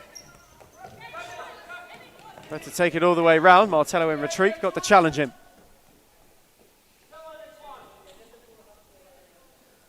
Been a topsy-turvy season for Northern Phoenix so far. Opening night didn't get a plan for the new era. Last week was a terrific performance, and tonight, so far, they're under the pump. Well, I think they've been the better team tonight as well, but again, it's not about who performs better, it's who scores more goals, and that's what futsal is. So if you're not scoring enough goals, you're not going to win games, and that's where you get your points from. It's all good having performances where you dominate, but unless you're scoring, it's worth pennies. Kang's ball with too much whip. Now Hayek quickly on for Sargin. Martello, that's a brilliant touch around the corner. Sargin just couldn't steer it goalwards. Marvellous from Martello, And Sargin's now on the press. Could the two sisters combine? It's rolled back for Best, who spin it to the back post. Began had to make the block at the expense of a corner. Sargin to take quickly. Miller Best got under it. It's a good field goal there. It's good. No, there's plenty of options here of chances that both teams are creating here. Neither team is sort of backing down to try and play offensive futsal, and it's showing there's so many opportunities. Just that last clinical finish is just falling short. And until they can sort of get that better opportunity where it opens up a bit more space, get under it, nice bit lace out, it's gonna be a stalemate, as it has been for the last 45 minutes. Sargin with a tidy touch back from Miller Best. In the Northern Phoenix bench, you must be wondering, can't keep missing, can they? Sargin. Two sisters linking up and managing to keep it. Again with a yard. And Fatinos quickly on the block. And Heidelberg now 3-on-1.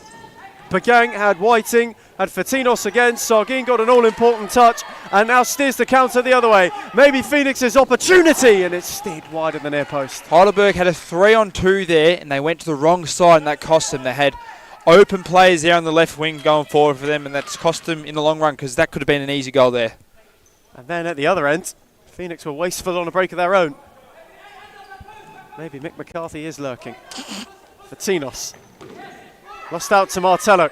Sargin's on the drive, around the gang, and Daly makes a brilliant save. Great save there from Daly. Just made herself look big and didn't give Sargin any opportunity to get past there. Probably could have gone the chip, but she set herself up well there, Daly. How big a stop could that prove to be? Phoenix with their best look of the second half. Unable to beat Daly. Sadakidis smashes that one over the bar.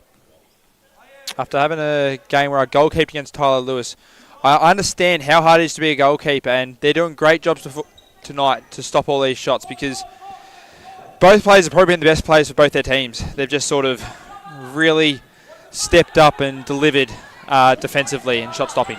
Sadakidis with a heavy touch. Best wasn't able to find Sargin. Tyler Lewis not best pleased about that decision. He's using his words. Suleiman Mohammed gives it the Arsene Wenger. Tyler Lewis is using his vocabulary to his finest abilities here.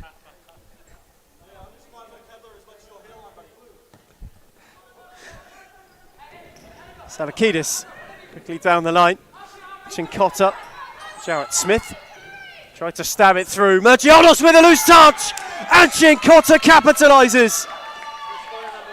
Heidelberg accept a gift, and Phoenix have it all to do. Just a lapse of judgment there from Mergianos. Thought she had a bit more time, a bit more cleaner touch on the ball. Sort of unlucky bounce she had there, rolls off her foot, and celebrational easy goal for Chincotta. Phoenix, who had started brighter in this second half, will be hoping those flames aren't extinguished. As Chincotta, ever so coolly, finally finds a way through El Hayek. There's not much El Hayek could have done there either. And she's in again. It's a terrific recovery challenge from Martello.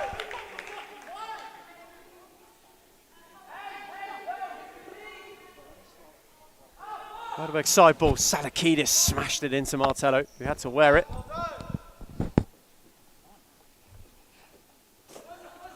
Puts Northern Phoenix on the back foot here now. They've got to make up 2 to even get some points tonight. Heidelberg have just taken advantage of the opportunities they've had. They've been more probably clinical when they've had their opportunities going forward, at least getting on target, and made Northern Phoenix work to try and stop them from scoring. And as they've gone to 5th man here, and it almost turns over. Heidelberg go for the shot, and it just misses to the right of the goal. As we hear screams of a foul from the Heidelberg bench and Costa. They certainly thought Mariella Bagang was impeded by a retreating El Hayek, as shouts waved away. As best, that's a brilliant ball. Nissan with a smart turn and fired wide. That's the ones that they need to be scoring. It's a one-on-one with the goalkeeper. You should be scoring that 90% of the time, and it's just gone right of the goal there. And Nissan's going to be disappointed with that miss.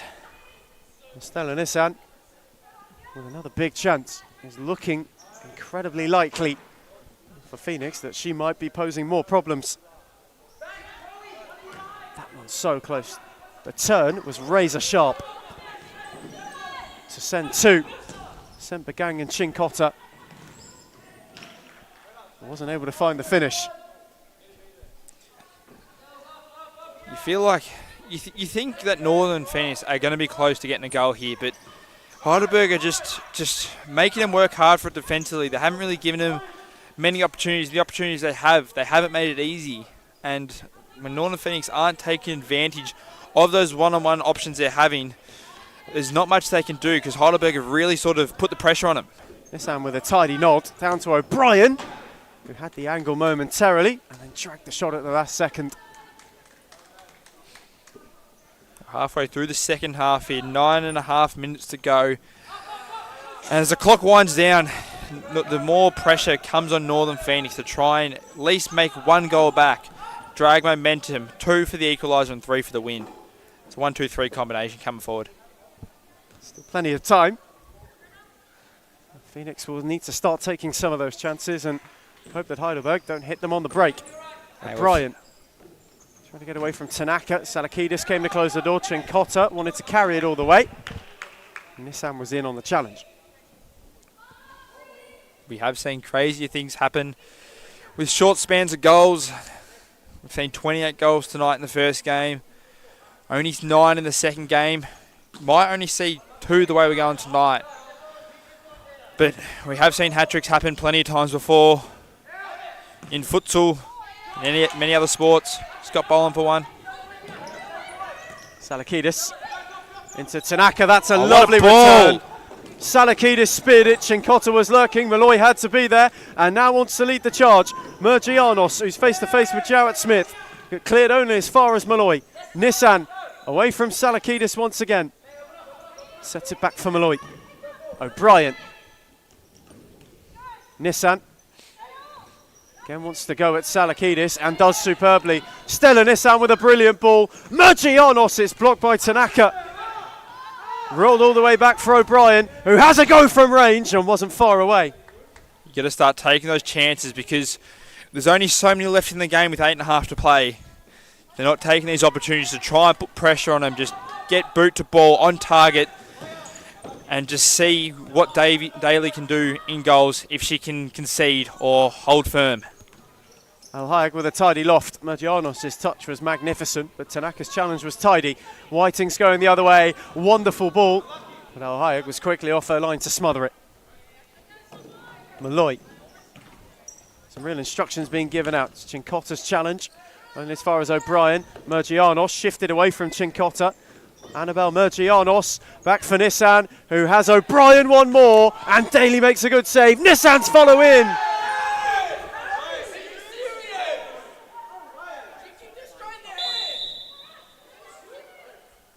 Stella Nissan has stayed down.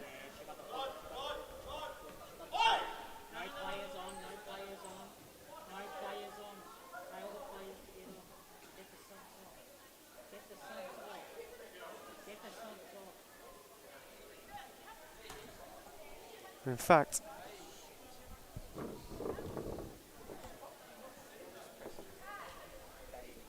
we're going to go to a break here as Northern Phoenix recruit from possible injury to one of their players. And that's it. Well, that's exactly right, James. Going on with that, our gaffer, we've had a gaffer, for the whole team, and then he hasn't rocked up. Last 2 weeks, Lucas Smarra, you know who you are. You better sleep with one eye open tonight because we're coming for you, mate. You better sleep with one eye open, Lucas Smarra. You know who you are. I brought the boys over, and we're all former NPL players. If Staley want to sign us, but we thought we'd take our talents to futsalers, and Well, that's exactly right. it's absolutely fantastic. And the place is an institution, so we thought we might as well. And that's that. That's exactly right, James. That's it. It's not hard. It's just that we're struggling to find our feet. I I think the lack of fitness is really affecting our team. Joining halfway through the season wasn't most ideal, but you know what? We've come across a couple wins and we're doing decent within the team. You know, there's a lot of politics within the team and problems here and there. When when you got families paying 7, 8, 9 grand, it's not on. But yeah, well, that's exactly right. Well, you know, for Social League Div 1, we thought this would be all right, but it's a much higher standard than we thought, and we're not quite equipped for it, but we're working on that. Yeah, we definitely are. Yeah, we're working on it. We're improving the arsenal, and we'll get there. We'll get there day by day. We'll adjust. Unfinished business. It's 2 words. Disappointment. Disappointment. But there's room for improvement, and that's it, man. That's it. Well, that's exactly right. That's exactly right. Signing off. Signing off, James Daniel, starting captain, strikers. Yeah, and send hate to Alex Beckers and Lucas Maraha.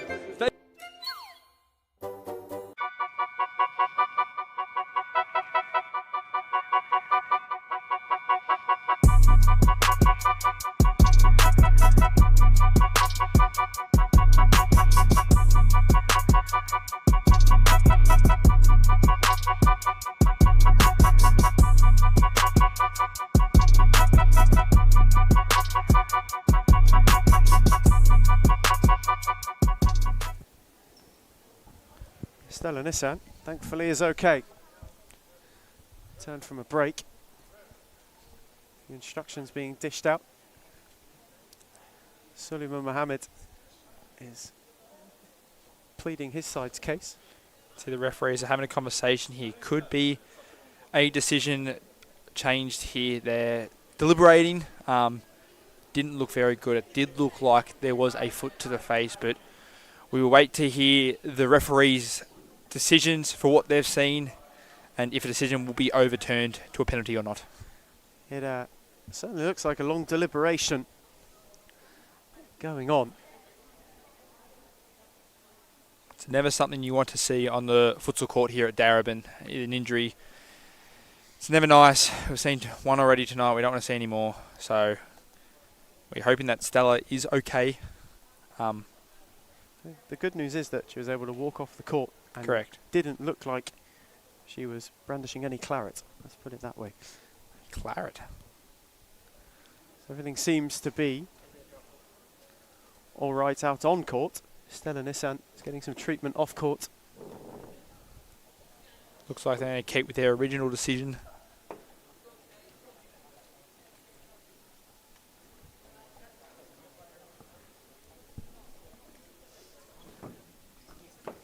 And it looks like the officials are going, yes, it will be upheld.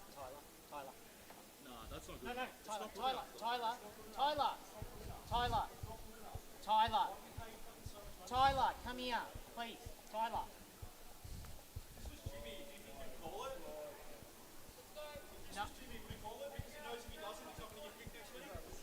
No, it's not. No.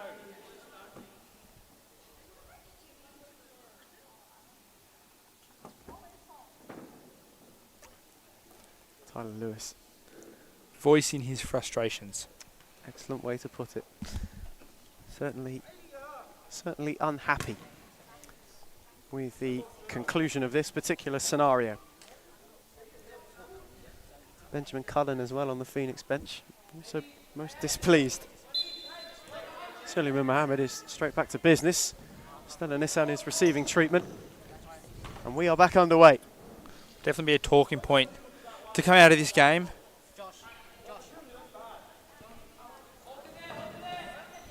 Well for Malloy. He's trying to turn away from Salakidis. Commissioner's been called over, so certainly an inspection. Does Heidelberg have it back? This game is certainly simmering now. Getting spicy. There's quite a bit of feeling in the air. Now, to quote Alan Palombi, the red mist is not close to descending. However, there's certainly some spice in this second half, and O'Brien is providing some more of that with a lovely run forward. Rolled it back for Malloy. Now Sargin.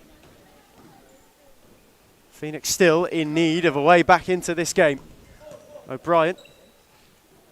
Two Sargin sisters combined.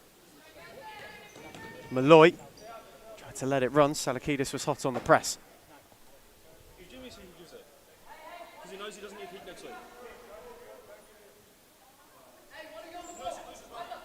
Again, certainly a lot of grievances being aired from the Phoenix bench. Daly with the tidy ball. Tanaka took that down well. Salakidis tried to shift away from Sargin. That's a lovely ball for Chincotta, who lost out to O'Brien. Kept it rolling. Salakidis tried to touch it round, but found only the sideline. It's good to see Stalinissen is walking off and walking fine. Hopefully no broken noses or anything from that injury, but Northern have a lot to play for here now. Hopefully seeing what happens can sort of motivate them, get them playing the futsal they've been playing the last half and a bit, and hope they can score here, because if they score here, it makes it very interesting, puts a lot of pressure here on Heidelberg, because they've got a 2-goal buffer, what sort of, it's not a comfortable position, but they have that leverage. Tanaka nearly lost out to Sargin. Back for Salakidis. Whiting, that's a brilliant ball. Tanaka gave the 1-2. Whiting for Chincotta, who turned it over. Lovely futsal, Heidelberg. All it needed was the finishing touch. Should have been a third. That was a great cross in to get to the Heidelberg, number 3, and was unable to finish there. Just going over the crossbar here as Best goes forward here for Northern Phoenix. Puts a shot off. Oh, great save there. Pushing forward here, back to Best. Trying to shift away from Whiting. Miller Best going down the line again. That one less troubling for Paige Daly, who's quickly on for Chincotta. Tanaka. Pressed by Sargin, invites Whiting. Tanaka. Steered it, Chincotta, who's got around O'Brien. Tried to roll it back, only gave it to Sargin, who's waiting on the cavalry. He chooses to recycle it all the way back to Best. Sargin. Two sisters, one switches for another. Miller Best. Phoenix just looking to be patient, losing out a little bit, and Whiting has picked Best pocket. Al Hayek's made a brilliant save, has been spun around and is now out of the equation. Tanaka back for Whiting, who's whipped it over. Well composed there from Northern Phoenix defence. They didn't give up. They made them work hard for there. Didn't give them an easy opportunity, and they reaped the rewards there by not conceding. O'Brien looking to drive. Quickly on for Sargin. Tried to steer it round the corner. Tanaka did well to hold firm. As Whiting one way, Salakidis the other. Tanaka wanted to go alone. Best quickly there to make the block. Happy to recycle it to Hewitt, who went around Best and then gave it to O'Brien. Sargin. Just waiting for runners, none of whom were forthcoming. And Heidelberg have won it back. Happier you can see, just to sit a fraction deeper. It's a touch more conservative brand of futsal that Heidelberg are playing at the moment. They have the lead and they have a buffer. So it's all up to Phoenix. That's a beauty of a ball from Best. Sargin's round Daly and they've got one back. You knew it was coming there. That was great futsal there from the Northern Phoenix girls. Getting it through, and Sargin, number 6, has scored, and that could be the momentum they need to swing this back in their way. They've got their first one for the night. With 4 minutes and 52 seconds left on the clock, there's still a lot of futsal to be played. It's game on. We are set up for a grandstand final 5. What a brilliant ball that was from Miller Best, and Sargin kept her cool. On what is a chilly night in Melbourne's Northern Quarter, she may well have been the coldest person in the city. Terrific take round Daly. And the finish to match. Tanaka. Martello's now won it back. Sargin's up with her. Martello wants to shift, recycles it to Best, who's quickly on for O'Brien. Couldn't get around Fatinos. O'Brien still hot on the press, and Fatinos was not happy about that.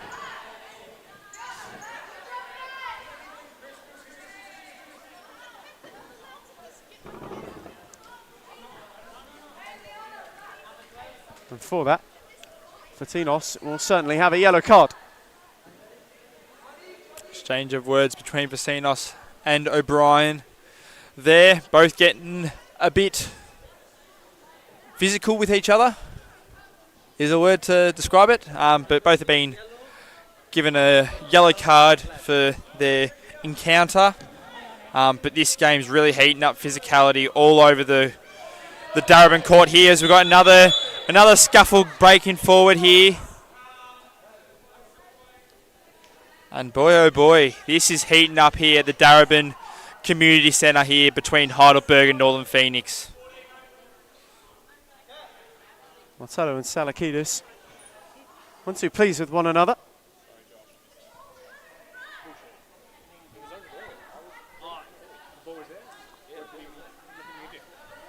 After Fatinos and O'Brien said good evening to one another.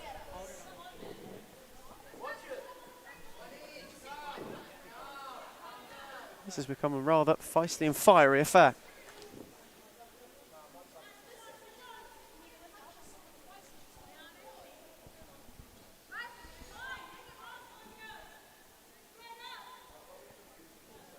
The officials having a chat with Suleiman Mohammed. This is a very spicy encounter, and I'm not at a Chinese restaurant, so we are having a great bit of exchange here between these two strong squads.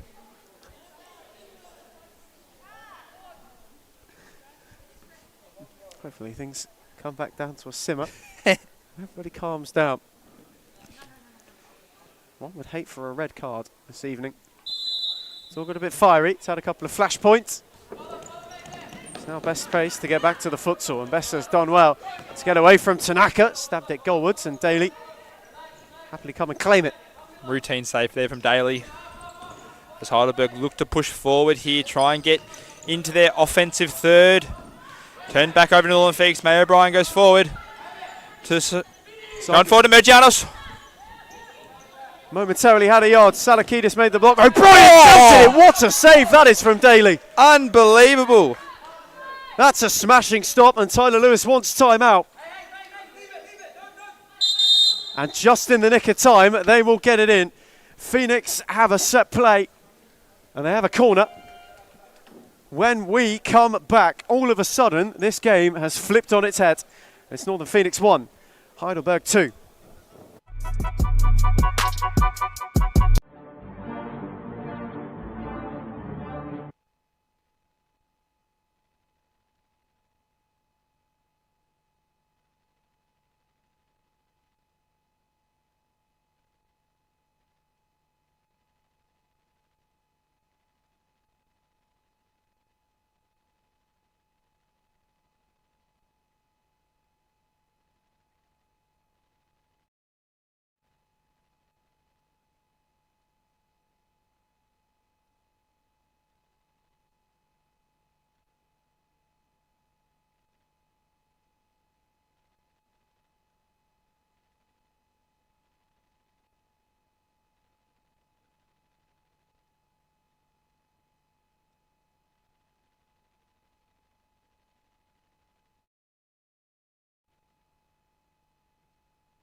We return from timeout.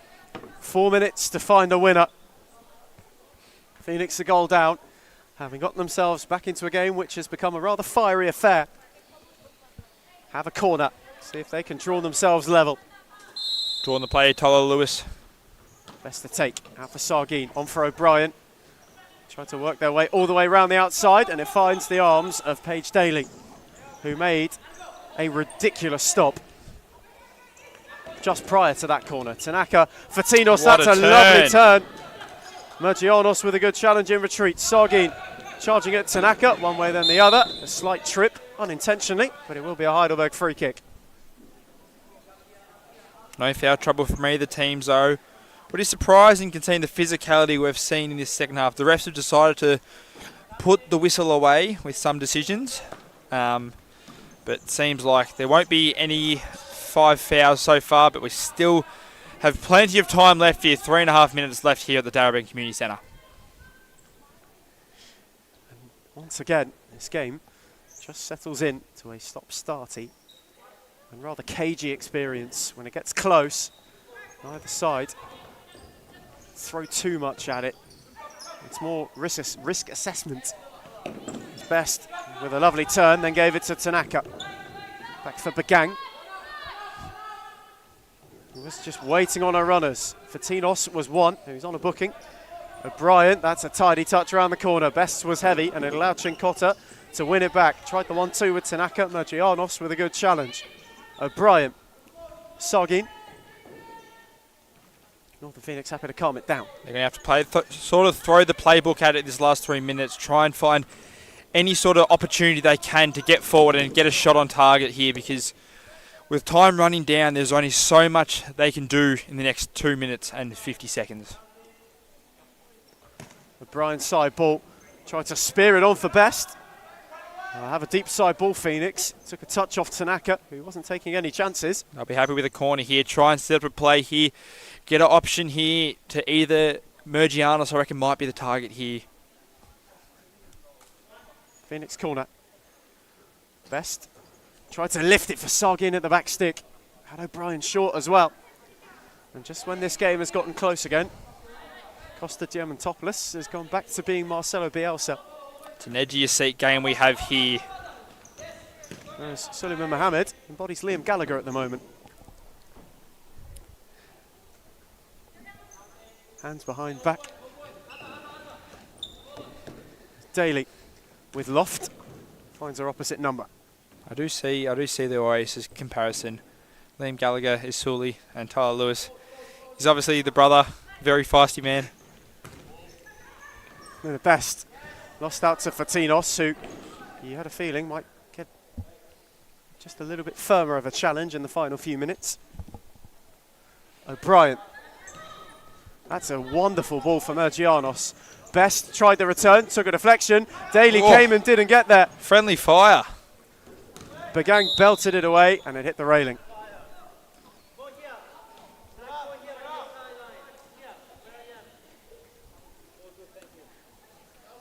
Two minutes to find a winner. Or will these two, some way, somehow, end how they started? O'Brien's ball cut out by Chinkota onto Fatinos, who's not around Best. Tanaka not beyond Mergianos, and now Miller Best has got a yard and went for the ball and was not far away from picking out the top corner. You feel like they're throwing everything at it here, and that's what you want to be seeing from Northern Phoenix. Trying as much as you can just to get this equaliser here. Try and get even to salvage a point out of this game. Wondered if and when it would happen. Seems that Suleiman Mohammed and Tyler Lewis are going to throw the kitchen sink at it. Not the living room though. Miller Best doesn't quite need the living room just yet. Malloy tried to stab it, took a touch off Bagang, but took the sting out for Daly. For Tinos, Sargin in retreat with a super challenge. A minute 50 to see how it will transpire. Will Heidelberg stay clear at the top? Will they be reined in for the first time this season? Or can Phoenix get 3 points? Sargin in behind. Fatinos with a crucial intervention. Brilliant ball through, switching wings. Almost paid dividends, but was cut off well by the Heidelberg colours. Malloy, Mergianos couldn't stab it in. Huge opportunity for Phoenix. So many options and chances they've had here. Half an inch there, and she's got a boot on that, and that goes in. Heidelberg, having controlled parts of this game, are now living dangerously. Tanaka. Chinkota. Shout is keep it. Tanaka turned it round the corner for Fatinos, who couldn't get beyond Mergianos.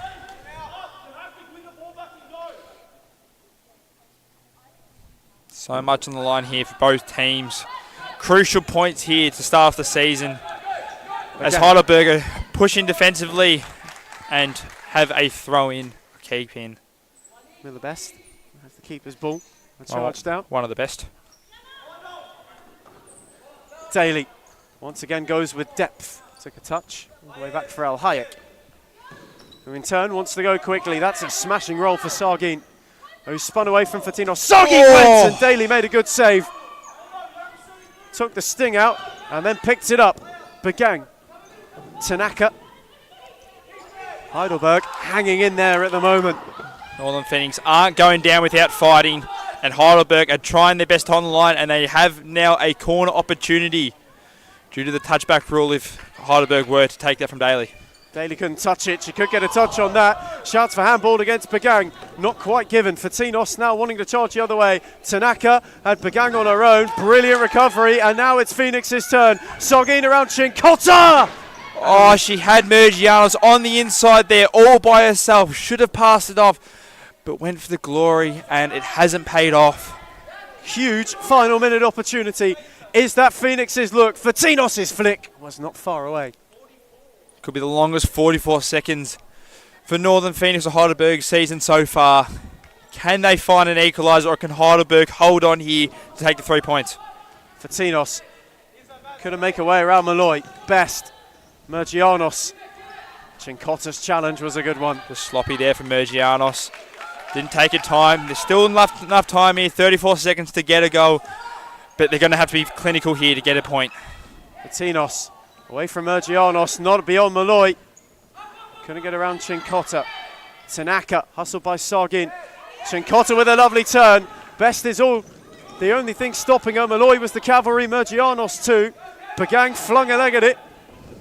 Tanaka will keep it. With 15 seconds left on the clock, we're going to have to see a miracle-like goal here for Northern Phoenix to take some points. Boy, oh boy, well, we would love to see that. Daly lobs as long as she can, only finds Al Hayek, who wants to go the other way. Malloy couldn't turn it around the corner. Chinkota's touch was heavy, and they'll win it back. Sargin, Tanaka. They have two, they have one. That might be that. Tyler Lewis is conceding. Phoenix have thrown everything at him. What a performance they've put on here. To lose the way they have, and the effort they have done is best. Oh, almost got a flick on, but it will matter not, and Heidelberg will hang on. Having been tested all evening, it was 2 up that was enough, and despite a late Northern Phoenix rally, Heidelberg keep themselves at the top of the tree. Full time from the match week in Darabin. It's Northern Phoenix 1, Heidelberg 2.